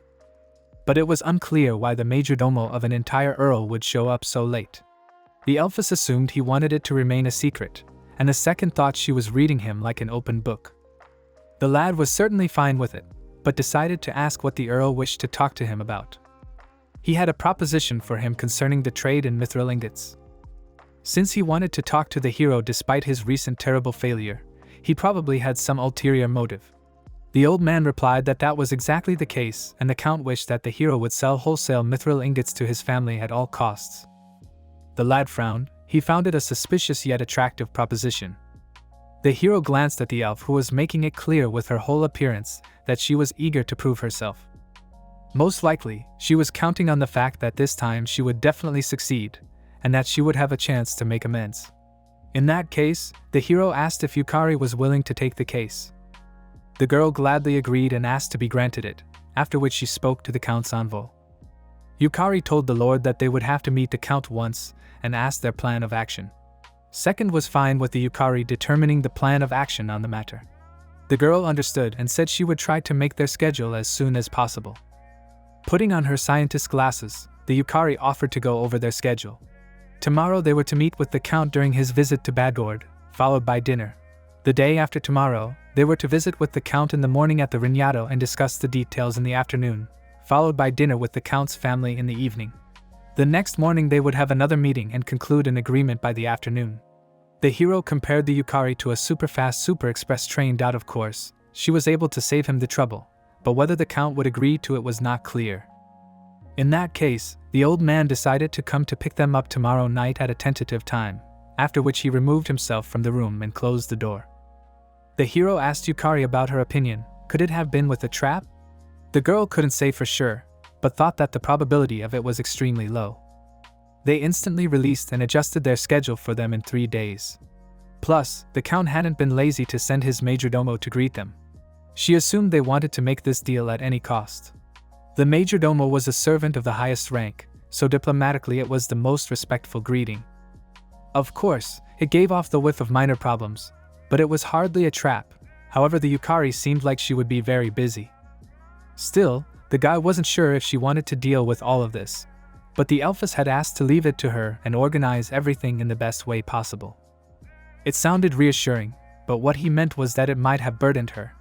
Second couldn't understand what was on her mind right now, whether she was confused or not. In addition to blacksmithing, she had the job of taking care of his personal belongings and being his personal secretary. She'd still have to handle the transaction as well, and the guy was sure that if he were her, he'd just go crazy from overwork. But Yukari wanted this for herself and felt that there was nothing wrong here. Personally, she thought that striving to become number one in the world was many times more difficult. Besides, unlike killing, it was beneficial, and Yukari smiled at the hero, who responded with a reciprocal smile. By the way, the guy decided to remind her that he would summon him again tomorrow morning, so he asked the Elphus to be ready. Yukari understood him, and to be honest, she wasn't at all sure they would get along well. The hero admitted that he thought so too. The great Spirit King Angalmua could become an extremely powerful weapon on his way to becoming number one in the world, but that was only if the hero managed to get along with him. The next day, the boy warned the girls that he was about to summon him. Meanwhile, Sylvia and Iko already had their weapons at the ready. The elven girl was also ready and stood under Iko's defense, and Sylvia exclaimed that it was not fair. Second decided to proceed, whereupon he summoned his spirit. The spirit was clearly displeased and decided to ask the second what it all meant. To begin with, the hero thanked him for showing up normally. The spirit grudgingly replied that he had asked him to do so next time and he had to comply. The Spirit King was clearly in a bad mood and proved to be more simple-minded than the second thought. But that was not the issue now, and the spirit demanded an explanation as to why he had sent him back so quickly. He surmised that the hero did not need his great power. The hero replied that he didn't need it at the moment but would need it sooner or later. The Spirit King asked him to stop, for that was not the answer to his question. The spirit felt that the second was being too rude to him, and asked him not to forget that he was the great Spirit King and supreme ruler of all spirits. But the guy did not consider this reason, for in that case he was number one in the whole world. Unexpectedly, the Spirit King came in delight and admiration, saying that his master was such an outstanding person. Laughing, he said that the hero was worthy to be the master of the ruler of all spirits. Second did not expect such a thing and thought that this spirit was too easy to deal with. Purely out of curiosity, he decided to ask the spirit its gender, as well as how old it was and what it wanted the hero to call it. The spirit replied that he was the great king of spirits, and was devoid of concepts such as gender and age. Although the hero could think of him as a boy or a girl, and that he was 1 year old or 10,000 years old, he did not care. His name was Angalmua, but he also offered to call him whatever he wanted. The guy became uncomfortable, for apparently this spirit didn't care about anything. In that case, the hero decided to call him simply Angalmua and also wanted to introduce his comrades to him.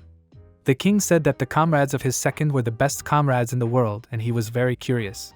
Sylvia and the Yukari looked out from under the shield of the Iko with surprise. Second introduced Sylvia that stood to her left, to her right stood Yukari, and even to her right stood Iko. At the sight of them, the Spirit King realized that Sylvia was a master archer, Yukari a blacksmith, and Iko a shield bearer. He recognized that the hero truly had a great balanced group. The hero was surprised that the spirit knew all this. But the Spirit King didn't know, he just somehow received the information from the second. The guy assumed it was reading his knowledge in real time and asked when his birthday was. The spirit immediately replied that the hero was born on the 7th of July, which was cool, because he was really reading them. In that case, the second asked him to tell Angalmua who was the first emperor of Japan. The hero was pretty sure that he would definitely not know that. But the spirit promptly replied that it was the Jimmu emperor. The hero smirked, not knowing what to say, for that was cool. The spirit laughed and asked the second son not to underestimate him, for he was the great Spirit King, the ruler of all spirits. Though he probably couldn't compete with the second. Or else, Angalmus offered to call him his savior, for which the guy was shocked. Right now, the spirit was coming clean about him. Looking at the troubled face of the hero, the king of spirits could not understand what was the matter. The hero was furious and demanded that information about him not be revealed. The spirit understood him, and the hero looked at the girls, who still did not understand anything and thought he was blasted. It was a strange feeling of oneness, and it was a system for this kind of telepathic communication. The hero asked the spirit for something to think about. The spirit king mentally asked if the hero could hear him, and the guy said he could hear him fine. The king of spirits felt a good feeling, and the hero agreed with him. After all, it is a kind of feeling of unity. It was a super cool thing, and even too much, it solidly expanded his tactical options. Non-existent in Mabayon telepathic communication system and coveted by all nerds, great king of spirits Anglomua. All of these would contribute significantly on his path to becoming number one in the world. Anglomua possessed a feature superior to all spirits. It is the element of lightning, inherent only to the great controlling all four elements Spirit King. In Mabayon he was also called elementless. The Spirit King could launch elemental attacks beyond the absolute system of interaction between the elements of fire, earth, air and water. He didn't have a counter-element, so he could be called a cheater, and also apparently due to his sense of unity, the guy knew how to use the magic of the lightning element. Once he tried looking at his own magic skill chart, he had mastered all forms of the lightning element from the 1st to the 5th of the 16th grade. Second was quite surprised, for he didn't even know about it. As far as he knew, there were no players in Mabayon who had the lightning element in the magic skill. He told the Spirit King that he had just learned a cool thing, and it was not surprising. Apparently, they had a good compatibility. The hero thought about the spirit's words and their compatibility. This problem obviously couldn't be closed with such a trivial explanation, but he didn't have any ideas at all. The hero decided to just call it a day and be happy. Laughing, the hero told the spirit that in all likelihood, they would get along just fine. Angalmus laughed in return and reciprocated Mr. Secundus. The girls watched from the sidelines as the boys laughed loudly and didn't realize what they were doing. Yukari surmised that it was probably some sort of telepathic communication.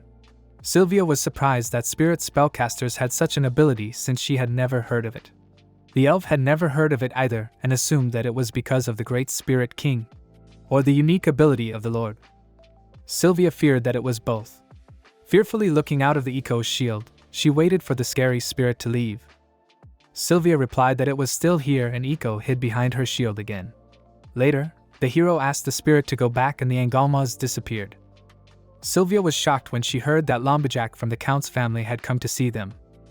The lad said that last night a majordomo from the Lumberjack family came to see them and asked Sylvia if she knew anything about it.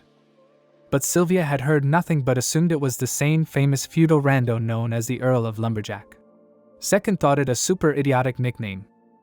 Yukari replied that originally, Lumberjack lore flourished in the trading town of Rianyado, and it was believed that the grip of the Lumberjack family contributed a lot to the town's development.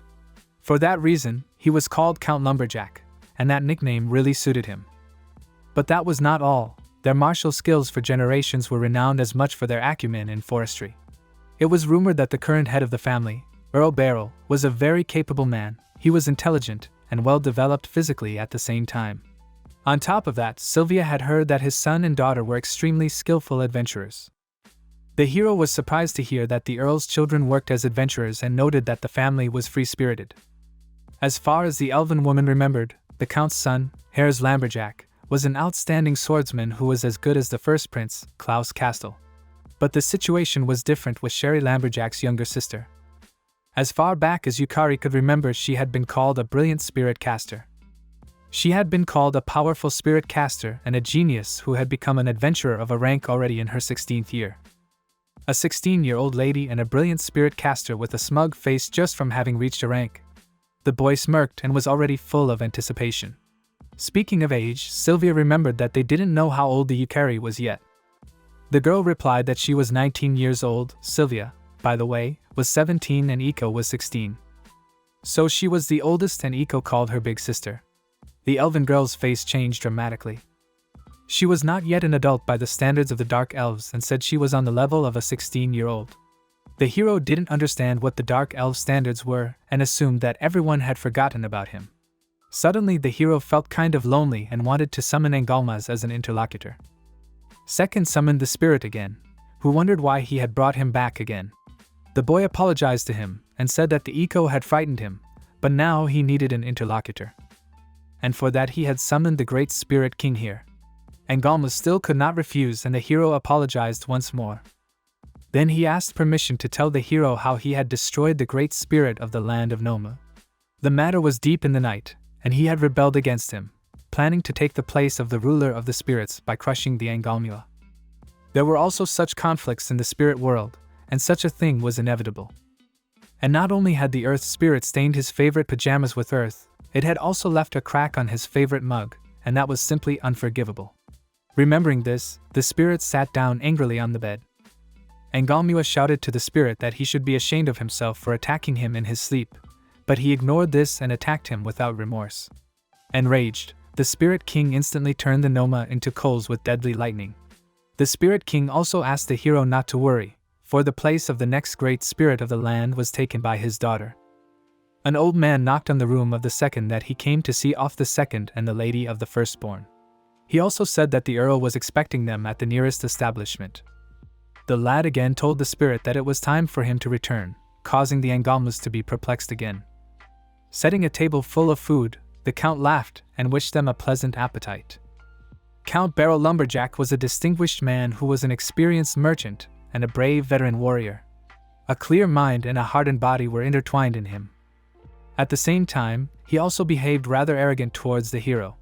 It was a most genuine welcome, and the hero surmised that he wanted the mithril alloys so much that he treated them to an apparent surplus. The count wanted to know how they tasted the vegetable soup with mushrooms picked in the rignado, and said his children adored it. The count had already heard that all the members of a ranked team of firsts were teenagers and mentioned his daughter Sherry, who was 16. He had her a little stubborn, but the count hoped the heroes would get along with her at tomorrow's banquet. The hero and the count shook hands and said goodbye until tomorrow. The guy thought about how he had humiliated himself just perfectly at this moment. He meant everything: position, fame, power, and pride. Still, it was incomprehensible to him why the count would humiliate himself like that. The count smiled sweetly at the hero and offered him his help. The hero decided to ask why the earl barreled at this transaction with such great importance. His credo was that fighters are strong and serve the country when its people prosper. Producing weapons and armor using mithril alloys would increase the state's power many times over because they would be strong, lightweight, and last a long time. They were also to implement this in his Rignado, the trading center of the kingdom of Castal. Based on what he said, it was all for the good of the country. The count said that it was not only for the sake of the country but also for the fighters and the people. His business had to harmonize all these three elements. The hero noticed that the count was perfectly knowledgeable, especially regarding the distinction between the people and the fighters. In this case, by fighters he did not mean only soldiers in the service of the kingdom, but rather those who fought, including all sorts of adventurers. They were the people and the fighters, novices and professionals, to put it another way. Count Barrel Lumberjack understood perfectly how this world works and the difference between the strong and the weak. Therefore, under no circumstances would he fool around with a strong man such as the hero. It seems that betting on this deal would be the right decision. Heroes understood and said he would look forward to their meeting tomorrow, and the count replied that he would be waiting for him at his estates tomorrow. The next day the carriage with the protagonists was on its way to its destination. On the way to the count's house, Sylvia and Echo fell asleep. Second decided to ask Yukari in what form she planned to make the deal. It seemed to the elven woman that a wholesale trade could not meet Mr. Second's needs. Therefore, it would make the most sense to make short-term contracts, such as selling $1 billion worth of wholesale mithril alloys within a few months. The hero thought that it was possible to collect about as much mithril in a week in Proline as it would take them to earn 30 billion if they made 5 runs there a day. Yukari took the note that the hero held out to her and asked her to wait. The girl was surprised, for the note said 20 days. 30 billion in 3 weeks, that is 10 billion in 1 week. And in a day, it was something like 1,400 million. Yukari could just go crazy at these prices, and couldn't believe that mithril was so highly valued in this world. Although, if one thought soberly, there was nothing surprising about it. After all, the chance of mithril falling out of an ordinary golem in Proline was 6.25%. This was roughly 1 in 20 of the value of it falling out of a mithril golem. Considering that no one had conquered Proline yet, The rarity of mithril was natural. The hero frowned, and he thought it was strange. But the elfess replied that they would be strange if they made 5 drops a day, and the second laughed. He agreed with her, given the possibility of a collapse in the price of mithril alloys. For a 30 billion deal, 2 or 3 months should have sufficed just fine. Indeed, 30 billion in 3 weeks implied 5 runs a day without rest. They had to leave room to rest 2 days a week, and occasionally finish after the 3rd run for a late afternoon run. The hero agreed with the elven girl, asking to stick to this course at the meeting. The girl promised that she would not let the hero down. Finally, they almost reached the place and entered the city, and the Yukari offered the lord a look at it. The protagonists arrived in the trading city of Regnart, where it was quite lively. Second, along with the Yukari, entered the hall where the people at the table were already waiting for them. Taking their seat, their meeting began.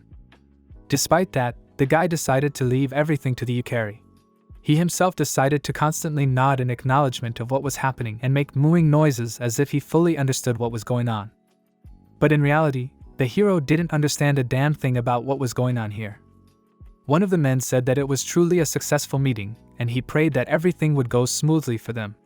They were honored to be here, and the second man asked the guy if he was happy with the contract. The hero thanked them and agreed to the contract. He wanted to hear the Yukari's opinion, and the girl said that everything went as they planned. In fact, it turned out that they were providing 30 billion ingots in 2 months. Second grabbed the elf girl's head and said that she was just great, thanking her for her help. She could tell by her ears that she was delighted, but pretended that nothing had happened and said that the contract had not yet been finalized. After a short break, they would attend a banquet with the count's family and other nobles. The boy blurted out a smile to his benevolent Yukari. There were already quite a few people gathered at the banquet where the hero was greeted by the count. He laughed loudly and admitted that the fastest group was truly magnificent. He patted the guy on his shoulder and called the secunda his boy. The hero glanced obliquely at the count and decided to step back. He wondered how the others were doing. Sylvia was talking to a certain girl that apparently knew her father and was greatly surprised. The girl knew that Sylvia was the daughter of Nora-san. As it turned out, her father had helped the girl a lot, and Sylvia said that she was honored. The guy had already realized that the girl knew Sylvia's father. On the other hand, it looked like Yukari was having a complicated discussion with several middle-aged elites. The girl impatiently declared that she would steal new know-how. As for the Iko, the hero saw her surrounded by maids and feeding her. The guy felt as if he was out of place and didn't know what to do. He probably should have joined the Iko.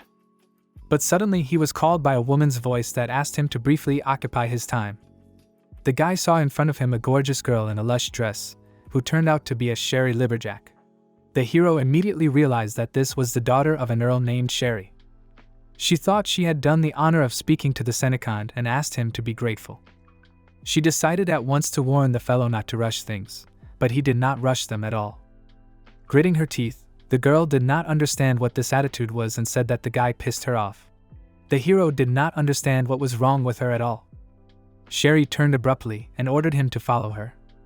So a minute passed, but the hero did not move from his place, after which the girl returned and, grabbing the guy by the arm, demanded to follow him now.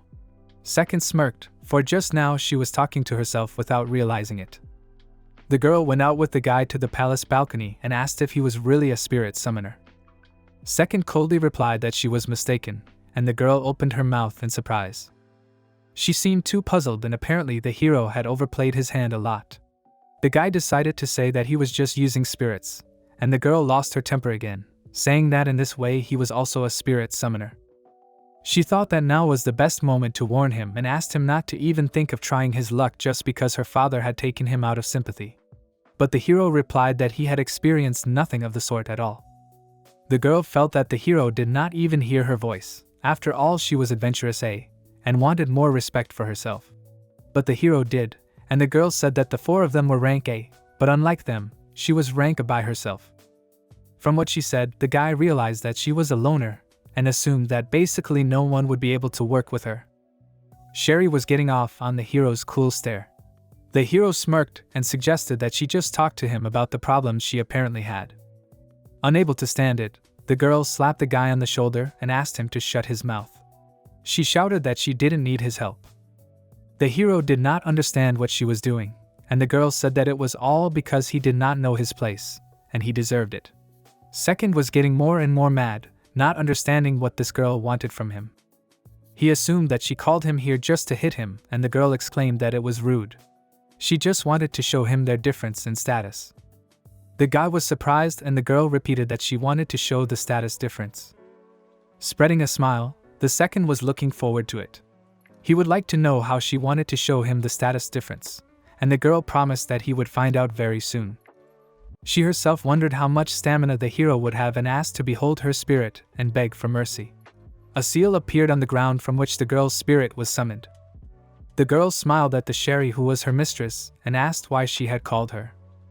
Calling the spirit Tara, the Sherry pointed to the hero and ordered her to show the wretch who she was. The spirit introduced herself as Tara, also known as Nomidia, and she was a great spirit of the earth. Second shook the spirit's hand and thanked it for its courtesy. He introduced himself and said he was glad to meet her, and the girl responded in kind. Sherry demanded to stop being nice to him, for she had just told him her name. With all her heart, the earth spirit apologized profusely to her mistress. Guy thought that earth spirit was quite rare and thought that the original spirit power was equal to 32,000.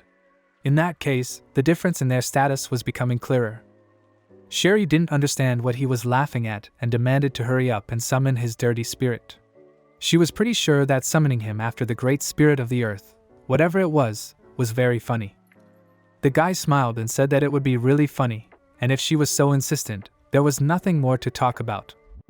He was about to summon his spirit, when suddenly the doors swung open and Sylvia flew in, calling for the hero. She was terrified and exclaimed that trouble had befallen the Iko.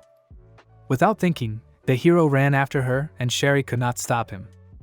The doctor said she had eaten too much, and with proper care she would soon recover. Echo thought it would be a great waste to leave everything undereaten. The hero thought that such behavior was inherent in feline beast men. In any case, the second suggested that he should have kept an eye on her diet. He didn't need her becoming a fat cat at all, and if she turned into a fat Iko, it would affect her current role. The next morning, the final meeting took place.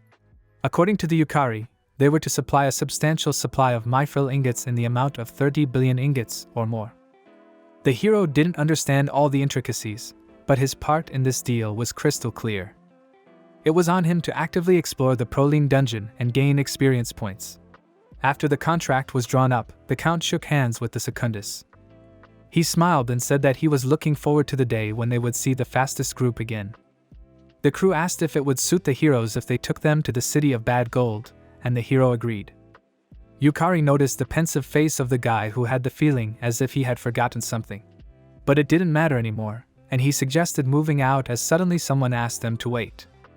It was Sherry who wanted to join them. Second looked at the Earl's daughter and immediately remembered what he had forgotten earlier. His face immediately darkened. For 2 hours they talked continuously with Sherry.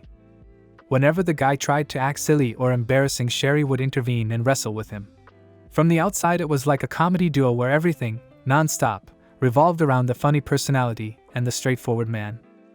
On the whole, this gal always seemed happy, regardless of her complaints. By the way, the guy would like to know what made her go along with him. The girl replied that she was waiting for a competition between her and the hero. It was to see which one of them was the best spirit summoner, since they had already reached the limit in that. The guy wondered how she wanted to test it.